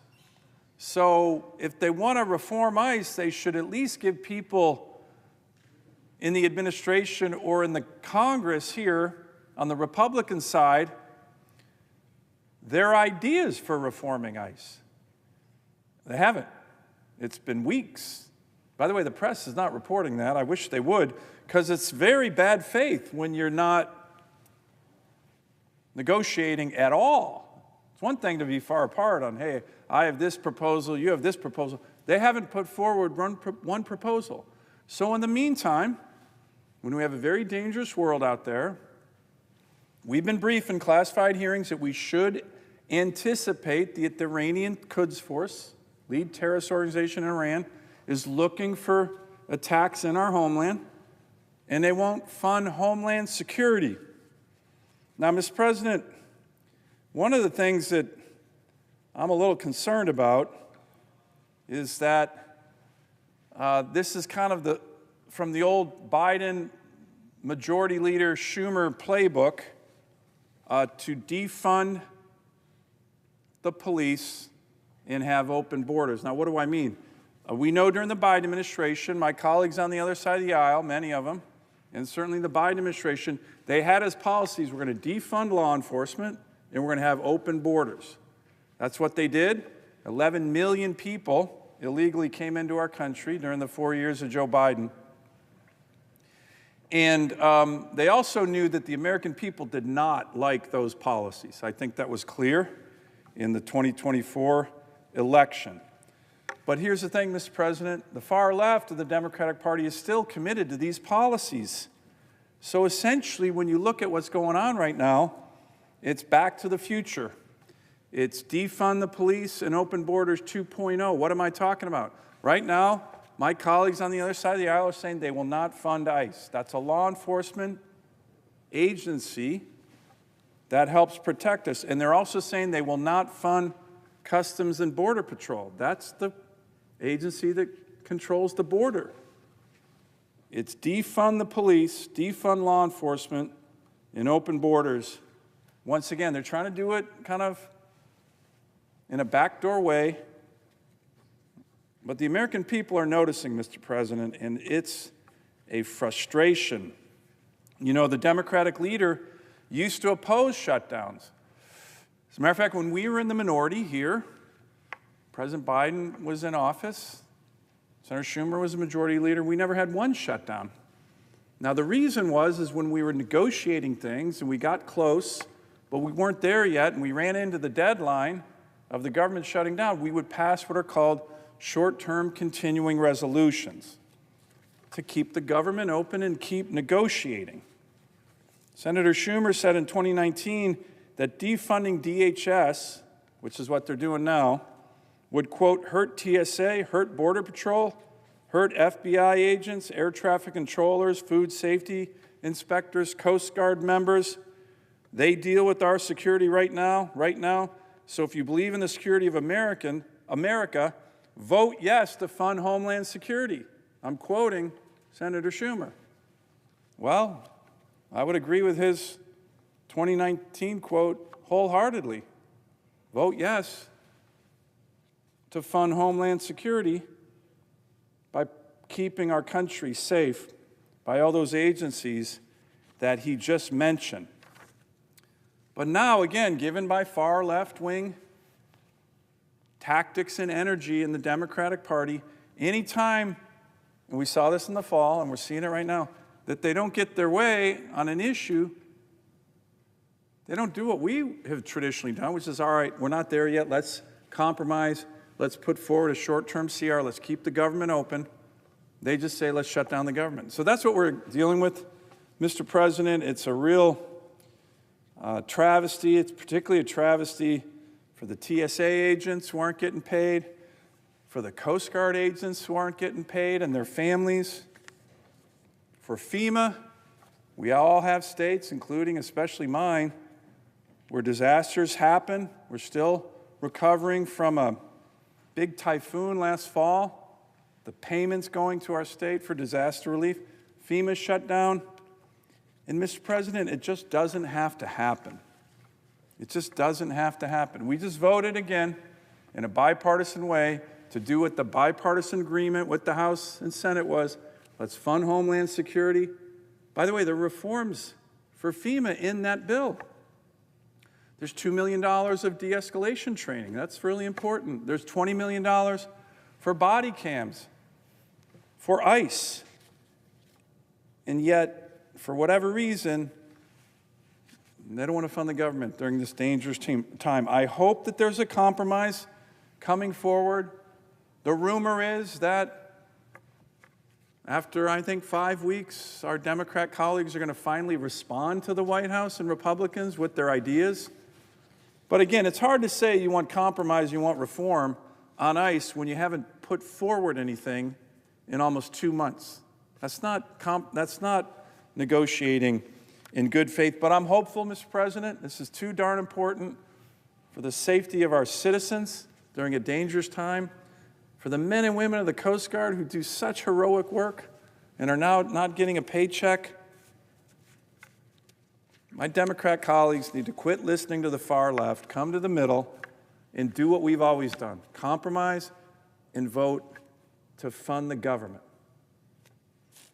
Mr. President, I ask that my following remarks be delineated in a different section of the record. Without objection. Mr. President, there's a lot of focus, of course, right now, as there should be, on the Middle East and Iran. And that's important. But I also think it's important to stay focused on the Chinese Communist Party, this dictator who runs it, Xi Jinping, because they are the longer-term threat, the biggest threat to our country. There's no doubt about that. And we need to stay focused on the Chinese Communist Party threat, not just the United States, but to our allies. And Mr. President, this is something that I've been focused on since I came to the Senate. As a matter of fact, when I came to the Senate about 11 years ago, I would give speeches on China, and my first couple speeches, I was kind of surprised that there wasn't a lot of focus on the Chinese threat, the long-term threat to our nation. And so I came down here a lot to speak about that. The good news is that that's all changed. Many of my colleagues, this is actually a very bipartisan issue here in the Senate. I've worked with a number of my colleagues on the other side of the aisle on how we can strengthen our national security, our economic security as it relates to the biggest threat we have, and that's the Chinese Communist Party. Now, most of my focus, Mr. President, especially being on the Armed Services Committee, spending 30 years on active duty and then the reserves in the United States Marine Corps, most of my focus has been on the military issues. You see here, the President of China, Xi Jinping, is in his camis. Kind of looking a little ridiculous in my view, but whatever. They're very focused on their military buildup. So my focus has been on military issues, deterrence in the Taiwan Strait, economic issues to some degree, Mr. President. But as I've spent time here and I've delved into this challenge, and it's a huge challenge, it's important that we not just focus on those issues. And the one thing that I think is happening in the Congress right now is a recognition, Mr. President, of emerging new technologies that someday, and maybe even today, might be considered more important than an aircraft carrier, a submarine, or an F-35, because these technologies, in which we are in a race with China in terms of their development, might determine who controls the entire 21st century between the United States and China. Fortunately, Mr. President, we're starting to focus on these. I'm starting to focus on these, and I would say there are three main areas: digital currency and blockchain technology, artificial intelligence, and biotech. So if you're on the Hill, on different committees, and I'm on the Commerce Committee as well as Armed Services, we are doing hearings, we are doing markups, we have established commissions. There is a lot of work, a lot of debate, and I would say, Mr. President, a lot of it's bipartisan, which I think is good, to focus on these emerging technologies, because in some ways they're just as important as our military competition with the Chinese Communist Party. And in my view, Mr. President, it is becoming increasingly clear that we are in a race with the Chinese Communist Party on who will control these critical technologies. The economic resilience and financial strength and productivity of our economy, and yes, the national security of our citizens, increasingly depends on who wins these races in these critical emerging technology areas. A couple things related to that, Mr. President, I just want to touch on, and I'm going to come down on the floor and speak more and more about where we are on these and what we need to do. But make no mistake, as I dig into these issues deeper, as we get the briefings from the experts, it has become clear that we should not underestimate the Chinese Communist Party in these areas. They can compete. They are competing. I think sometimes in the area of technology, we think, well, we're the United States. We're the top dog. But we need to take them very seriously. And in some areas, in these technologies, subcomponents of these technologies, say, for example, like robotics, I think you can make a good case that the Chinese are already in the lead.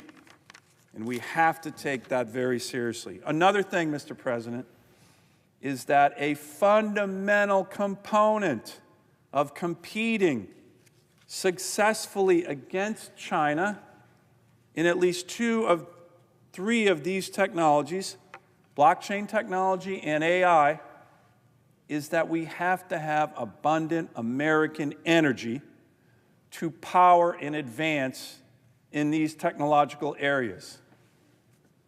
Again, for the benefit of our own citizens and our own national security, it is critical that we unleash American energy, all forms of American energy. I am an all of the above energy proponent: oil, gas, coal, renewables, nuclear.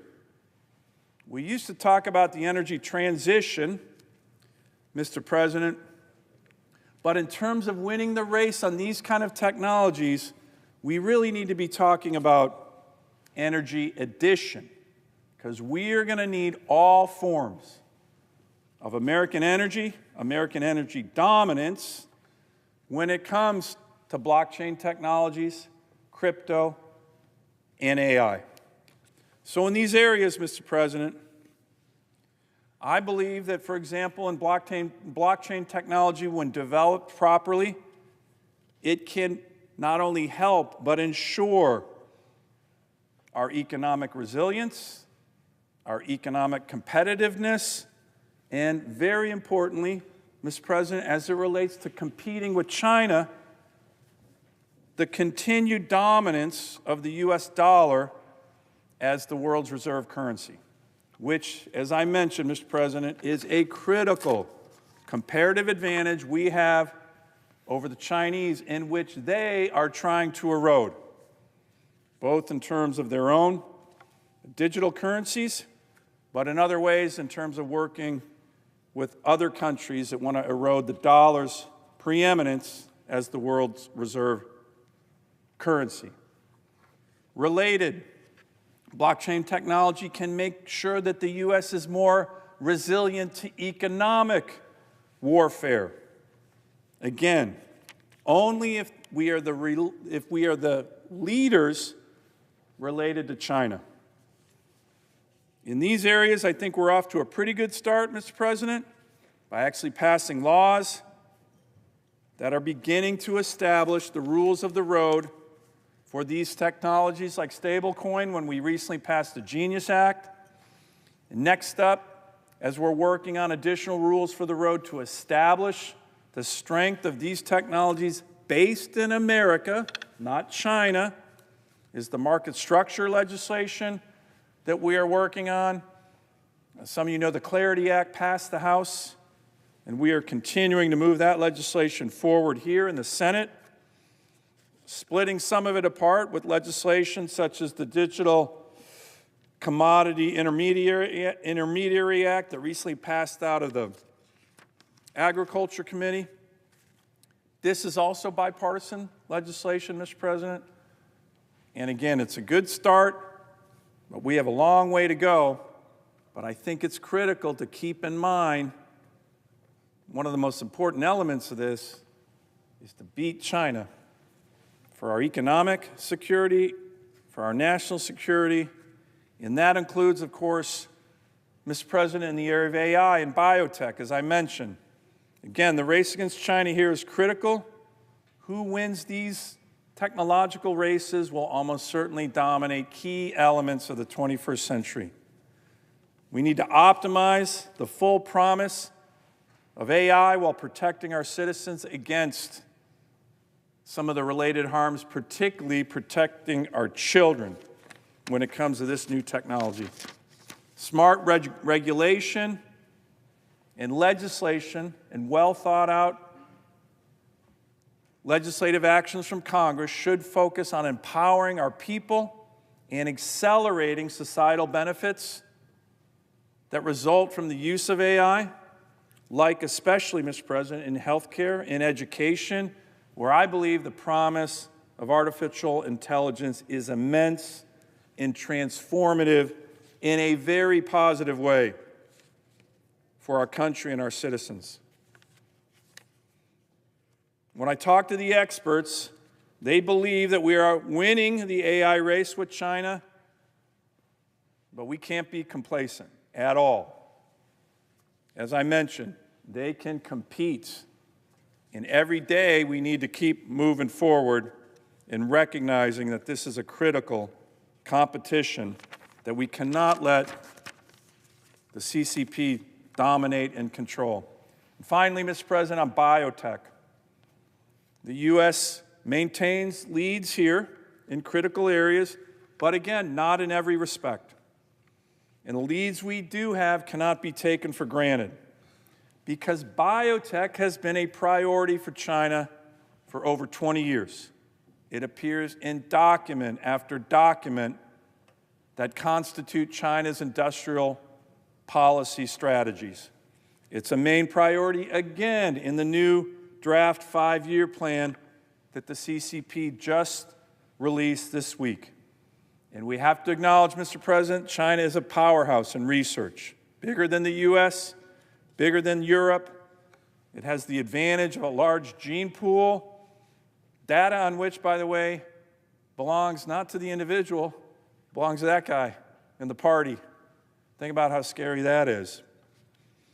Where we lead in market size, development trials, China is number 2 in all of them in terms of biotech. And this is so important. Why? Think about biotech because it involves our genes. It is the very things that physically make us who we are as human beings. And it will be increasingly central to our health. But again, Mr. President, there's dangers here because it can also be used in bioweapons. The Pentagon's annual China Power Report, by the way, says that, quote, prominent PLA thinkers, People Liberation Army, that guy and his cohorts, believe that biotechnology is poised to transform warfare.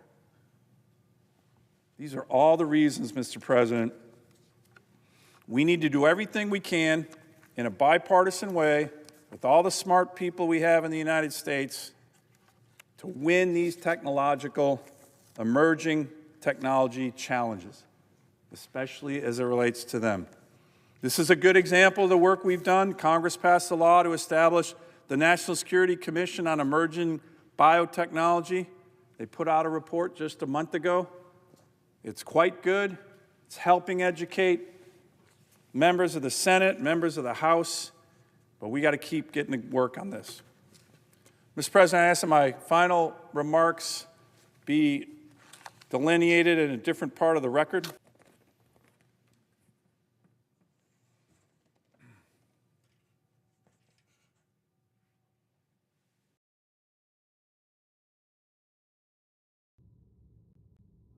It's Thursday here in the United States Senate, which means it's time for one of my favorite traditions on the Senate floor, the Alaskan of the Week. Now, the pages, I don't think have had the pleasure, this group of pages have had the pleasure of seeing an Alaskan of the Week presentation.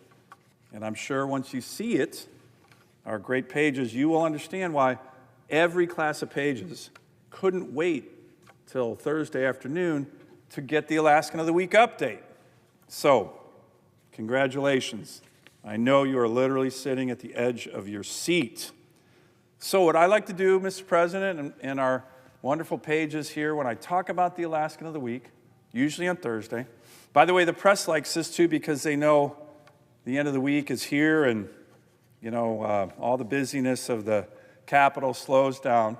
But I like to first talk about what's going on back home, what's going on in the great state of Alaska.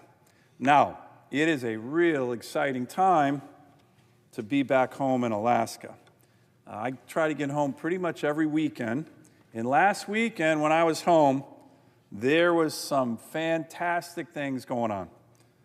First and foremost, one of the most iconic traditions in our great state was the Iditarod, often called the last great race. It started last Saturday in Anchorage and then officially out of Willow, Alaska. But each year, dozens of mushers and their teams of sled dogs set out on a grueling journey of nearly 1,000 miles across Alaska's vast and unforgiving landscape. Racing from Anchorage to Nome, through mountain ranges, frozen rivers, the wide open tundra. And Mr. President, I had the honor of kicking off that race last week by cutting the ribbon at the ceremonial start in Anchorage. It was a great event, a huge crowd, incredible energy. The dogs are just jumping in their harnesses, ready to run. By the way, right before we kicked off the race, I was honored to swear in 33 new Marine Corps recruits right there at the starting line of the Iditarod. And these are the kind of events that bring the whole community together. Families lining the streets, kids and grandparents cheering on the teams, visitors from literally all over the world. Some of the mushers are from all over the world, getting a glimpse of this uniquely Alaska tradition. Anyone watching, anyone in the gallery, I invite you next time, come on up for the Iditarod, the last great race. It was snowing. We had about a foot of snow. It was beautiful. The Iditarod captures something essential about Alaska. It reflects the same resilience, determination, and spirit of self-reliance that define our communities, from the smallest villages to the largest cities. And that spirit, Mr. President, is on display across Alaska right now. From our athletes who are representing the United States on the world stage to the fishermen, small businesses, and families who help sustain our communities, Alaskans continue to show what makes our state so special. Whether it's the mushers crossing the Alaska Range, dog teams charging across the interior, or communities all across the state coming out to the trail to welcome racers and visitors from around the world, or what we call the Iditarod Air Force, small or bush pilot planes helping supply these mushers and their dogs, their canine athletes. This is a great event that helps define what the last frontier is all about. One of the clearest places those values come together, as I mentioned, is in our tourism industry, Mr. President, an industry that connects our communities, supports local jobs, and allows visitors to experience Alaska, not just as a destination, but as a place shaped by its people. Which brings me to our Alaskan of the Week. This week's Alaskan of the Week is Olivia Klupar of Skagway, Alaska. She is the founder of Voyage, a technology platform that connects Alaska's small businesses, artists, and tour operators with visitors and consumers from all over the world to browse and discover over 20,000 Alaskan items that they can buy, they can see when they come to Alaska, including fresh seafood, Alaska Native art, apparel and jewelry, and experiences from dog mushing, the Northern Lights, salmon fishing, whale watching, and much, much more. Now, I had the honor of meeting with Olivia in D.C. just a few weeks ago. She is an entrepreneur, a small business advocate, and a wonderful bridge between Alaska's communities and the global marketplace. The oldest of 5 siblings, Olivia was born in Skagway, a town without a hospital to deliver babies. When she was born, a doctor had to fly in from Haines, Alaska, during a snowstorm. And because Skagway did not have runway lights yet, the people of the town lined up their cars along the airstrip, headlights on, guiding the plane safely to the ground.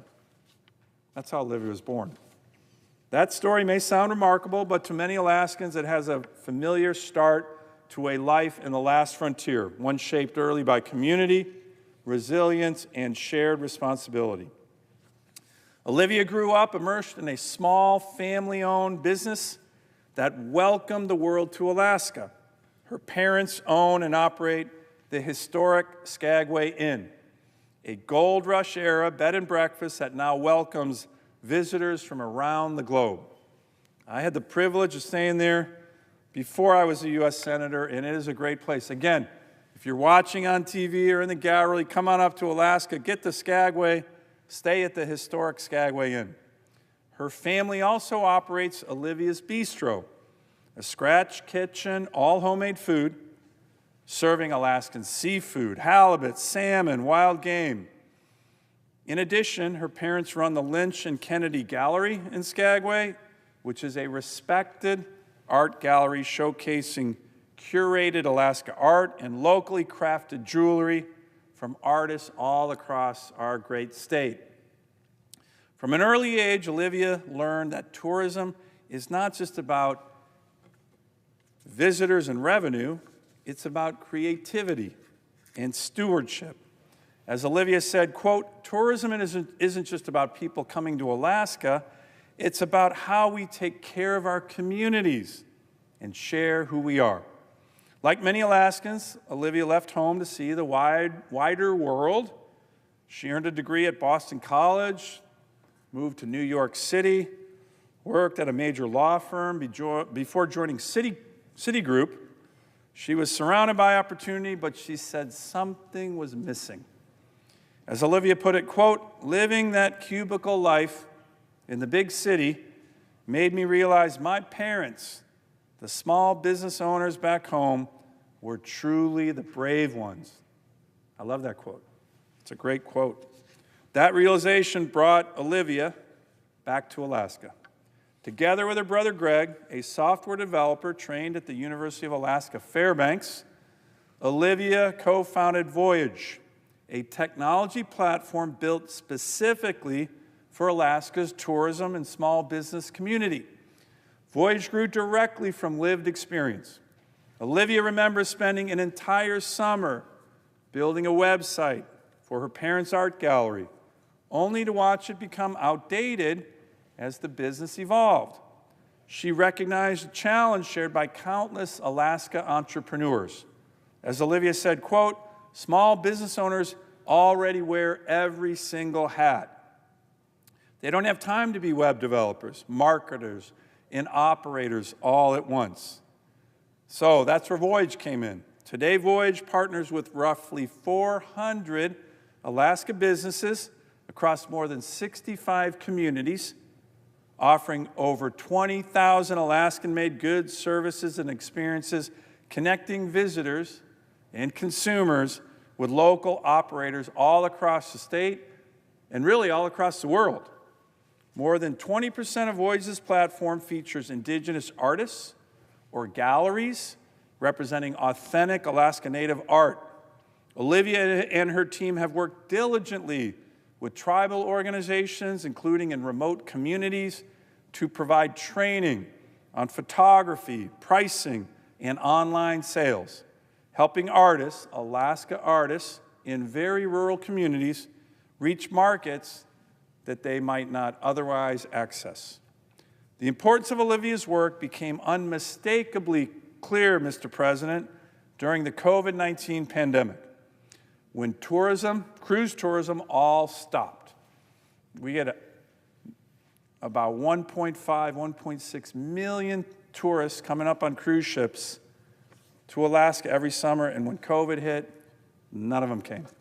It was a very scary time for our small businesses in the tourism industry.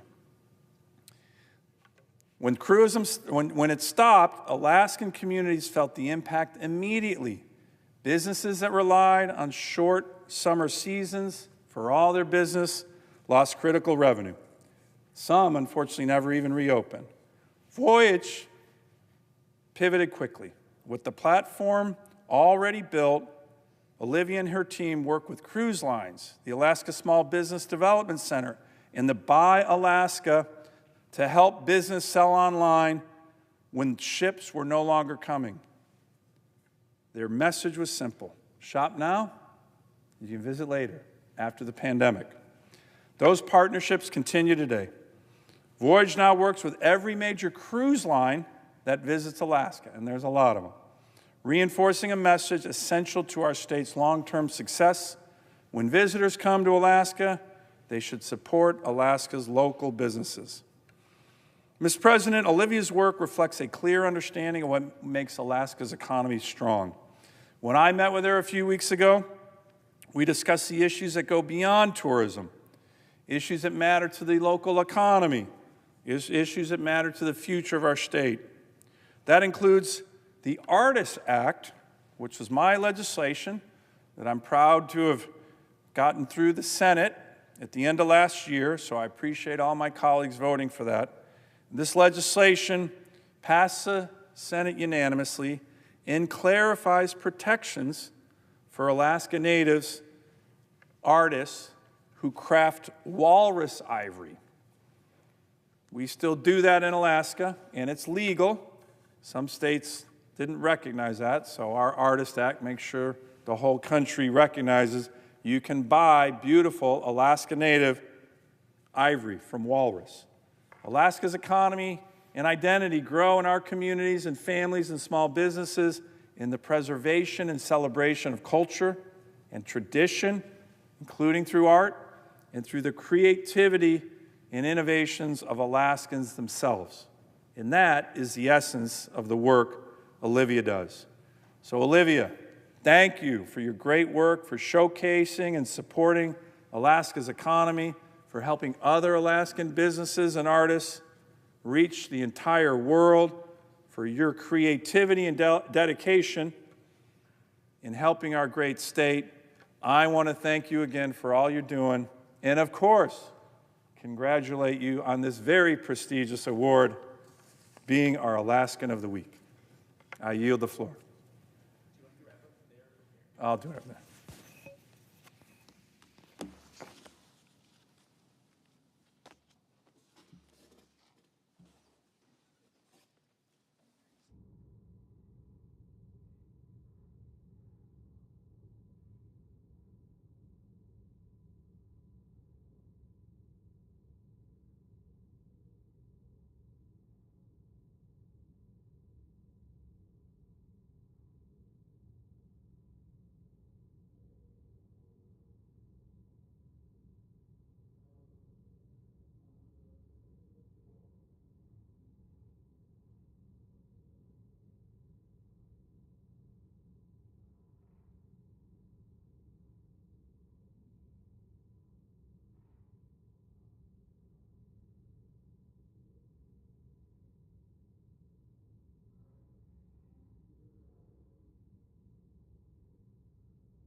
Mr. President. To recognize the senator from Alaska. Mr. President, I ask unanimous consent that the Senate resume legislative session and be in a period of morning business with senators permitted to speak therein up for 10 minutes each. Without objection. Mr. President, I ask unanimous consent the Senate proceed to the consideration of Senate Res 642, which was submitted earlier today. The clerk will report. SRES 642, celebrating the 175th anniversary of the Young Men's Christian Association.